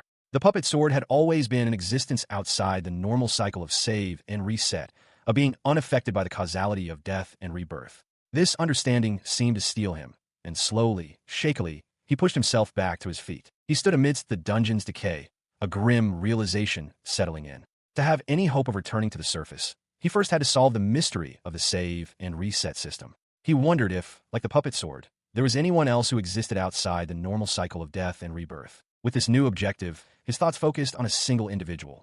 There was only one person he could possibly turn to for answers. He proceeded down a long, torch-lit corridor, his steps echoing in the oppressive silence. His destination came into view, and he steeled himself. He admitted internally that he wasn't thrilled about this course of action, but he had no other choice. Before him, suspended within a column of light, was the woman, Ajiha Tsubaki. She floated unconscious, bound by heavy chains that wrapped around her armored form. He stared at her face, his mind racing. This was Ajiha, the very person who had granted him the save and reset ability in the first place. He knew the danger this represented. There was a very real chance she would simply kill him again. But the thought of repeated death no longer fazed him. He resolved that no matter how many times she struck him down, he would simply keep coming back. His purpose was clear. He would persist until he learned the truth about the save and reset from Ajiha herself. Reaching forward, his hand made contact with the containment field, and it instantly shattered. The sudden release sent Ajiha tumbling to the stone floor.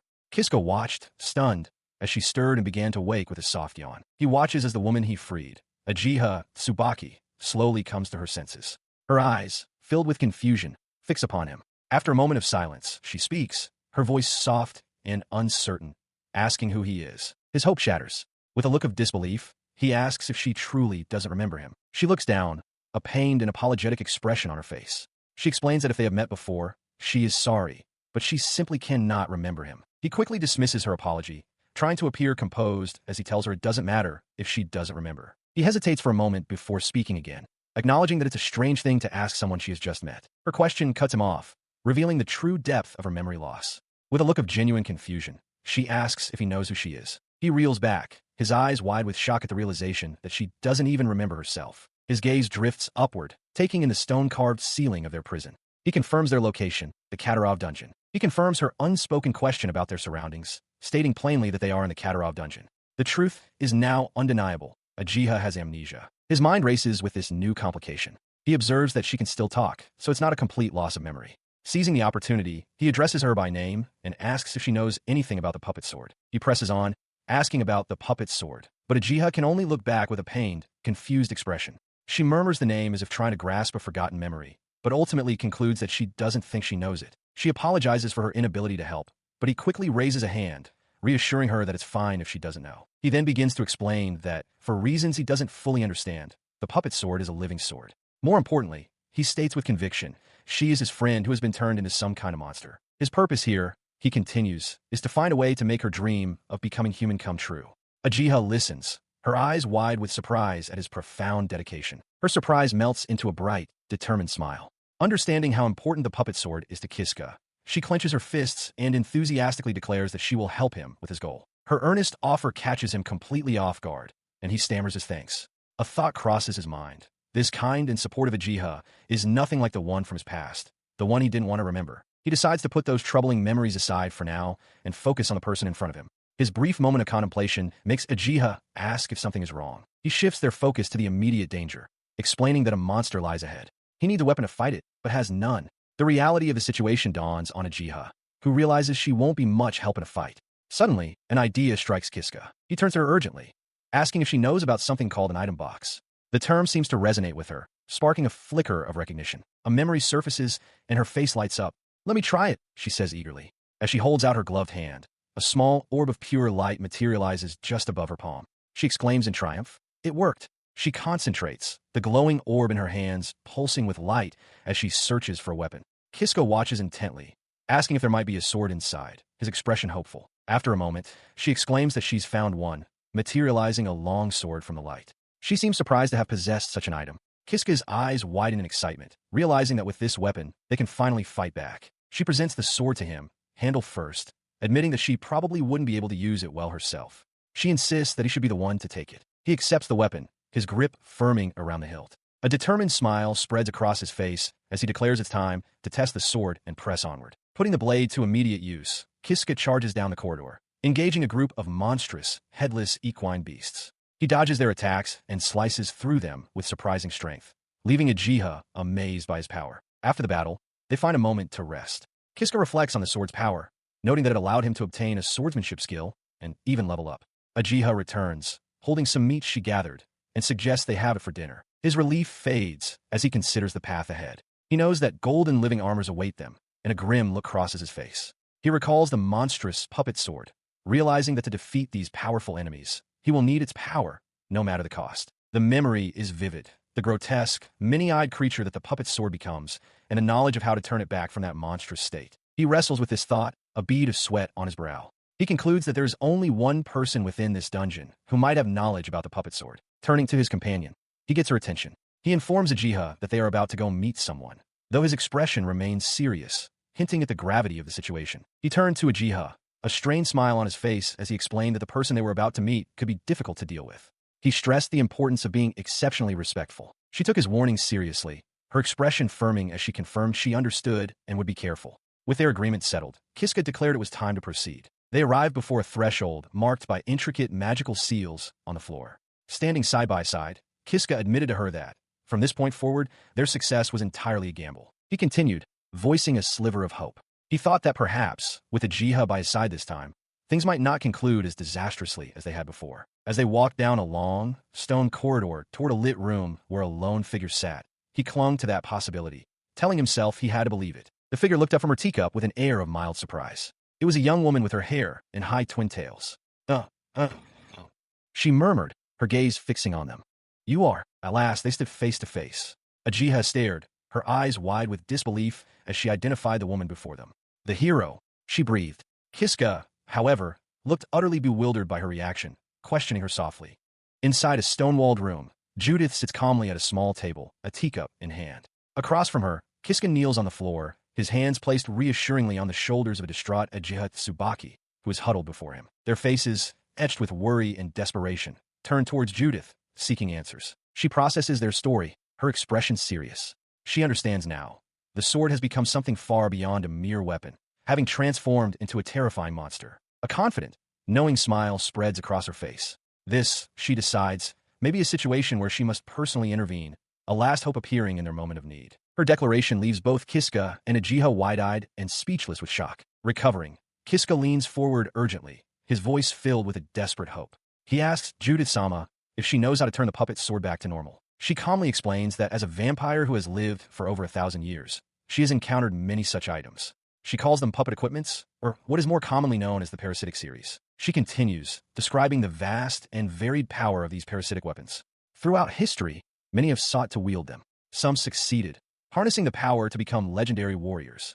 Others, however, were consumed by the very strength they coveted, their lives destroyed by it. Her gaze sharpens. While she cannot be certain about the nature of this specific puppet sword without examining it firsthand, she reveals with a sly smile that she does, however, have a theory on how to restore it. A wave of relief washes over Kiska. He knew it. Judith-sama truly is amazing. With his hand over his heart, he earnestly pleads for her to lend them her strength to restore the puppet sword. He pleads with his hand over his heart, while Ajiha bows her head deeply beside him. Together, they beg Judith for her assistance. Judith, seated before them, acknowledges that she has long contemplated how to deal with the puppet gear, but states that this is not the real issue. She has another concern. Her attention shifts from the weapon to the woman at his side. She asks if the girl beside him is, in fact, Ajiha. Judith's eyes narrow as she identifies Ajiha as a hero, a being with the power to change the world itself. As Judith questions why such a person was brought to her, Ajiha trembles, the realization dawning that she truly is a hero after all. Stunned by this revelation, he turns from his kneeling position to face Ajiha, demanding to know who she really is. A thought suddenly strikes him. He recalls Ajiha mentioning that Lady Judith was being hunted, and he understands now that her initial distrust of them was only natural. With this new understanding, he rises and introduces himself with a disarming smile. He states his name is Kiska, and that he is just a simple farmer. Judith's eyes widen in surprise. She questions aloud if a hero truly brought a simple farmer to her. He calmly confirms that is the case. He looks her directly in the eye, reiterating that he is just a man, nothing more and nothing less. He then adds a condition to his honesty, admitting that while he has been truthful, he cannot yet say that he fully trusts her.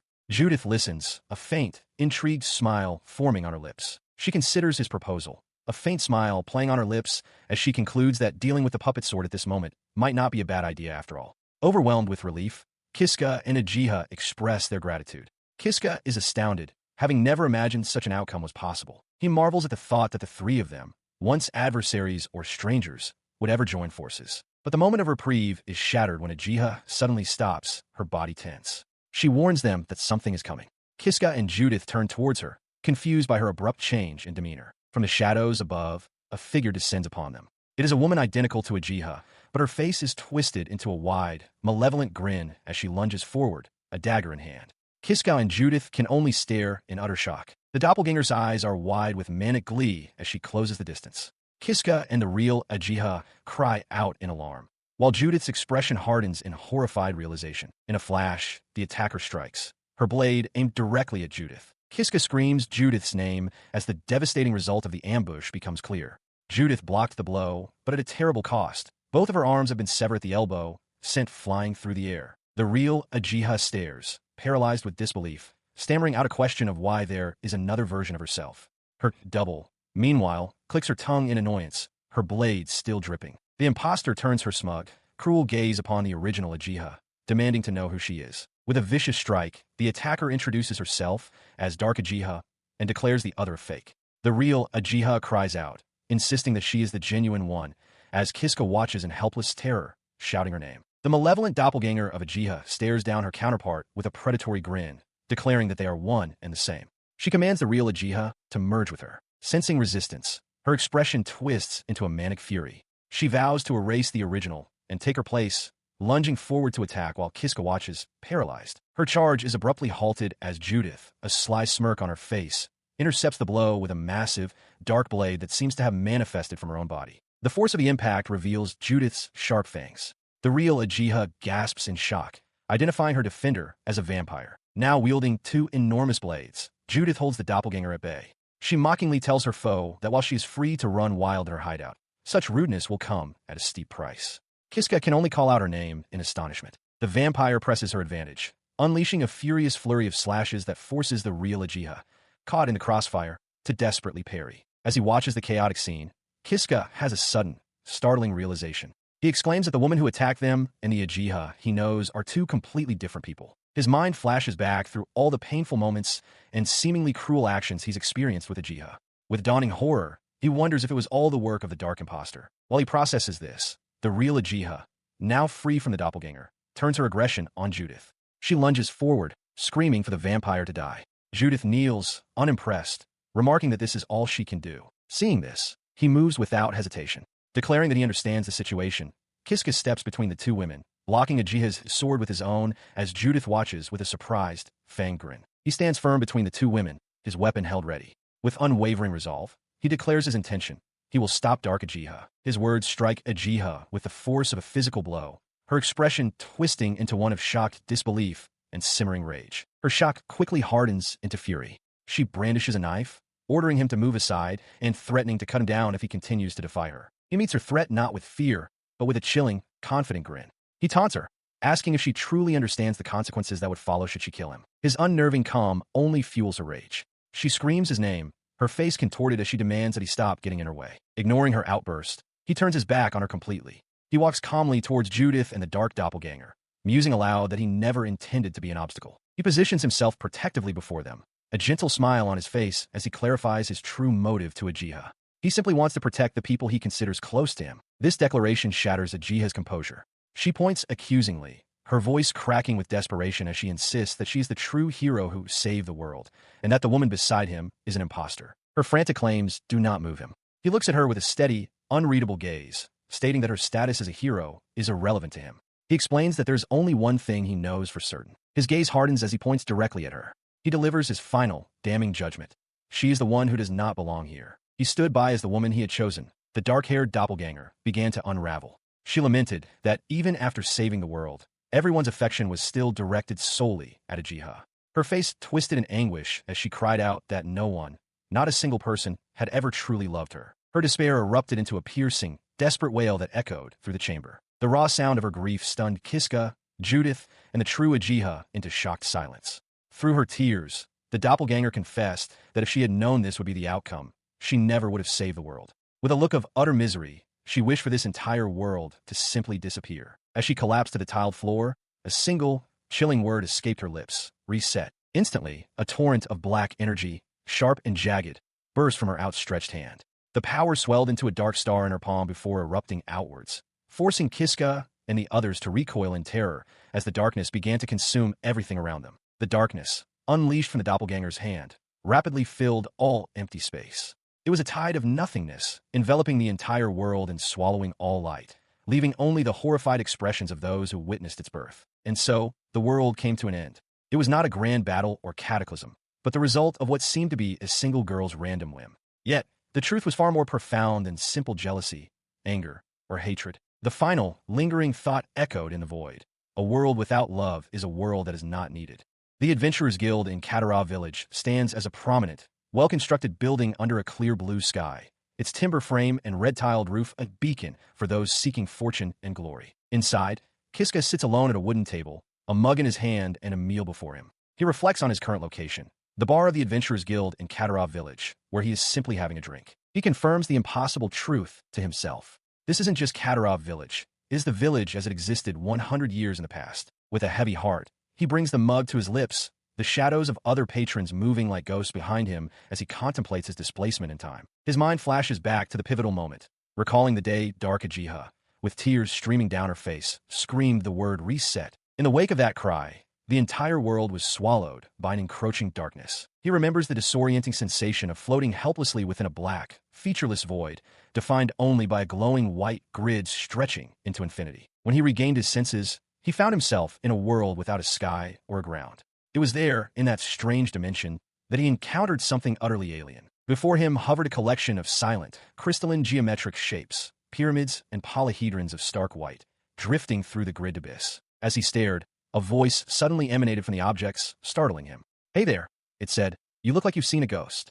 His eyes widened in pure shock. He floats in the void, admitting to himself that a great deal has happened, leaving his thoughts in a complete mess. As he tries to process his situation, a disembodied voice emanates from the crystalline shapes, laughing that thanks to him, it has had some great entertainment. He recoils, startled, demanding to know who is speaking and where this place is. The voice calmly responds, suggesting he think of it as someone who observes the world.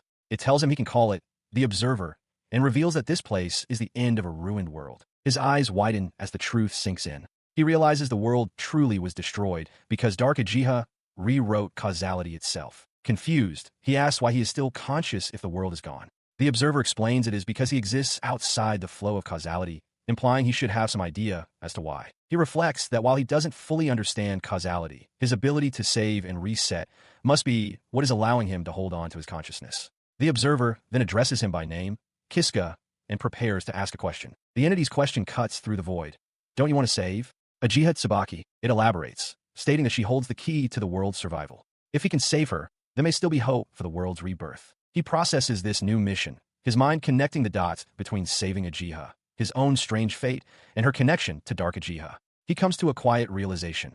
Everything truly began the moment he met her. He struggled to process the revelation, his mind racing with unanswered questions. The meaning behind Dark Uchiha's tears, the true nature of Uchiha herself, it was all a mystery. He had to admit, he didn't truly understand any of it. But if she was really the key to saving his world, then only one path lay before him. His fist clenched with newfound resolve. Then he would be the one to save her. The Observer seemed pleased by this declaration. A disembodied voice chuckled, commending his spirit before preparing to act. As a blinding light erupted from the geometric forms, the entity's final words echoed through the void. The fate of the world now rested in his hands. He was cast through time and space, sent to the world as it existed 100 years before its eventual destruction. Since that moment, he had been living in this past era. Now an adventurer, he sat alone at a tavern table, finishing a meal. He paused, lost in thought. It had been a few weeks since his arrival, and he had spent every moment searching for any sign of Uchiha. But his efforts had been in vain. He still hadn't found a single clue.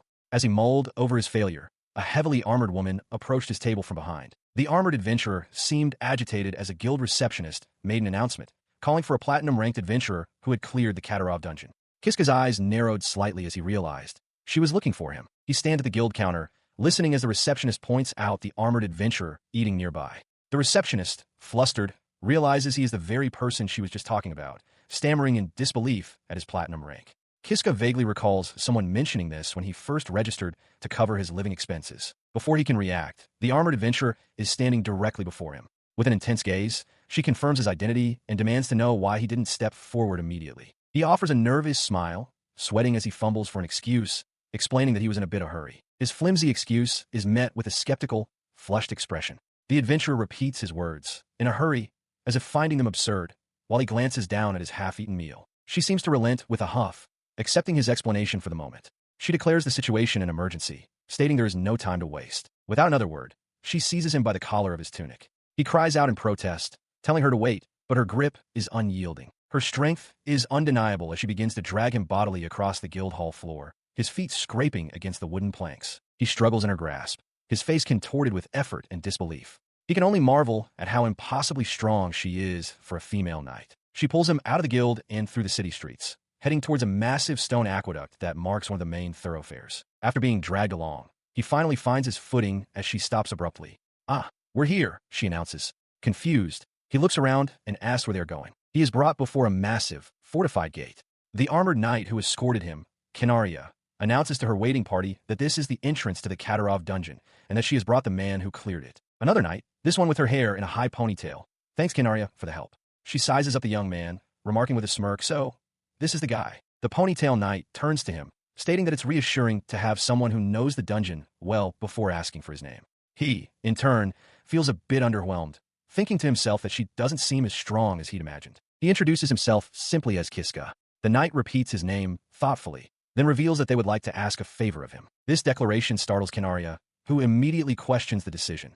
She asks if they're truly going to trust someone they barely know. The ponytail knight calmly tells her to settle down. She elaborates, explaining to her skeptical companion that if they wish to work with Kiska, they must first earn his trust. Having made her point, she turns back to Kiska and apologizes for her party's earlier heavy-handedness. She then asks if he can keep what they are about to discuss a complete secret. He looks up, a bead of sweat on his temple, but agrees without hesitation. Sure, he promises, I will. With his cooperation secured, the ponytail knight reveals their purpose. They have tracked a certain individual who is now hiding within the Katarov dungeon. That is why, she explains, they need someone like him who is intimately familiar with the place. Kiska's eyes widen at the mention of target, and he immediately asks who it is. Before she can answer, his expression shifts to one of confidence. He confirms that he knows the dungeon's layout better than anyone. He stared at the group of adventurers, and a woman with the ponytail spoke, revealing the identity of the person they were tracking. It was she claimed the Demon King. The words struck him with the force of a physical blow. His eyes widened in utter disbelief, his mind reeling from the impossible declaration. Sweat beaded on his temple as he turned back towards the party, unable to form a coherent thought, managing only a choked syllable of confusion. The woman simply smiled, unfazed by his shock. Finding his voice, he stammered, asking just who these people were. A tale known throughout the land began to surface in his mind. The story of a legendary hero party who had once defeated the Demon King. The woman's voice cut through his thoughts, confirming the unbelievable truth. She introduced herself as the hero EXILED, and her companions as that very same legendary party. She then asked if that revelation satisfied his curiosity. Kiska stares, wide-eyed and sweating, at the group of armored warriors standing before him. A wave of recognition and disbelief washes over him as he stammers, realizing just who these people are. His unspoken question is answered by the party's leader, a woman with long, light-toned hair. She confirms his suspicion. They are the legendary heroes party. She explains that their forces are currently locked in a fierce battle with the Demon Lord's army in the Western Aryan region. She continues, her expression hardening as she clenches a gauntlet fist. While they currently have the upper hand, she stresses the need to completely wipe out the enemy. If the Demon Lord escapes into the dungeon, she warns, there is no telling when his army might rise again. Having established the gravity of the situation, she turns her full attention to Kiska. Addressing him directly by name, she makes a simple, powerful request. They need his strength. He is stunned into silence. The hero, EXILED, is asking for his help. The idea seems almost impossible to him, while EXILED herself watches him with a confident, knowing smile. Before responding to her plea, Kiska finds his own voice, asking if he might pose a question first. EXILED readily agrees, assuring him that he can ask her anything. He looks at her earnestly, his own quest taking precedence. He asks if she knows a girl by the name of Ajiha Tsubaki. He then reveals his motivation, explaining that the entire reason he became an adventurer was to find Ajiha. EXILED listens intently, repeating the name thoughtfully as she processes his words. In response, she turns to her companions, a stout warrior in horned armor, a hooded figure, and another armored woman. She asks if any of them have heard the name, but the second woman confirms they have not. She turns back to Kiska, her expression softening with apology. She delivers the disappointing news. It doesn't look like anyone in her party knows the person he is searching for. She considers his dilemma, then proposes a new arrangement to Kiska. He listens, his expression thoughtful as he murmurs his understanding. She then clarifies her offer with a confident smile, promising that if he agrees to lend them his strength, they will help him search for the person he seeks after the Demon Lord is defeated. The weight of her promise settles upon him. He realizes that the hero's party, one of the most influential forces in the world, is offering to help him find Ajiha. The magnitude of the opportunity leaves him momentarily stunned. He makes his decision, agreeing to her terms if his power is sufficient. EXILED's face breaks into a wide, welcoming grin, delighted by his acceptance. She formally welcomes him aboard once more. With the agreement sealed, they clasp hands, their handshake marking a pivotal moment. A destiny that began a century ago is now set in motion once again. Now officially a member of the party, Kiska stands in new gear, still processing the unbelievable turn of events. EXILED suggests they all do a round of introductions and asks him to go first. He hesitantly agrees. He begins, stating his name is Kiska and that his class is a swordsman and adventurer. He adds that he also possesses a skill called taunt. EXILED's interest is piqued, and she remarks that it sounds like a nice skill to have. She elaborates on her thought process, noting that she heard he was ranked platinum and that they are counting on him. With his taunt skill, she believes he would make a good evasion tank, a role focused on dodging attacks and drawing enemy attention. Kiska confirms his understanding, and EXILED announces she will introduce herself next. She stands proudly, placing a hand over her heart as she introduces herself as the current hero, EXILED Rastarna. She adds that her rank is master and her position in the hierarchy is 7th. The name resonates with Kiska. Even in the world he came from 100 years in the future, the name of the hero Eligen was well known. His mind recalls the history associated with that legendary name. Eligen is the first prince of the kingdom of Fustarna, which includes Kataroy village. It is foretold that in the battle for Ariane, he will defeat the demon lord and become a legendary hero. As Kiska processed the staggering fact that his new leader was the 7th strongest person in the world, Eligen turned to the next party member. She prompted the armored woman, Kanaria, for her introduction, acknowledging that the situation was rather nerve-wracking. She responded with a clipped, formal statement, Kanaria Glycis, a holy knight of diamond rank. Her introduction was so brief that Kiska commented on its speed, which drew a laugh from Eligen, who teased that Kanaria was terrible at communication. Following her terse introduction, the stout warrior with the horned helmet stepped forward with a hearty laugh. He introduced himself as Gorgon, expressing his honor and excitement to work with Kiska. He admitted they were a quirky bunch, but assured Kiska that each of them had a solid backbone. His boisterous welcome concluded, and attention shifted to the silent, hooded figure. Eligen called out his name, Knock, but was met with only a silent stare, the individual's face remaining completely obscured by shadow. He offered no response at all. Kiska thought to himself that while Gorgon had mentioned weirdos, this person was far too mysterious. Believing that was everyone, he prepared to move on. Just then, however, his eyes fell upon a small, childlike girl with elven ears who had been standing quietly amongst the party the entire time. He hadn't even noticed her. He leaned down with a friendly smile, patting her gently on the head as if she were a lost child. Hey, little girl, he asked kindly, where's your mom? The girl's face immediately contorted with flushed, furious indignation. His innocent question was met with a sudden burst of uproarious laughter from Eligen. She doubled over, pointing and shouting about how Kiska had just treated Niao like a little kid. Still laughing, she explained to the bewildered Kiska that, believe it or not, the girl was actually far older than any of them. He stared in shock as he learned she was an elven mage named Niao. The realization struck him. He'd heard that elves live for ages, which explained her youthful appearance. As Kiska stammered an apology, Niao pointed her staff at him, her cheeks still puffed with annoyance. She declared that she wouldn't forgive him if he treated her like a child again. With the introductions finally complete, Eligen announced it was time to proceed. With introductions complete, the heroes' party sets off with a unified cry. Their destination, the Katarov dungeon. As they make their way across the rooftops, Kiska strides ahead, taking a different path from the rest. Eligen calls out, asking where he is going and reminding him that the main entrance is in the opposite direction. He leads them not to the main gate, but to a secluded chamber within the structure. Apologizing for the wait, Kiska presents a glowing pedestal, explaining that it is the second entrance, a teleportation circle leading deeper into the dungeon. His words catch the others by surprise. Eligen repeats the term teleportation circle with a hint of confusion, while Kanaria exclaims that she has heard of this place before. Her memory proves correct. She recalls that this specific circle was used to banish criminals. As she speaks, a dark shadow falls over Kiska's face, his expression unreadable. He confirms her suspicion, stating plainly that this is where he entered the dungeon and managed to survive. The revelation stuns Kanaria, who stares at him and breathlessly asks just who he truly is. Before she can press him for more details, Eligen calmly places a hand on her shoulder, silencing her inquiry with a steady gaze. The hero then turns her attention to Kiska, asking if the monsters beyond this point are strong. With a confident grin, Kiska replies that his former self would have died hundreds of times against them, implying that for their current party, it will be a different story. With that assessment, the entire party gathers on the glowing teleportation circle. Eligen declares that the monsters ahead should be perfect for a warm-up. As the circle prepares to activate, Kiska looks at the hero beside him. He reflects on Eligen's kindness, noting that she didn't even try to question him about his painful past. He stood with his new companions, his resolve hardening. This was his second time challenging this dungeon, and this time, he would see it through to defeat the Demon King. The teleportation magic swirled and then settled.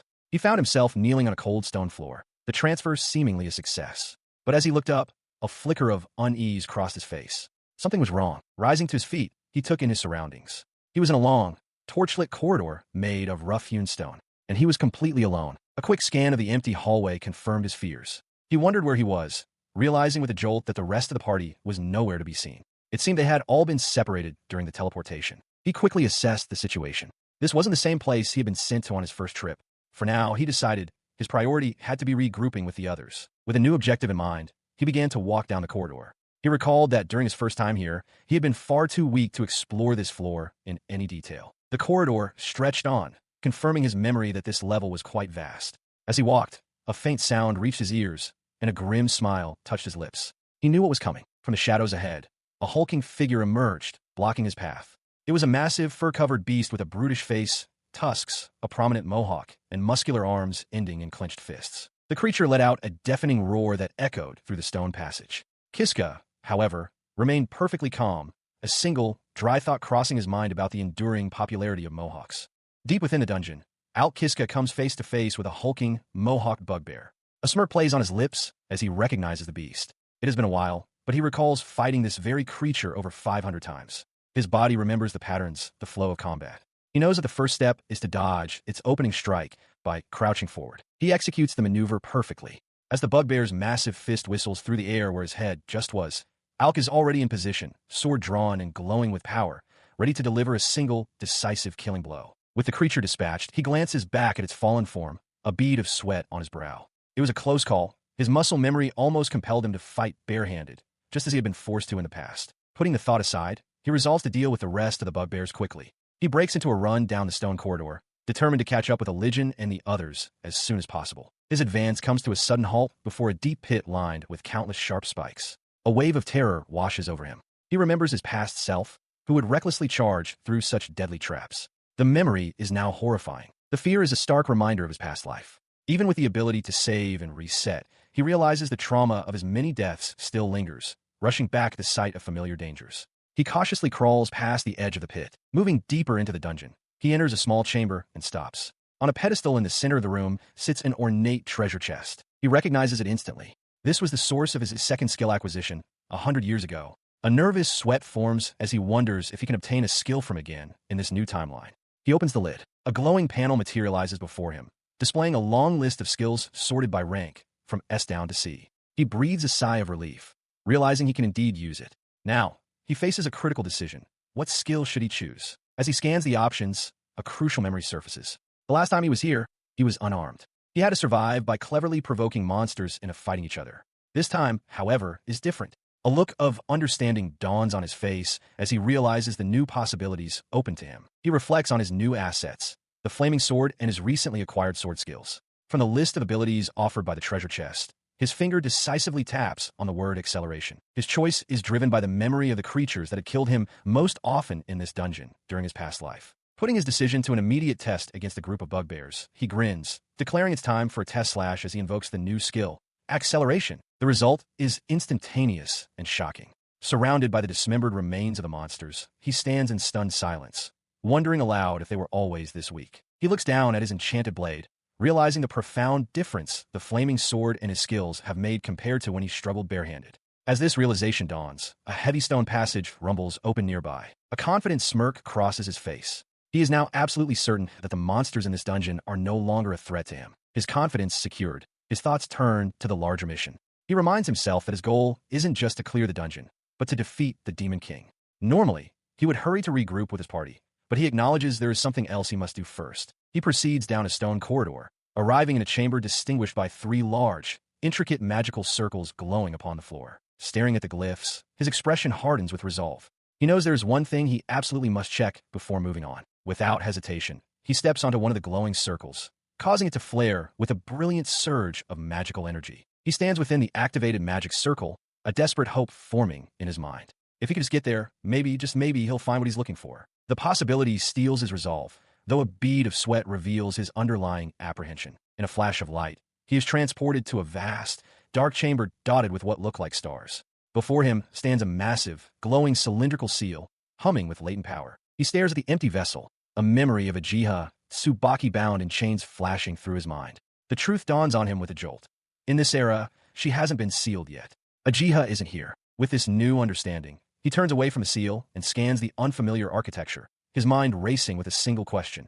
Where could she possibly be? He proceeds down a long, stone corridor when a sudden noise breaks the silence. He stops, listening intently, recognizing the distinct sounds of a fight. Cautiously, he peeks around the corner and his eyes widen in shock. Someone is engaged in combat just ahead, in what he recognizes as a bugbear den. The warrior is Canaria, and she is fighting with breathtaking power. She leaps through the air, her blade a blur as she effortlessly parries a werewolf's attack. He is stunned by her incredible strength. His shock gives way to tactical analysis. He knows this area is filled with numerous werewolf dens.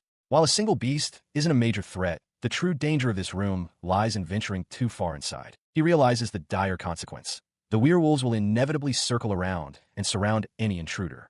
Just as the thought crosses his mind, Canaria activates her acceleration skill, dodging a lunging werewolf that attempts to flank her. He leaps into action, slashing a werewolf just as it lunges for Canaria. Landing beside the startled adventurer, he flashes a determined grin and announces he is there to help. Canaria looks back, surprised by his sudden appearance. Following his intervention, they stand back to back, surrounded by the remaining beasts. With his strange, dark sword at the ready, he declares that together they will wipe them all out. Acting on his words, the pair launches into a fluid, coordinated assault. They weave through the monsters, their blades flashing as they cut down the werewolves with brutal efficiency. The battle concludes swiftly, leaving the chamber floor littered with the bodies of the defeated werewolves. Alk turns to Canaria, stating with some relief that they somehow managed to take them all down. Instead of thanking him, Canaria turns to him with a stern expression. She admonishes him not to stick his nose where it doesn't belong, questioning why he interfered when he is supposed to be just a guide. Her sharp rebuke leaves him momentarily stunned.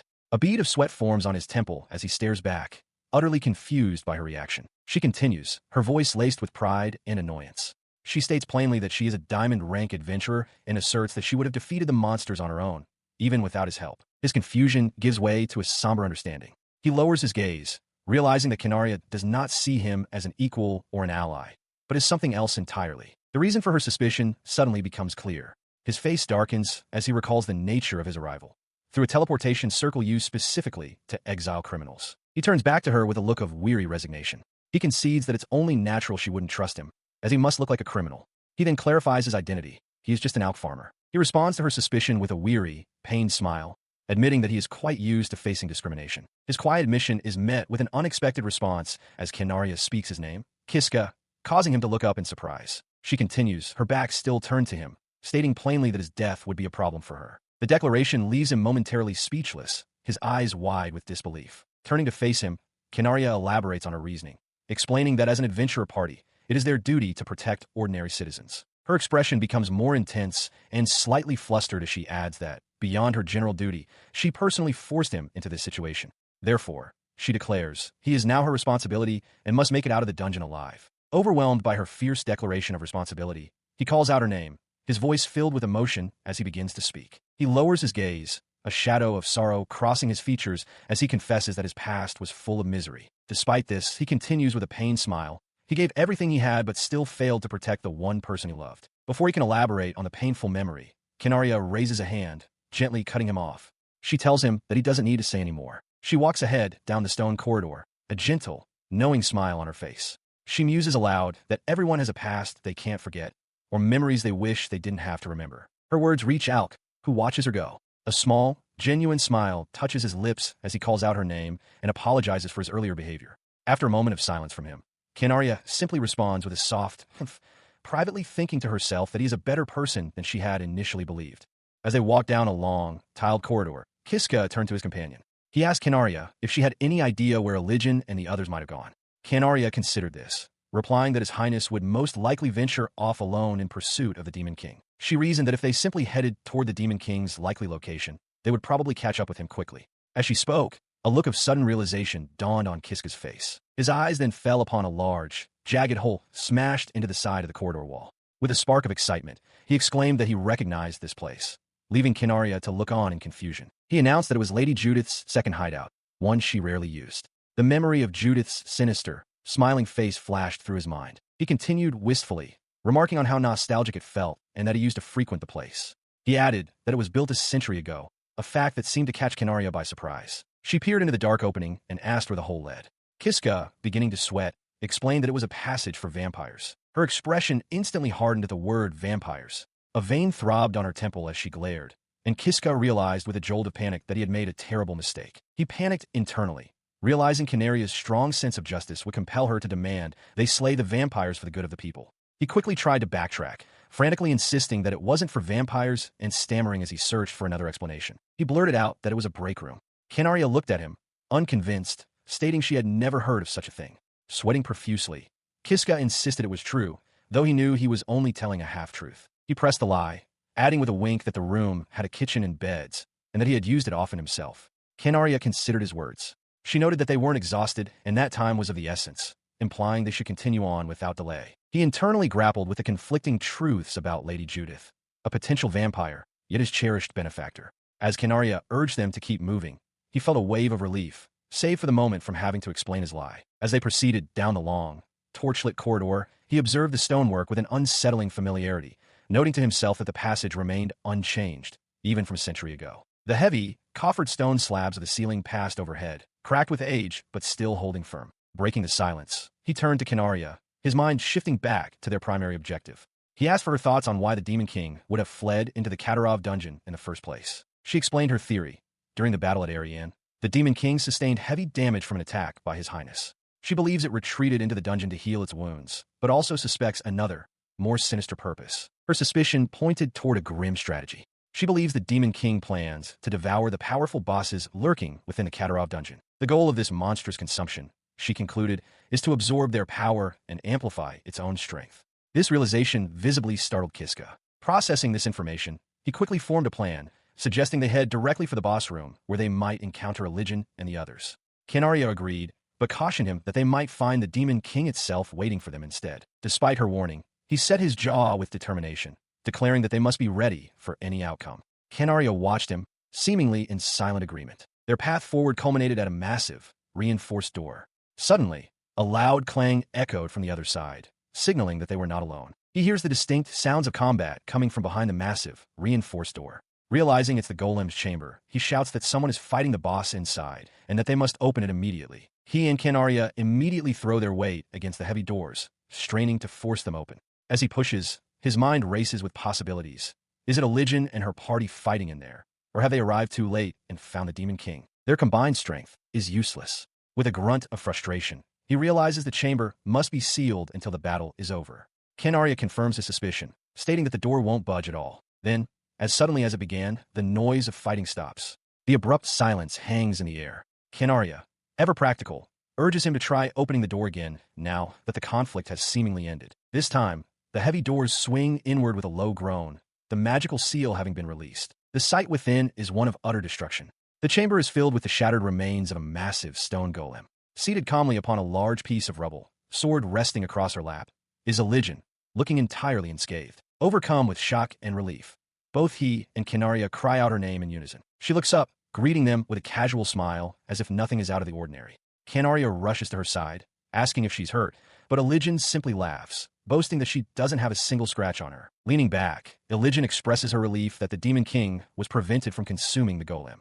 Kiska can only stare, awestruck by her power. He marvels that she single-handedly defeated the same monster that Ajiha had struggled against. Her moment of rest is brief. She turns her attention back to the mission, asking Kiska if the main boss room is located further ahead, and more importantly, if it is still intact. He confirms with absolute certainty, a determined look on his face. As far as he knows, there are 2 more bosses left to face. His thoughts race as he maps out the path ahead. He recalls that the Griffin's chamber is next, followed by the chamber of the giant centipede. His knowledge impresses Religion, who remarks that she was right to trust her instincts about him. She recalls Judith mentioning that the centipede only moved into this dungeon about 50 years ago, leading her to speculate that in this era, a different boss might occupy that chamber. She rallies the group with renewed vigor, declaring their intent to defeat the remaining bosses before the Demon King can devour them. Turning to Kiska, she affirms that they are counting on his guidance, and he readily agrees. Their confidence shatters the moment they step through the next doorway. All 3 adventurers, Canaria, Kiska, and Religion, stare forward,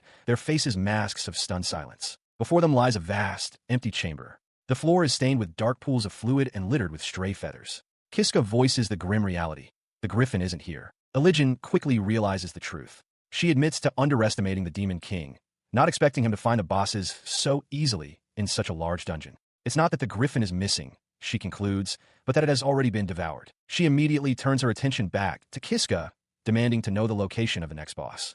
With a serious expression, he reveals that the next chamber is the final one, at the very end of the dungeon. His declaration sends a wave of shock through his companions. Both Religion and Canaria stare, their eyes wide with disbelief at the sudden realization that they are already at the threshold of the final confrontation. Her shock gives way to fierce resolve.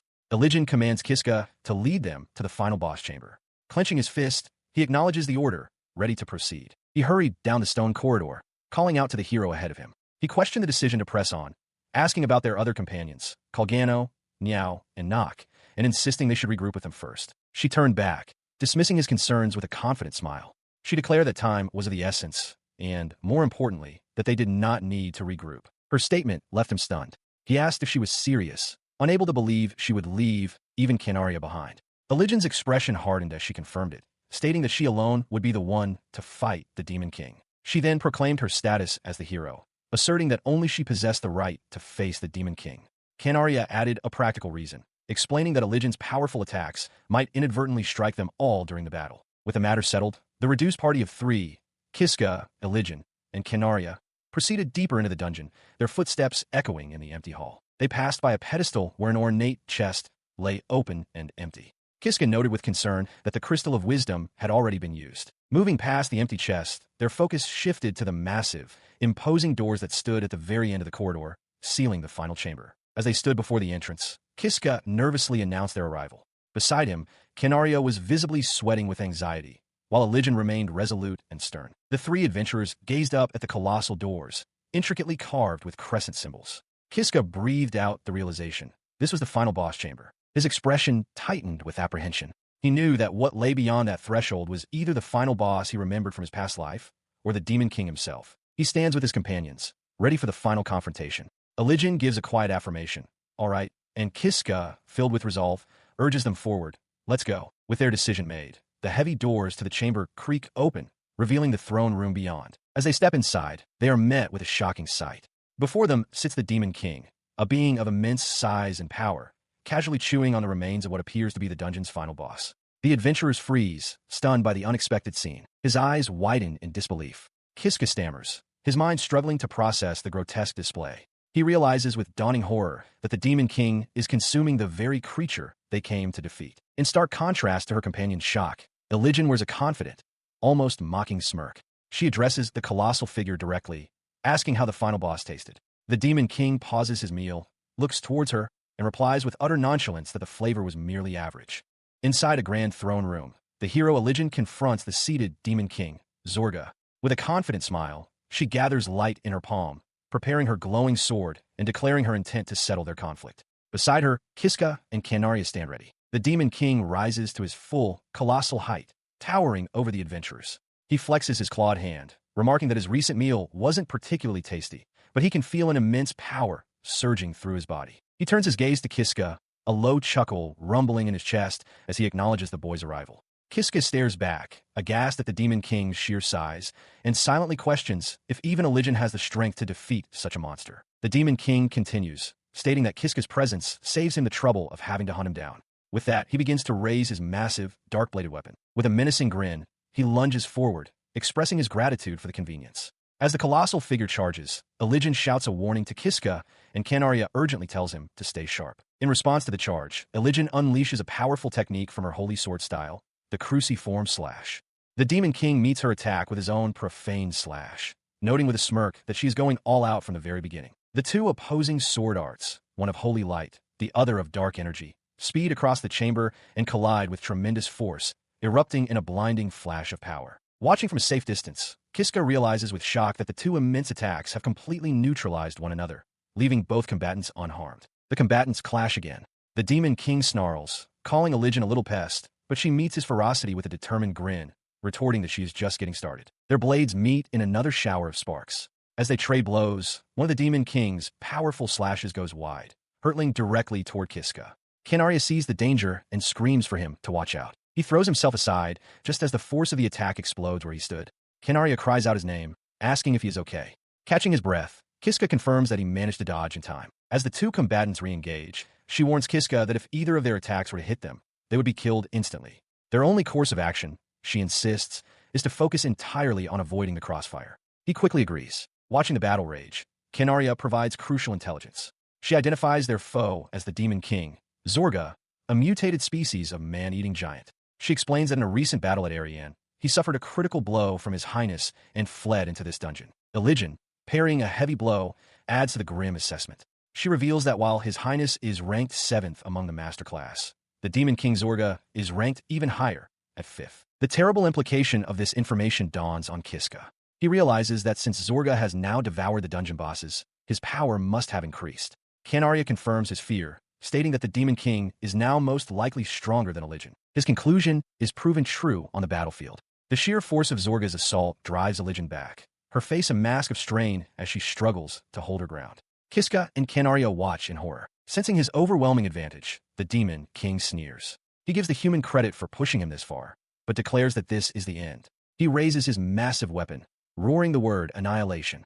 As the final blow descends, Kiska shouts Elijin's name and surges forward to help. Kinaria quickly grabs his arm, stopping him. She tells him to wait, her eyes fixed on the fight. Her faith is rewarded. Elijin slides low beneath the massive swing, dodging the attack completely. She declares that the outcome of a battle is not decided by strength alone, renewing the hope of her onlookers. As the hero prepares her counter, Kinaria explains the source of her power. His Highness possesses not only superhuman strength and swordsmanship, but has also added enhanced physical ability to her arsenal.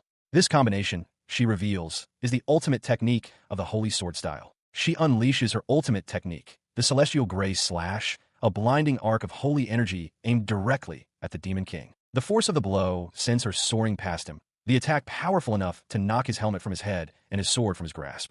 Yet the Demon King himself remains standing. He turns with a cruel smirk, mocking her failure. Kiska and Kinaria watch in horror, while Elijin herself is stunned, unable to believe her ultimate attack missed its mark. Before she can recover her footing, the Demon King closes the distance in an instant, his fist crashing into her side with devastating force. The blow sends her hurtling across the chamber, where she collapses against the far wall, gasping in pain. Struggling to her knees, blood trickling from her lips, she realizes with dawning dread that this is a completely different being from the one she faced at Ariane. Seeing her wounded, Kiska rushes forward, determined to help. Kinaria cries out his title, but it is Elijin who shouts the loudest, ordering them both to stay back. She clarifies her desperate warning, explaining that anyone who gets too close will be caught in the crossfire of her attack and will surely die.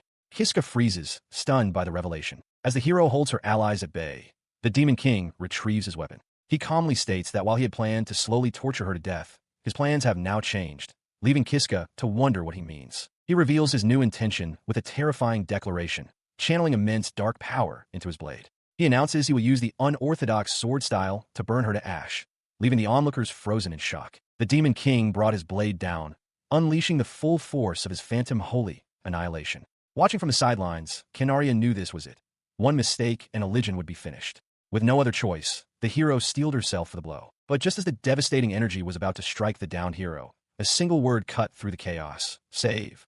The unexpected command left Alk and Kinaria stunned. He stared in disbelief, wondering if he had truly heard someone say save. Before he could process it, the Demon King's immense attack vanished completely, leaving only a crater of smoldering rubble where Elijin sat, untouched. The sudden disappearance of his ultimate technique sent Zorga into a fit of mocking laughter.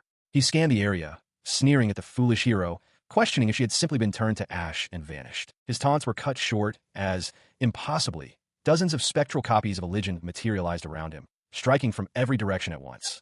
Alk gasped in shock, while Kinaria observed that the hero was somehow multiplying. He quickly realized his first impression was wrong. No, he thought, his eyes wide with astonishment. It only looks like she's multiplying. He understood that her movements were simply too fast for the eye to follow, creating a blur of afterimages. Kinaria confirmed his suspicion, explaining that while it appeared as if Elijin had split into multiple copies, she was in fact using her unique save ability. She was using it to rewind time, repeating the same moments over and over again to create the illusion of a simultaneous, multi-pronged assault. The revelation struck Alk with force. He remembered Elijin's save ability and the reset power used by the Dark Uchiha. He possessed both save and reset himself. Yet he understood with a sinking feeling that he was completely incapable of replicating such a feat. His thoughts returned to the battlefield, where the true nature of the conflict was laid bare. With this incredible power, the hero Elijin stood against Demon King Zorga, marking the beginning of the fourth hero versus Demon King war. Her final, time-woven strike found its mark. With a triumphant smirk, she declared that his reign had come to an end as the Demon King's body began to shatter under the overwhelming assault. The colossal form crumbled, its dark armor and flesh dissolving into nothingness until only a heap of remains lay on the stone floor. As the dust settled, Kinaria cried out in relief, addressing her as Your Highness. Alk, equally relieved, simply called out her name. Elijin turned towards them, a weary but satisfied smile on her face. She chuckled lightly, asking if she had made them worry.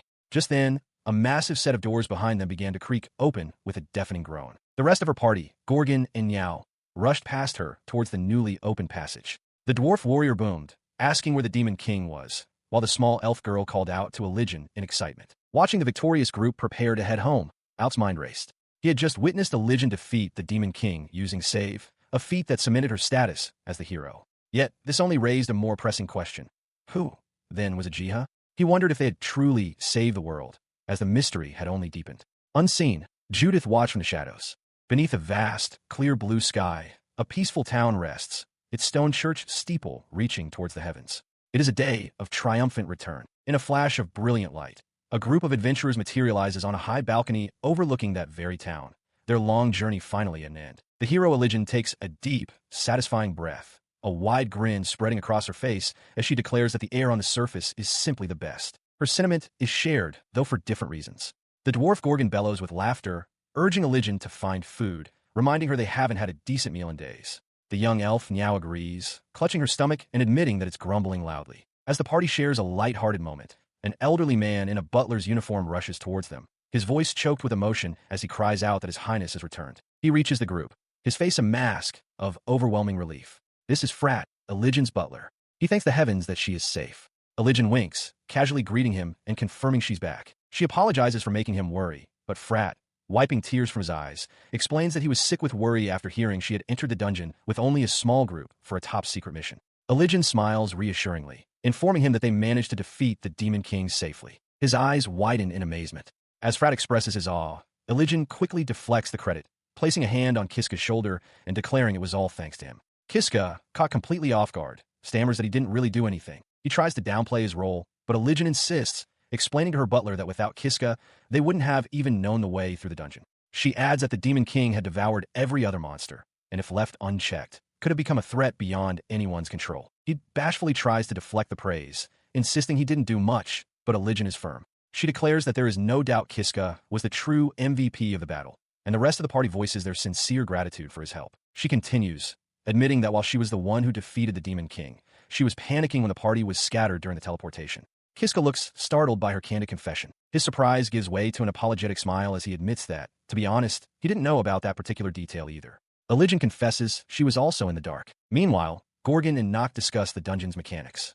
Gorgon speculates that the hidden teleportation circle was likely designed to prevent exiled party members from entering together, noting that he has seen plenty of other parties use the main gate without issue. Their conversation is cut short when the butler, Frat, suggests they move along. He reminds the heroes that the people are waiting for them and that it is time to head back to the village. Following his lead, the entire party emerges from the dungeon entrance to face a large, expectant crowd of villagers who have gathered to welcome them. The crowd erupts in excited murmurs upon seeing the hero. They recognize Elijah, and a rumor quickly spreads among them that she infiltrated the notorious Katarov dungeon all by herself. Stepping forward, Elijah raises a hand, and a large, ornate chest materializes before her with a flash of light. She calls for the villagers' attention, introducing herself as Elijah, first prince of the kingdom of Rastarna, and announces that she has slain the Demon King. As the chest opens, it reveals the grim proof of her victory, the severed head of the Demon King Zorga, his face locked in a final, monstrous snarl. With the evidence displayed for all to see, Elijah raises a fist in triumph.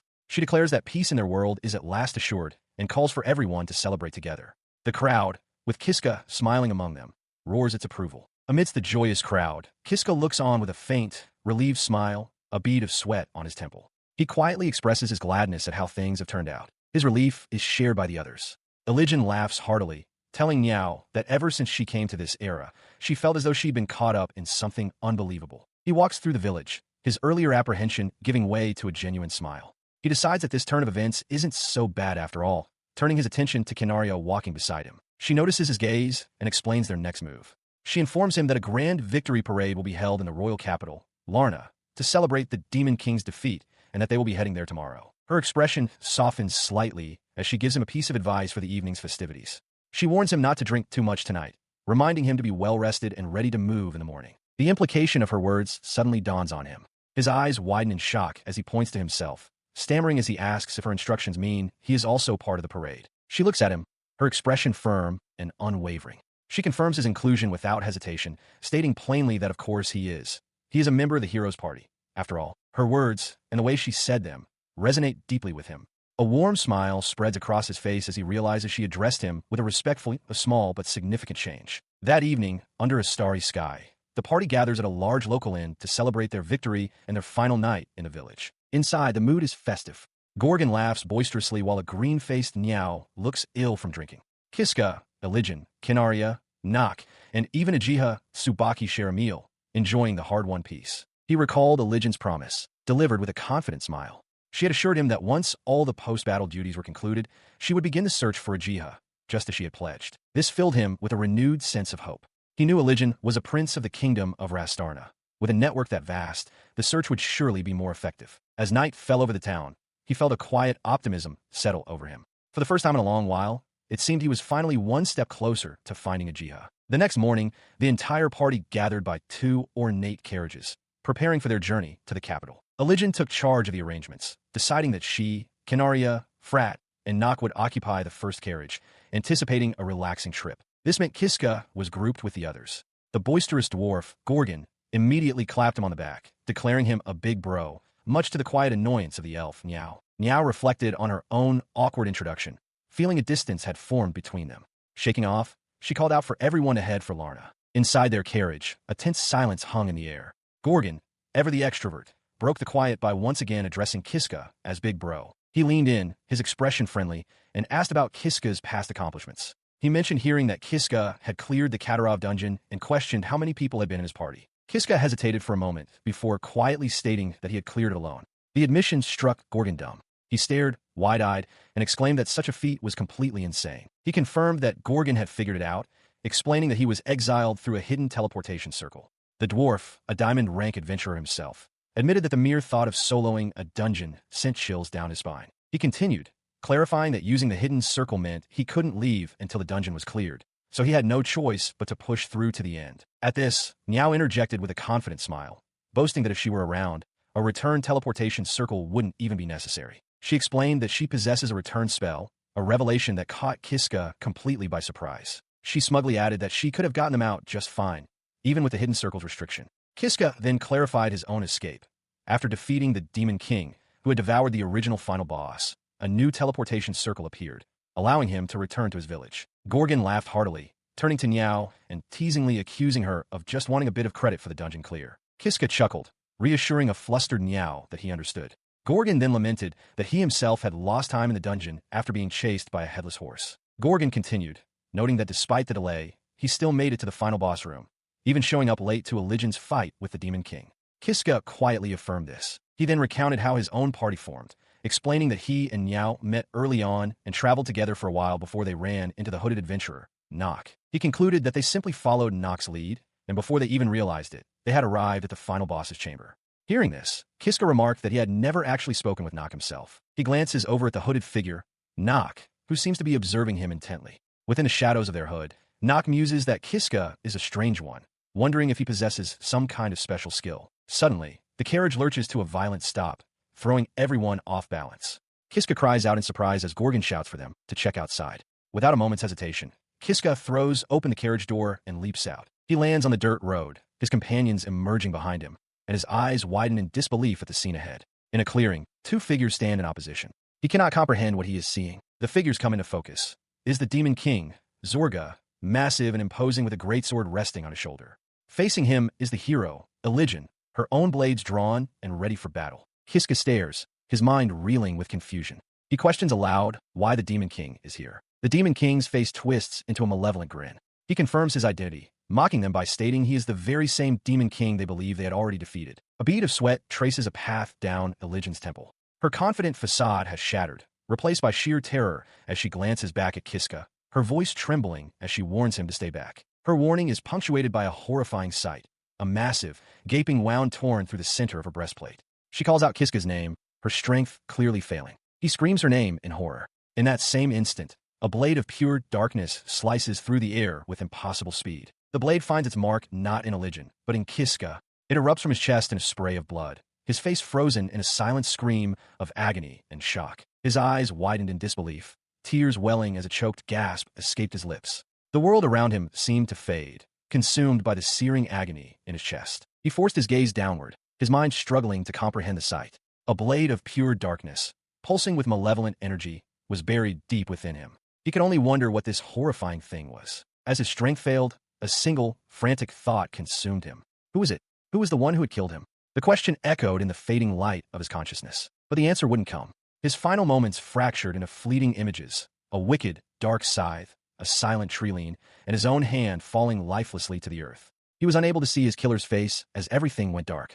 Kneeling in a torch-lit stone corridor, Kiska reflected on his new reality. Ever since he had arrived in this world, 100 years in the past, this moment marked his first death. He understood with grim certainty that this was where it all began. He recalled Elijin's solemn words to him. She had explained that his own death was inconsequential, no matter how many times it happened. However, if she were to die, the future a century from now would irrevocably change for the worse. Faced with this stark reality, his resolve hardened. If that was how things stood, then he would stand before her, shielding her from that fate. He and his companions would delve into the dungeon and change destiny itself. His determination was immediately assaulted by a flood of traumatic memories. Elijin, a gaping hole in her chest, the triumphant revival of the Demon King, and his own body, pierced by a blade. The most critical detail, however, remained agonizingly out of reach. Who had killed him? He pushed himself to his feet and began walking down the long corridor, the weight of everything that had happened pressing down on him. So many things had occurred all at once. As he walked, his mind focused on the final confrontation. He was certain that at the scene of Elijin's death, the only ones he saw were her and the Demon King. Yet, there was one piece of the puzzle he knew for sure. He reasoned that Elijin's carriage, which had been traveling ahead of his own, should have contained Kinaria, Nock, and Frat. But in his memories of the final battle, they were nowhere to be seen. The implication was chillingly clear. Everyone who had been riding in that lead carriage had been killed by someone else before the final battle even began. He mentally reconstructed the sequence of events. An unknown assailant had first eliminated the party members in the lead carriage. That same person then revived the Demon King, before circling around to ambush his own carriage from behind. And with that tactical realization, the final, brutal memory slammed into him. The assailant had come up from behind and killed him. He continued to puzzle over the events of his death, his mind racing through the facts.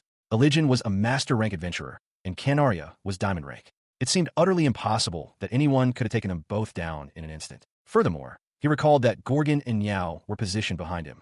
If the killer's sole purpose had been to slaughter the entire party, those two should have been the first targets, not the last. His thoughts were interrupted by the hulking forms of a werewolf and another massive, bugbear-like creature blocking his path in the stone corridor. He grit his teeth, knowing he couldn't afford to waste time while the Demon King was still at large. He resolved to keep moving forward, analyzing the past as he fought through the present. A flood of memories washed over him.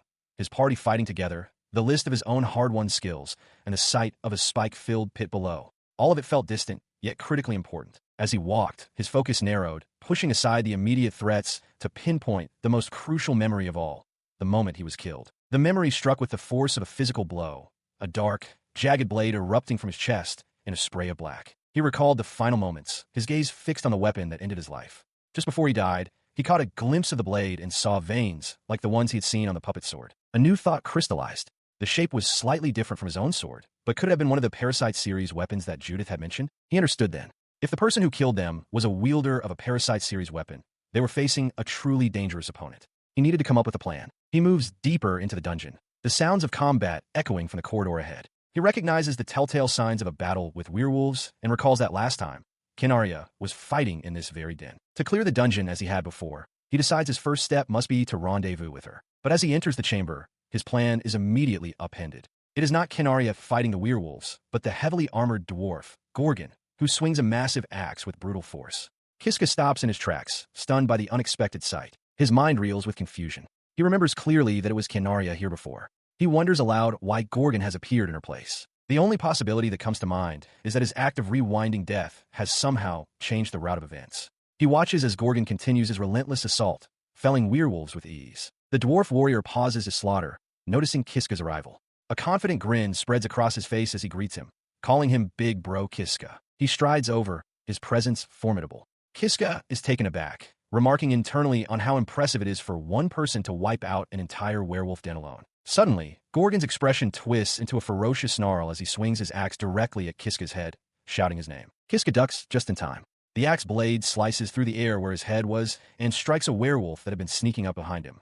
Gorgon smirks, commenting that Kiska still has some life left in him. The young man looks back in shock, realizing the danger he was in. The dwarf calmly states that the situation was dangerous. Still processing the near-death experience, Kiska can only ask what he's talking about, completely bewildered. He found himself on the receiving end of a boast from the dwarf warrior, Gorgon, who questioned how someone claiming to have cleared the dungeon couldn't dodge a simple attack from a slow fighter like himself. His eyes widened in surprise as Gorgon chuckled, adding that running into him worked out perfectly. Kiska could only concede that the warrior's point was true. The armored dwarf then deferred to him, resting his axe on his shoulder and asking which way they should go to find Elijin. He confidently took the lead, explaining that his job was to guide the way. Recalling the layout, he declared that they should be able to move ahead to the right without any trouble and urged Gorgon to follow. As they walked, he offered an apology, admitting he had no idea the party would be split up. Gorgon asked if he knew anything about it, and Kiska confirmed his ignorance on the matter. He then revealed a startling fact. He had cleared this very dungeon by himself before. The statement elicited a loud cry of disbelief from Gorgon. The warrior found the claim crazy, but Kiska simply agreed. Internally, he recalled the rough truth of redoing it through countless death loops, quickly deciding it was best not to mention that part aloud. Impressed by this revelation, Gorgon remarked that with such strength, Kiska could be a full-fledged party member, not just a guide. Kiska laughed off the compliment as they continued down the stone corridor. He pointed forward, confidently announcing that the boss room, where the golem was located, was just ahead. He voiced his suspicion that a Legion might be there. His detailed knowledge prompted a wry smile from Gorgon, who commented on just how much the young man seemed to know. He is brought up short when Gorgon turns to him, a grin on his face, and asks if he already knows the future. The question catches Kiska completely off guard. Before he can process the question, Gorgon suddenly shouts a single word, "Go!" Kiska reels back in shock and confusion, calling out the dwarf's name. He stammers, trying to comprehend how Gorgon could possibly know such a thing. A nervous laugh escapes him as he struggles to find an explanation. His laughter dies in his throat as a memory surfaces, the moment of his death. He recalls the person standing behind him then. It was Gorgon. The horrifying thought crystallizes in his mind. The one who killed him in that previous life was none other than the dwarf warrior, now standing beside him. The chilling realization is interrupted as they arrive before a massive, reinforced door. Kiska observes that it sounds like the battle has already begun within. Gorgon confirms if this is the correct location. He pushes against the heavy door, but it doesn't move an inch. Gorgon grunts in frustration, explaining that the door is sealed and won't open until the fight inside concludes. The dwarf turns to Kiska with a knowing grin, remarking again on how knowledgeable he is. The comment only deepens Kiska's unease. He can no longer be certain of anything. He internally wrestles with the new information. If Gorgon was his killer, he must remain vigilant. His thoughts are cut short as he realizes the sounds of combat from beyond the door have ceased. Just as he notes the silence, the heavy doors swing open. Inside, Elygian stands with a look of surprise, and beside her is Judith, holding a massive, intricately designed sword. Gorgon lets out a booming laugh as they step through the doorway, spotting the others. Kiska, however, stares in wide-eyed shock, mistakenly identifying the woman with Elygian as Kinaria. His mistake hangs in the air as Judith, the actual woman present, observes the scene with a grave expression. She realizes that the future has shifted once more, noting to herself that Kinaria has appeared in this timeline. Unaware of the temporal complexities, Elygian offers a bright smile, welcoming Kiska and Gorgon and expressing her relief that they arrived safely. In response to her greeting, Gorgon boasts loudly, declaring that common monsters are no match for his strength. Kiska, still processing the situation, simply addresses Elygian by name. As he looks at her, a chilling premonition grips him. In his mind, Elygian's cheerful expression remains, but her words are a death sentence. She tells him he is going to die tomorrow. The vision leaves him reeling, his mind racing with the question of what he could possibly do to save her. In the present moment, however,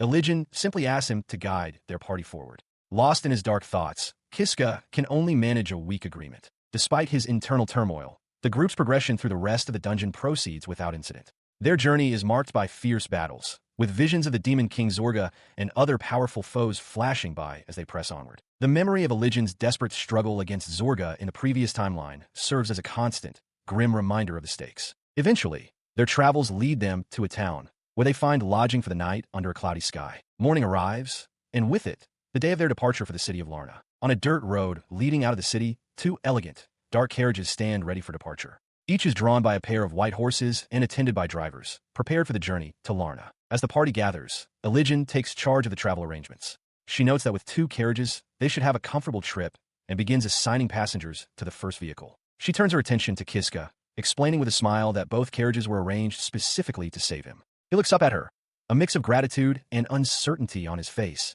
and begins to speak her name. Before he can finish his thought, Elygian interrupts with a fierce declaration. She announces that she will ride with him, vowing to personally rewrite his destiny. Kiska is stunned into silence, only able to question if she truly means to ride with him. Having made her decision, Elygian begins to organize the rest of the party. Her plan is immediately met with enthusiasm from Niao, who excitedly asks to join them.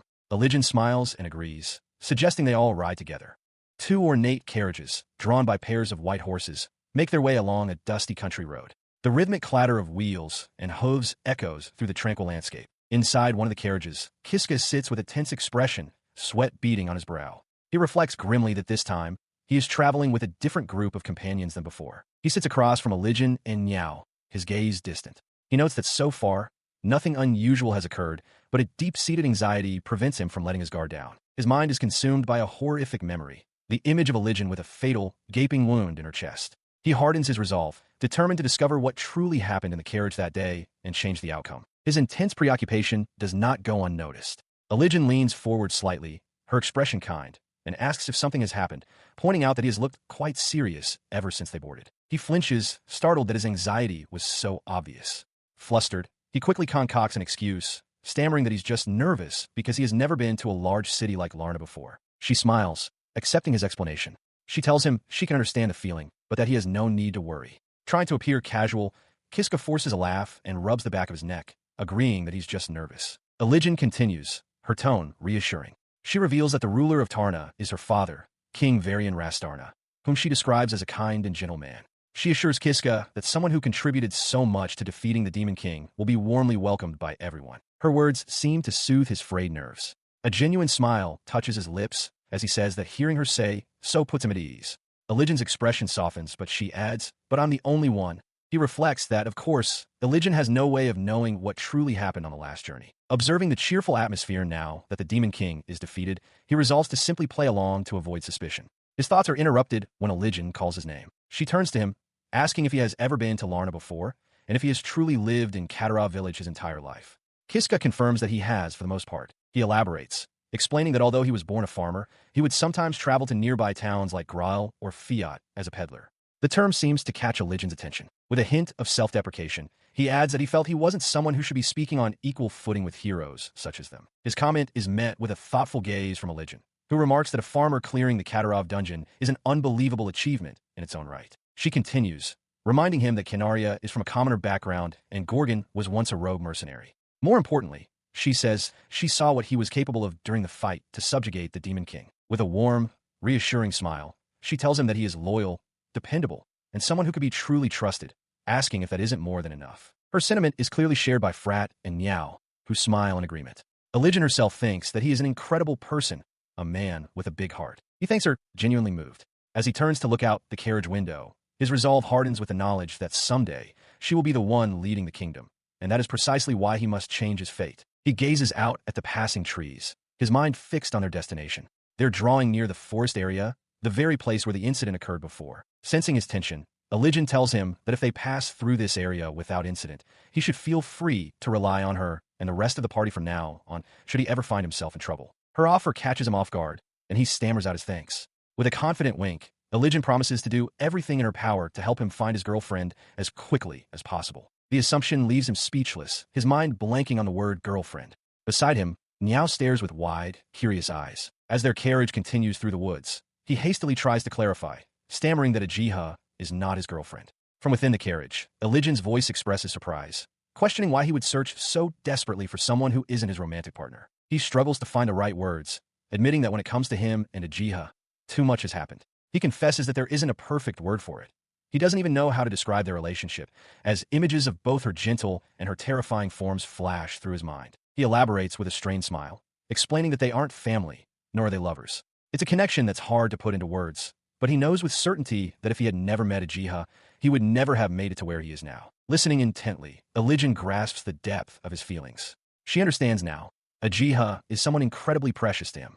Kiska confirms this, his expression firming as he declares that he came to this era for the sole purpose of saving her. With the truth revealed, a thoughtful silence falls over the carriage. He turns his gaze back to the window, his thoughts drifting. He came here to save Ajiha, and now he finds himself trying to save the hero of this era, Elijin. A question forms in his mind.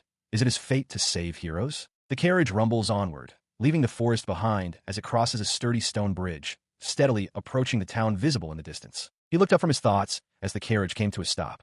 Elijin announced their arrival in Larna, a statement her butler, Frat, quickly affirmed, noting they were almost at their destination. Kiska's eyes widened in realization. Stepping out of the carriage, the party stood before the towering stone walls and massive wooden gates of the city. Beyond the gates lay their destination, the capital city of Larna, the heart of the kingdom of Rastarna, a sprawling metropolis of countless buildings and bustling streets. The sheer scale of the capital left Kiska stunned.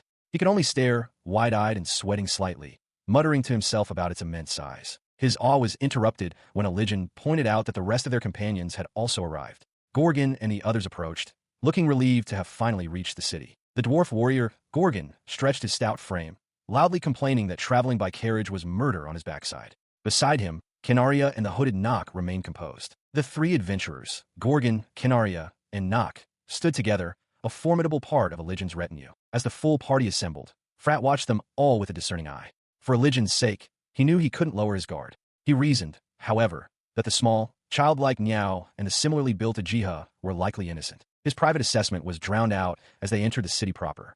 A crowd of citizens had gathered, cheering enthusiastically for the return of Elijin Sama and Canaria-san. Walking amidst the adoring public, Kiska remarked on Elijin's incredible popularity. She let out a weary sigh, acknowledging that while she wanted to rest after the long journey, her first duty was to report to her father. She and her companions kneel in the grand throne room of Larna. Before them, seated on a raised dais, is the king, flanked by his royal advisors, prepared to receive their report. Lifting her gaze to meet the monarchs, she formally announces her return to his majesty. The ruler, King Varian Rastarna, smiles warmly, informing her that he has already received her report and commends her for a job well done. Elijin expresses her gratitude in return. She then directs the king's attention to a large, ornate box that materializes before the throne, urging him to take a look. The lid of the box vanishes, revealing the grim contents within. The severed head of a horned, demonic figure, its face frozen in a silent snarl. A wave of shock ripples through the court. The king identifies the trophy as the head of the Demon King, marveling that it was taken not from a battlefield, but from within the infamous high-difficulty Katarov dungeon. His gaze returns to the adventurers, acknowledging the immense difficulty of their mission. Elijin concurs, but clarifies that their success was due to an exceptional individual who lent them his strength. She places a hand on Kiska's shoulder, declaring to the entire court that it was his power that enabled them to defeat the Demon King without incident. Flustered by the sudden attention, Kiska internally laments his awkwardness in such situations. The king's focus shifts entirely to the young man, addressing him by name and offering his personal thanks. A nervous Kiska deflects the praise, insisting he only did what he was capable of. Pleased by this modesty, the king offers to grant him a reward, asking if there is anything he desires. Startled, Kiska stammers for a moment before revealing that he is searching for someone, a matter he has already discussed with Elijin. He initially informs the king that he doesn't have any particular reward in mind. King Varian listens, a thoughtful expression on his face, as Elijin smiles warmly at Kiska's side. His mind, however, is fixed on his true objectives, preventing Elijin's death and stopping the Demon King's revival. He inwardly considers what he could possibly ask for that would help achieve those goals. He then hesitates before the throne, admitting that his request might not truly qualify as a reward. Finding his resolve, he stands before the open box containing the Demon King's head and declares to the king that he does, in fact, have a suggestion. Behind him, Elijin and her party watch with curiosity. The king's interest is piqued. He leans forward, repeating the word. A suggestion, you say, as the view pulls back to show the spires of the royal castle. Night descends upon the capital, the sky above the castle rooftops filled with clouds and stars. Later, a celebratory banquet is held. Kiska sits among the heroes, Elijin's party, Ajiha, and Canaria, at a long, lavishly set table, attended by servants. While eating, he breaks the silence, stating that there is one thing he has been wondering about. His thoughts turn inward, focusing on the central mystery. He recalls the original timeline, questioning how the one who killed them was able to interfere with the Demon King's head when it should have been secured inside Elijin's item box. He connects this puzzle to the suggestion he made earlier. It seems impossible that someone could have simply taken the head from a carriage. The crucial question remains, how did their killer manage to slay Elijin and revive the Demon King? He had achieved his first objective, to isolate the Demon King's head. The ornate chest now rests upon a grand altar, a solitary and silent sentinel within a hallowed chamber. He had successfully separated Elijin from the artifact, but the core questions still plagued his mind. Would Elijin still be killed? Would the Demon King still find a way to revive? As night fell over the city, his resolve hardened. He vowed that he would figure it out, that he would uncover the identity of the one who had killed them in the other timeline. He sat alone in his modest room, the weight of his mission settling upon him. He would put an end to this threat once and for all. The Demon King's head was now secured within the sacred walls of the Temple of Larna. Deep inside the temple, the chest rested upon its altar, the only light coming from two flickering candles. A figure emerges from the shadows, their footsteps silent on the stone floor. Ajiha Tsubaki approaches the altar with quiet purpose. Meanwhile, in another location, Elijin's expression shifts from composure to one of wide-eyed, utter shock. She slips an ornate, silver ring onto her gauntlet finger, a faint, knowing smile gracing her lips as she does so. Her face breaks into a wide, ecstatic grin. At last, she exclaims, holding up her hand to display the new ring. The moment I've been waiting for. Nearby, Kiska watches as Canaria stares, her face a mask of stunned disbelief. The armored knight found herself face to face with Kiska, who stood in a nearby doorway. A bead of sweat traced its way down his temple as he forced a smile, his eyes betraying a deep unease. "What are you doing here, Canarius-san?" he asked, the question hanging in the air. In that moment, a terrible suspicion took root in his mind. Was she the culprit? Within a grand, ornate hall, Kiska stands before religion, his mind racing with a single, dreadful question. Is she the traitor? She explains calmly that she was merely making her rounds, checking for any suspicious individuals who might try to misuse the Demon King's head. Kiska, feigning innocence, asks her to clarify what she means by suspicious. He presses the point, asking directly if she is referring to someone attempting to revive the Demon King. His question strikes a nerve. A dark shadow falls over Religion's face, her features contorting with unspoken fury. She quickly masks her anger with a dismissive smile, questioning if such a person even exists. Kiska, sweating slightly, plays along, claiming he wouldn't know. He continues, suggesting that even if someone tried to revive the Demon King, it's reassuring that the head is secure. With that, he declares his intention to press forward. His parting words, however, are a direct warning. Religion won't be killed. The statement shatters her composure, her eyes widening in pure shock. His friendly demeanor vanishes, replaced by a hard, knowing gaze.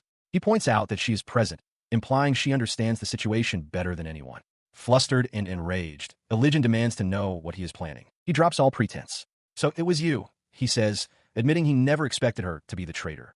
With a venomous smile, she retorts that she always disliked him and demands to know the extent of his knowledge. The two now stand separated by the length of the hall. Religion scoffs, but Kiska stands firm, declaring that unfortunately for her, he will not allow her to revive the Demon King or to kill Religion. He stood his ground as Religion declared it was too late. She raised a gauntlet hand, displaying a ring of chaos bestowed by her master. With this ring, she boasted, she could tear open space in time to resurrect the Demon King. With a wild grin, she reached for the ornate chest containing the Demon King's head, proclaiming that this very moment would mark the first step of their ambition. Her hand hovered over the chest, but nothing happened. The ring remained inert. A flicker of confusion crossed her face. She pulled her hand back, muttering that it was strange. The ring had failed to react as expected. A sense of unease growing. She threw open the lid of the chest. Kiska watched her, his expression calm and knowing. Her eyes widened in shock. The chest was completely empty. From behind her, Kiska offered a disingenuous apology, admitting that he had hidden the head away. Religion whirled around, her face contorted with rage, demanding to know what he had done. He explained that her suggestion to the king, to display the Demon King's head publicly to announce the subjugation, had felled off. That was when he realized her true intentions. Her shock was palpable, her fury boiling over. Religion drew her sword, its point inches from his throat. She demanded he tell her where the head was, threatening that his life would end right there if he refused. Unfazed, Kiska's hand rested on the hilt of his own weapon. He drew his blade, which flared with a faint, powerful energy, and challenged her to try. Religion scoffed at his foolishness, questioning if a mere platinum rank adventurer truly believed he could defeat a diamond rank like herself. Kiska simply smirked, ready for the fight. Religion stands ready, acknowledging Kiska's awareness of the vast power gap between a platinum and a diamond rank adventurer. She notes that Canaria is incredibly strong, then invites him to fight just as he wishes. Following her words, she lunges forward with blinding speed, her sword raised high as she vows to cut him down. Kiska, his own blade flaring with a strange energy, braces for the attack while Canaria watches intently. Their blades meet in a furious shower of sparks. The two warriors become a blur of motion, steel clashing against steel in a rapid exchange of blows. Canaria's eyes widen slightly, surprised by the ferocity of the duel. He grits his teeth, the force of her strike rattling his arms. That was a close call. He realizes that in terms of raw strength, combat ability, power, or speed, he is completely outmatched. But he has a way to even the odds. With a determined grin, he activates his skill, shouting its name, Acceleration. He moves in a flash, the sudden burst of speed, leaving a stunned Religion behind. As he repositions himself, he explains that his platinum rank was assigned before he ever obtained the acceleration skill. Religion dismisses it as a mere sneaky trick. Kiska, however, holds his glowing sword with renewed confidence, declaring that with acceleration, he can now match her in speed. She counters with a wild grin, arguing that even if their speeds are equal, it doesn't change the fact that she still surpasses Canaria in raw power. With that, she launches another ferocious attack. He meets her blade, the impact jarring them both. Despite the clear power disparity, he roars that he will not lose. Annoyed, Religion clicks her tongue and demands to know the reason for his confidence. He begins to explain. After 100 years in this world and witnessing countless battles, he has realized one thing. All warriors, no matter how powerful, fight to protect their own lives. But he is different. Having died more times than he can count, he has become someone who doesn't hesitate to die. In other words, he declares with chilling certainty, he does not fear death. He brings his flaming sword down in a powerful arc.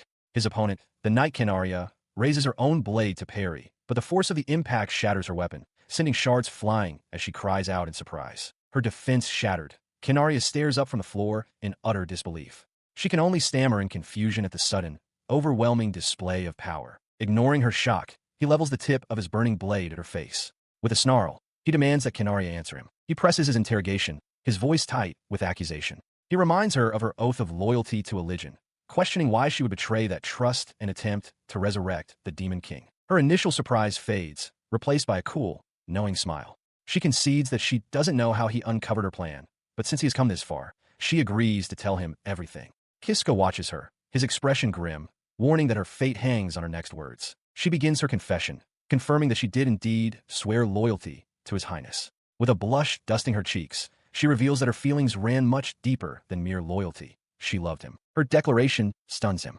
He stammers, unable to reconcile her professed love with her actions, demanding to know why she would then betray the one she loved. Canaria's face falls into shadow as she prepares to explain. She poses a chilling hypothetical question. She asks him to imagine hating someone more than anyone else in the world, a person who also happens to be a prince, possessing immense status and power. What, she asks, would one do to guarantee that such a person is killed? The horrifying implication dawns on him. He realizes with a jolt that she is talking about Eligen. Her gaze intensifies, her voice low as she asks how one can possibly eliminate the greatest killing intent in the world. Her expression twists into one of ecstatic madness. Clutching her head, she reveals her twisted logic. The only choice, she declares, is to love them. Her twisted logic left him reeling, his eyes wide with shock and disbelief as sweat dripped down his face. She continued with a chillingly serene smile, explaining that she had suppressed her killing intent toward Eligen by overriding it with love. He recoiled, internally branding her a terrifying woman. He pleaded with her to abandon these thoughts immediately,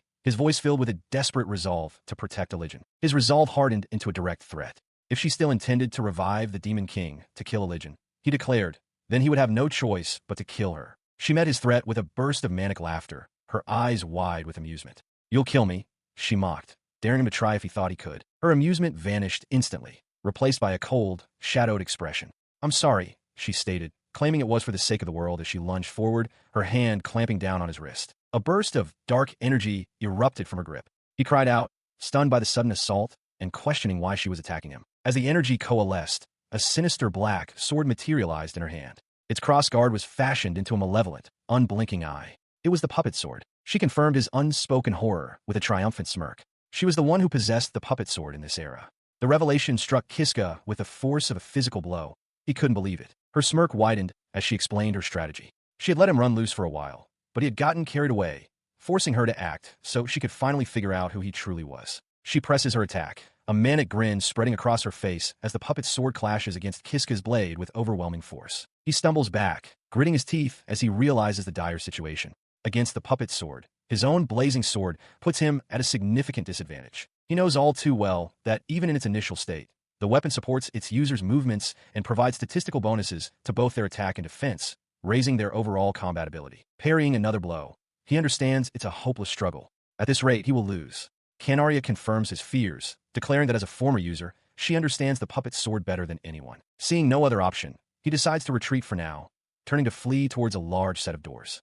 Kanaria shouts for him to wait, her expression a mix of shock and frustration. Before he can reach the exit, a massive figure blocks his path. A heavy blow strikes him from behind, sending him sprawling. He looks up in shock, recognizing the dwarf warrior, Gorgon. The warrior scoffs at him, calling him pathetic for being hit by such a slow attack. Kiska can only groan in pain, unable to rise. He turns to Kanaria, apologizing for his late arrival. She calmly tells him to wait. She instructs Gorgon not to kill Kiska yet. The dwarf warrior is confused, pointing out that Kiska is already near death, but Kanaria explains that he's the one who has hidden the Demon King's head. She looks down at Kiska's unconscious form, noting he's on the verge of death and realizing it's too late to interrogate him. After Gorgon's sheepish apology, Kanaria decides they will simply eliminate Eligen first before reviving the demon. He knelt in the cold stone corridor, the weight of the truth finally settling in. Everything was starting to connect, and the realization was a bitter pill to swallow. The faces of those he once trusted, Kanaria and Gorgon, flashed through his mind alongside the malevolent grin of the doppelganger.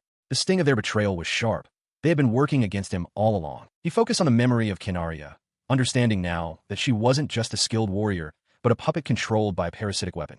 This revelation made the situation even more dire than he had imagined. Memories of his previous death resurfaced, specifically the scythe-like blade that had ended him. It was the same type of weapon Gorgon used, confirming that both were part of the same deadly series of parasitic tools. Standing alone in the dim light, he braced himself for the inevitable confrontation. Facing two users of such powerful, cursed weapons would require more than just strength. He needed a desperate plan to survive. He began to move, retracing his steps toward the werewolf's nest. If he was to change his fate, he had to navigate the familiar dangers of the dungeon with newfound caution. He recalled their previous skirmish, noting how Canaria's prowess had increased exponentially with the parasitic sword. While he could hold his own against her normal blade, this new power was on an entirely different level. Suddenly, he froze as a strange silence washed over the corridor. The usual sounds of the dungeon, the growls and the distant echoes of combat, had vanished completely, replaced by an eerie stillness. Rounding the corner, he gasped at the sight before him. The room was a graveyard of werewolves, their massive bodies strewn across the floor in a bloody display of absolute slaughter. He scanned the carnage, but there was no sign of Canaria or Gorgon. It appeared the battle had ended long before he arrived, leaving him alone with the remains of the beasts and more questions than answers. He stops dead in his tracks, eyes widening in shock as he comes face to face with the woman who betrayed him. Canaria stands before him, her expression unreadable as she acknowledges his presence with a cold, detached greeting. He quickly masks his alarm with a strained, artificial smile, realizing that any shift in his behavior could alert her to his knowledge of her treachery. The weight of her betrayal hangs heavy in his mind, yet he knows he must play the part of the unsuspecting ally to avoid immediate suspicion. He heaps praise upon her, feigning relief at her safety and marveling at her supposed feat of single-handedly clearing the werewolf nest. She remains silent, her gaze fixed forward, offering no reaction to his hollow compliments. He watches as she dismisses the accomplishment as a trivial, everyday task, her voice devoid of emotion as she expresses a desire to reunite with the king. Turning the conversation toward their next move, she asks if he knows the path ahead, while he marvels internally at her chilling composure. She listens as he points down the long, stone corridor, explaining that following it directly will lead them to the chamber where Elijah San is likely waiting. She accepts the information with a curt nod, her focus already shifting toward their destination. He follows as she commands that they proceed, and the silence between them grows thick with unspoken tension. She leads the way as they walk in tandem, the rhythmic clicking of their boots echoing against the cold walls of the dungeon. The young man stares at her exposed back, the dark realization dawning on him that, in this moment of perceived vulnerability, he has the opportunity to strike her down. He hesitates, his grip tightening on his weapon as he grapples with the internal conflict of whether he can truly bring himself to kill her.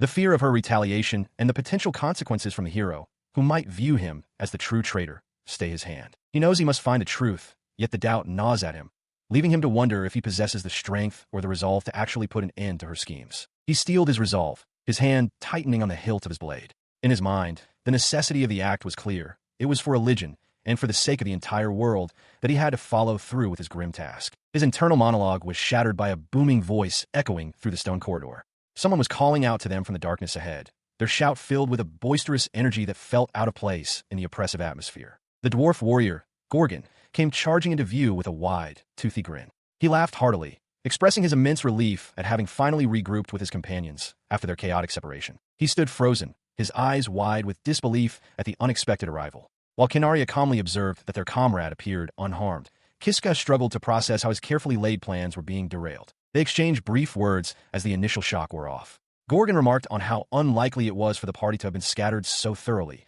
while Kiska offered a quiet apology for the confusion, his mind racing to adapt to the new dynamic. He took the lead once more, suggesting they continue their descent into the depths. Internally, he noted with a sense of weary repetition that this was a conversation they had navigated several times before, yet the weight of his secret remained. His gaze shifted between his two companions, the realization sinking in that his window of opportunity had closed. With Gorgon now present, a direct strike against Canaria was impossible. He would have to bide his time and wait for the next opening. The warrior's jovial demeanor suddenly vanished, replaced by a sharp, knowing look. He suggested, with a chilling bluntness, that it was time they stopped playing these games and ended the charade they were all maintaining. He could only stare in stunned silence, the air leaving his lungs as the dwarf's words struck home. Beside him, Canaria remained perfectly still, her face a mask of cold indifference as the tension in the room reached a breaking point.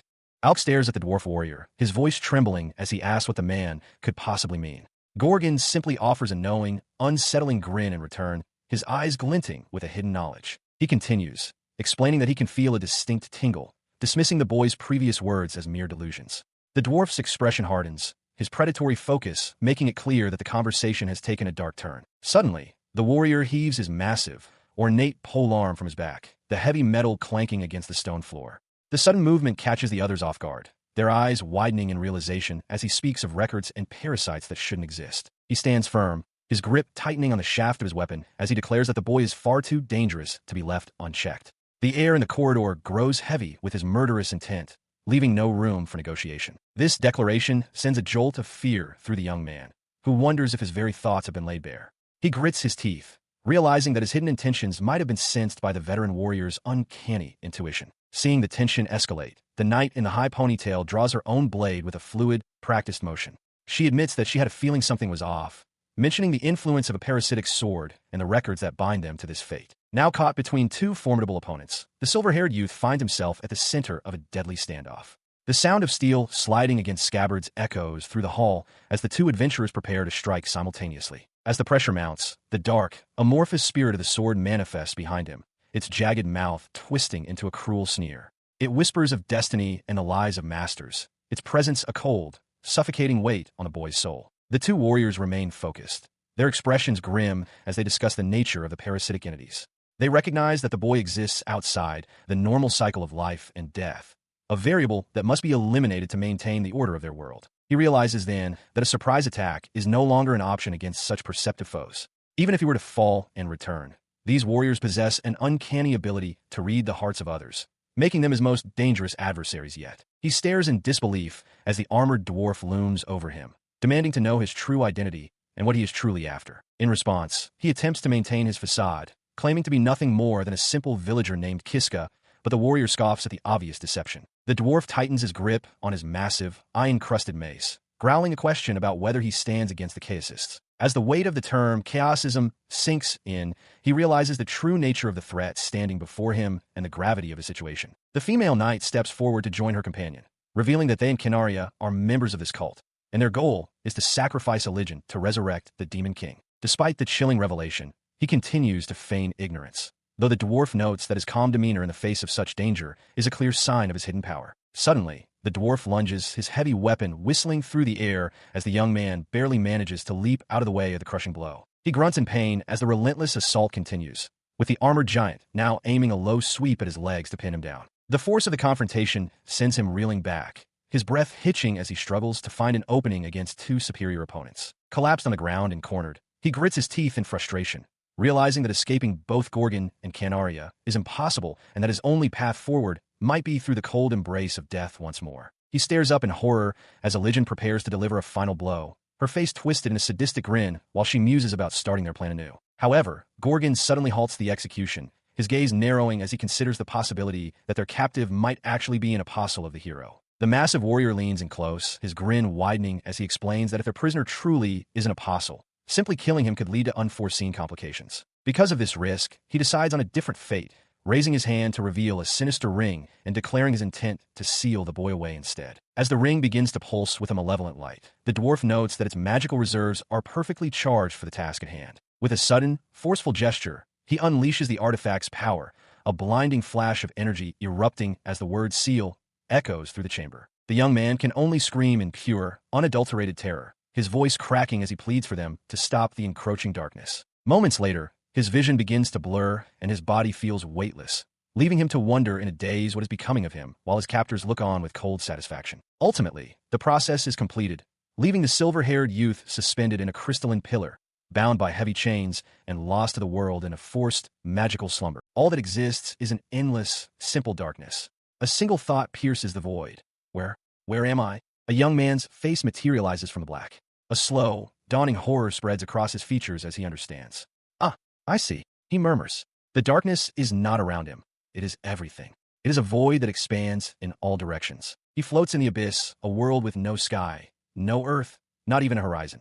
The terrible truth solidifies in his mind. This is the sealed world. The memory of his sealing flashes before his eyes. The triumphant, manic grins of the dwarf warrior Gorgon and the hero Elysian, juxtaposed with his own face, contorted in absolute terror. He recalls Gorgon's booming voice, declaring to Elysian that he, Alk, had been recognized as an apostle of the hero. Because of that mere possibility, Gorgon himself had sealed him away. The memory fades, leaving him once again in the silent void, grappling with the betrayal.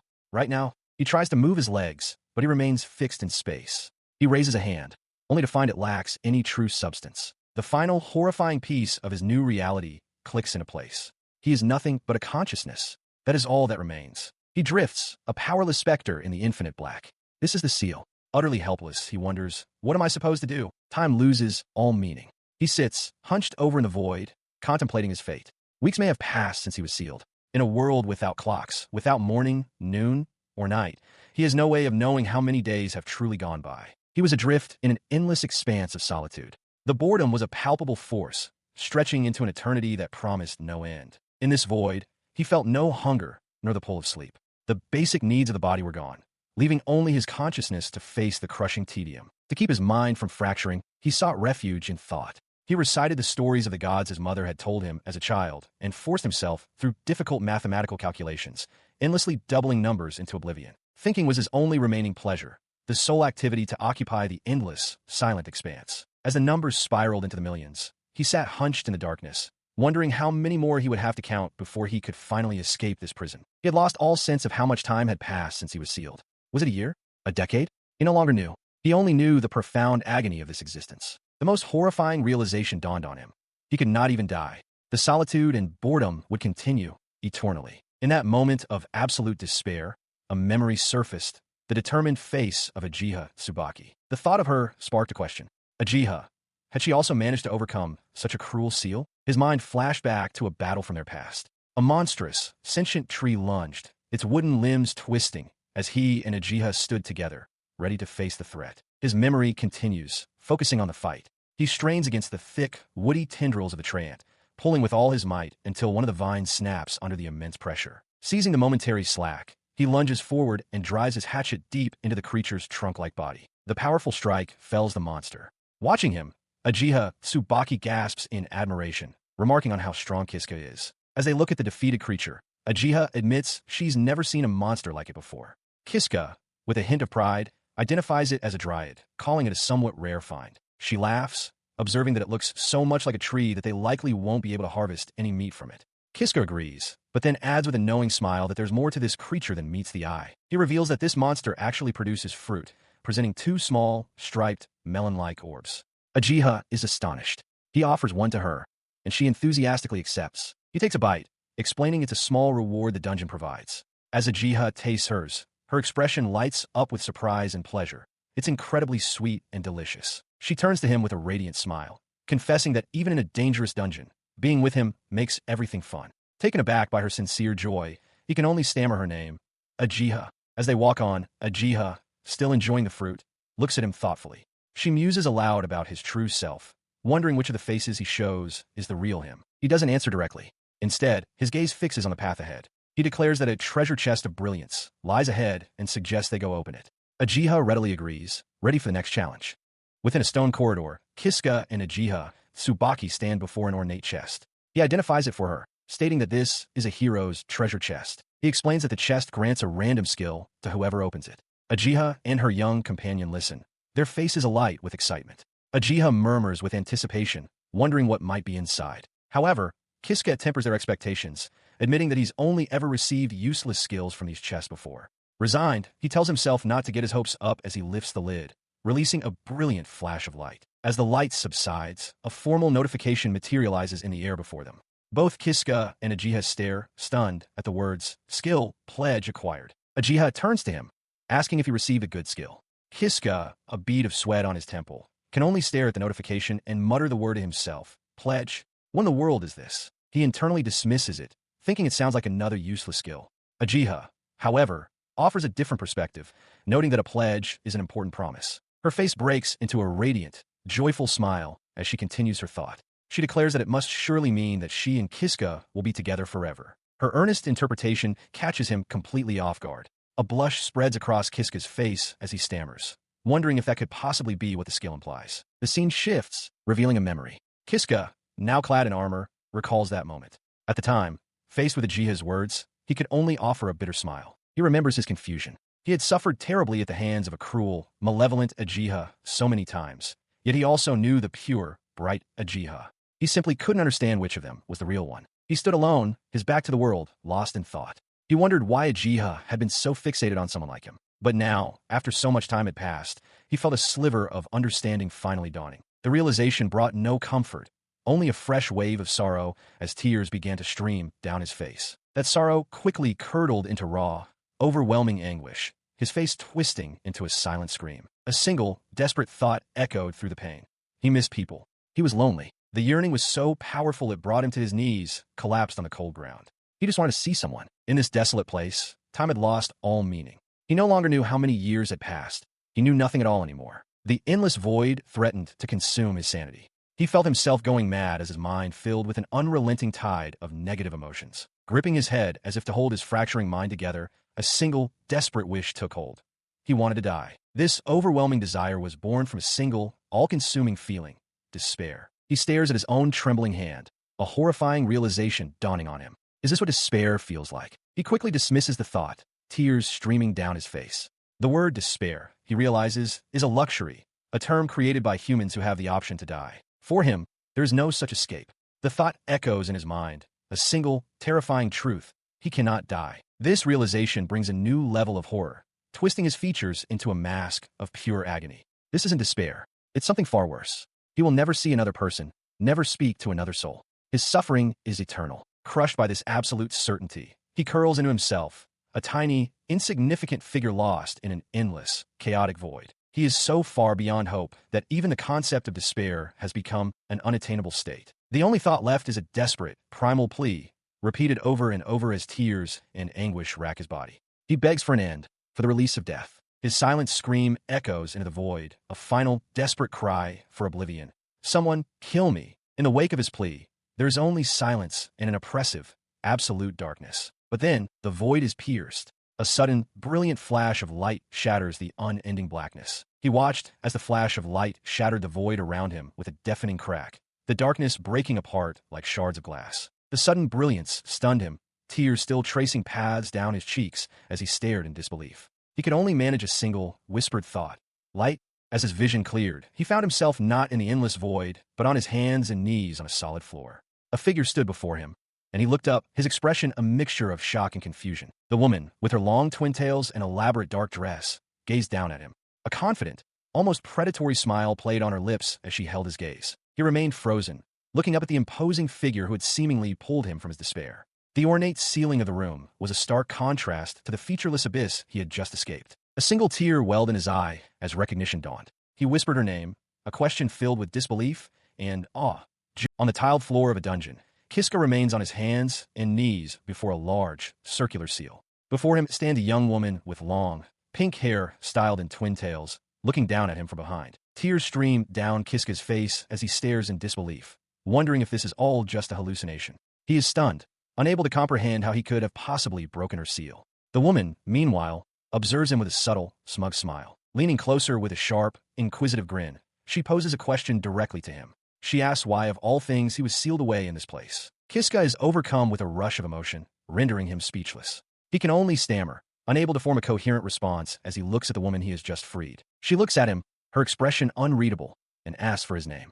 With a trembling voice, he manages to introduce himself. Kiska, my name is Kiska. He then gathers himself enough to ask who she is. She explains that the beings sealed within this dungeon are entities possessing power so great it can influence the entire world. Her words spark a memory of Ajiha Tsubaki. He recalls her gentle face and realizes that he now understands what she had tried to tell him before. The name Ajiha echoes in his thoughts. His mind races with the implications. After years, even decades of being sealed away, someone has finally appeared before him and saved him. The realization dawns on him as he looks at the woman with newfound awe. It was her. The one who saved him was Judith Sama. He clung to the woman, tears of pure relief streaming down his face as he sobbed that he didn't care what happened to him now. Just being held by her was enough. She, in turn, was overwhelmed by the embrace, her face flushing as she realized she couldn't help but hug him back. Her eyes were wide with shock and confusion as she stammered, barely able to speak his name. He pressed his face against her, weeping with gratitude and addressing her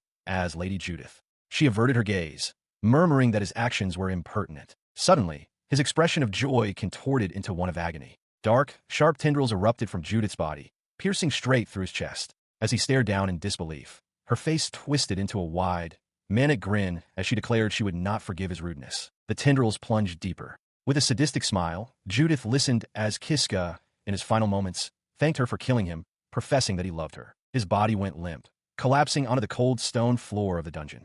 The corridor was suddenly empty.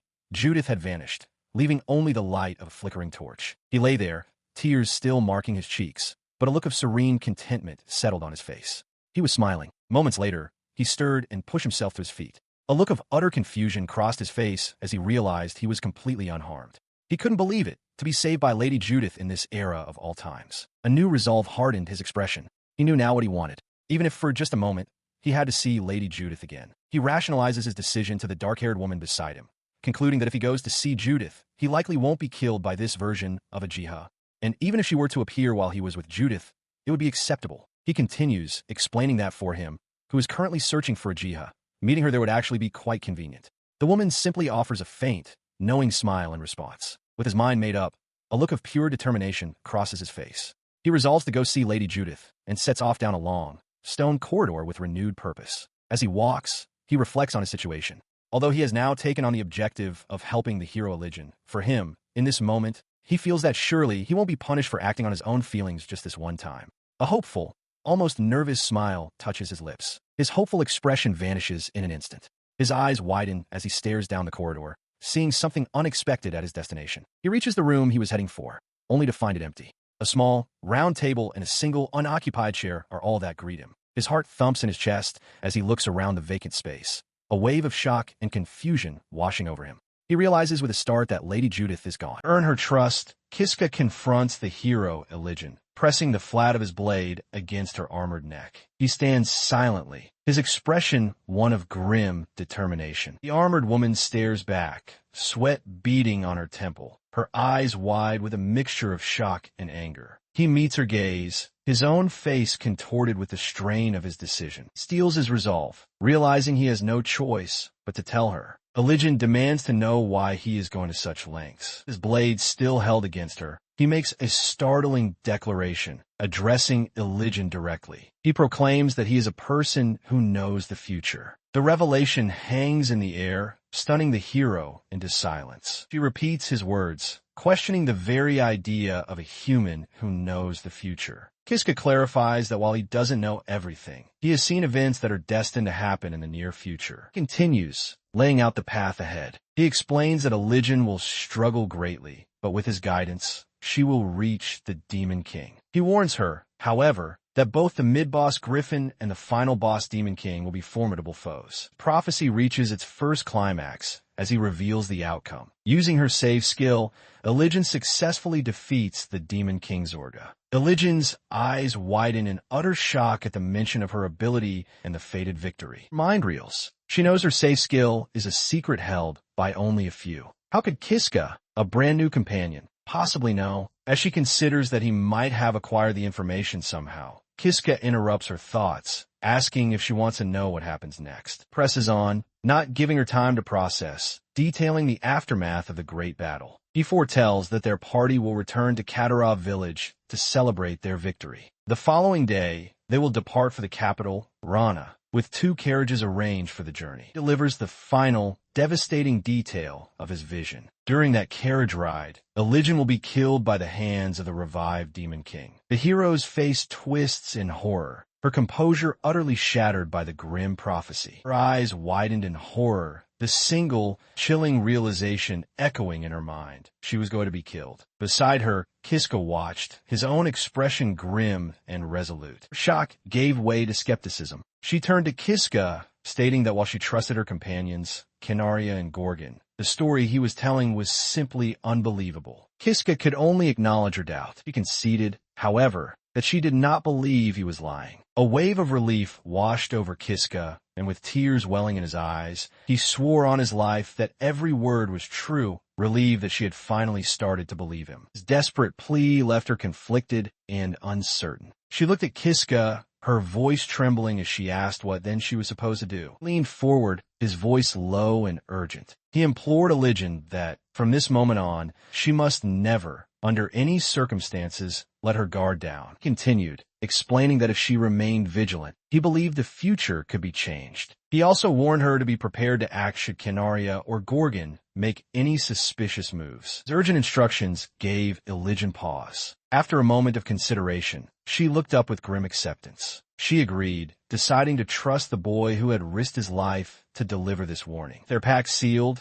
the sound of determined footsteps echoed down the stone corridor as they set off once more. Kiska took the lead, running ahead and calling back to Eligen. He warned her that the mid-boss Griffin's chamber was just ahead, but they should bypass it, as he suspected the Demon King had already devoured the creature. Started to call her name again for confirmation, but Eligen cut him off. Her face was set with resolve as she affirmed her decision. She would follow his lead. She looks at Kiska, a complex mix of doubt and consideration on her face. She concedes that since he knows the future, his warnings about Canaria and Gorgon must be true. However, she admits that it's difficult to simply accept such a harsh reality about her longtime companions. He understands her turmoil. He realizes that for Eligen, Canaria and Gorgon were comrades she had journeyed with for years. It was only natural that she couldn't easily sever those emotional ties. Having reached an understanding, they proceed down a long, stone-walled corridor. Kiska walks slightly behind, calling out her name to get her attention. Points ahead to a massive, intricately carved door. He informs her that they have arrived at the chamber of the final boss. Behind this very door, he states, the Demon King awaits. Look of grim resolve hardens his features. He knows he is the only one who can defeat the Demon King. It is time he decides to go and end this. As the heavy doors swing open, they reveal a shocking sight. A woman with a malevolent grin, a dark mirror of a Jiha, is held captive. Kiska stares, aghast, realizing that the hero has already been ensnared. Towering figure in ornate, dark armor turns to face the intruders. The Demon King Zorga's eyes, visible beneath his horned helmet, widen slightly in recognition. He mutters to himself, surprised to see the hero, Eligen. He addresses her directly, acknowledging that she may have gotten the better of him and Marianne, but vows that this encounter will not end the same way. He remarks that this is the third time he will witness this fight. The sheer oppressive aura radiating from the Demon King washes over Kiska, who realizes with dawning horror that defeating him is impossible. Spurred by this terrifying realization, Kiska cries out to Eligen. He thrusts a small, glowing crystal forward, declaring that this is exactly why he cannot allow her to die.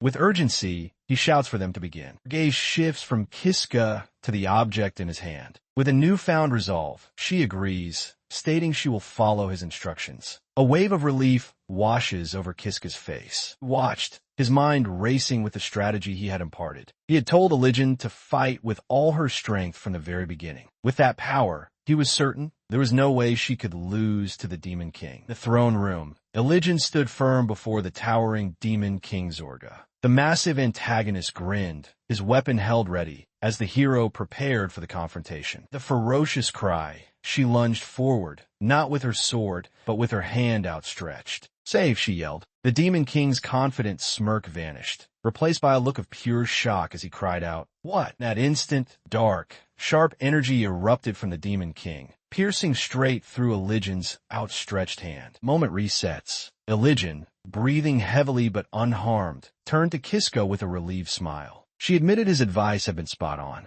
Kiska simply confirmed it was. The third attempt to subjugate the Demon King had concluded, seemingly without a single blow being struck. Suddenly, the heavy doors to the chamber began to creak open. Kiska turned, his eyes wide with surprise as he realized what was happening. It opened, he exclaimed. A newly opened passage. Niao rushed in, her face beaming with relief. Lady Eligen, I'm so glad you're safe, she cried. Eligen, however, kept her focus on Kiska, acknowledging that for her and him, the fight was just beginning. The rest of the party, the hooded Nock and the grinning Gorgon, filed in behind her. With the full team now assembled before the Demon King's throne room, Niao's expression hardened with resolve. From here on out, she declared, it's the real battle.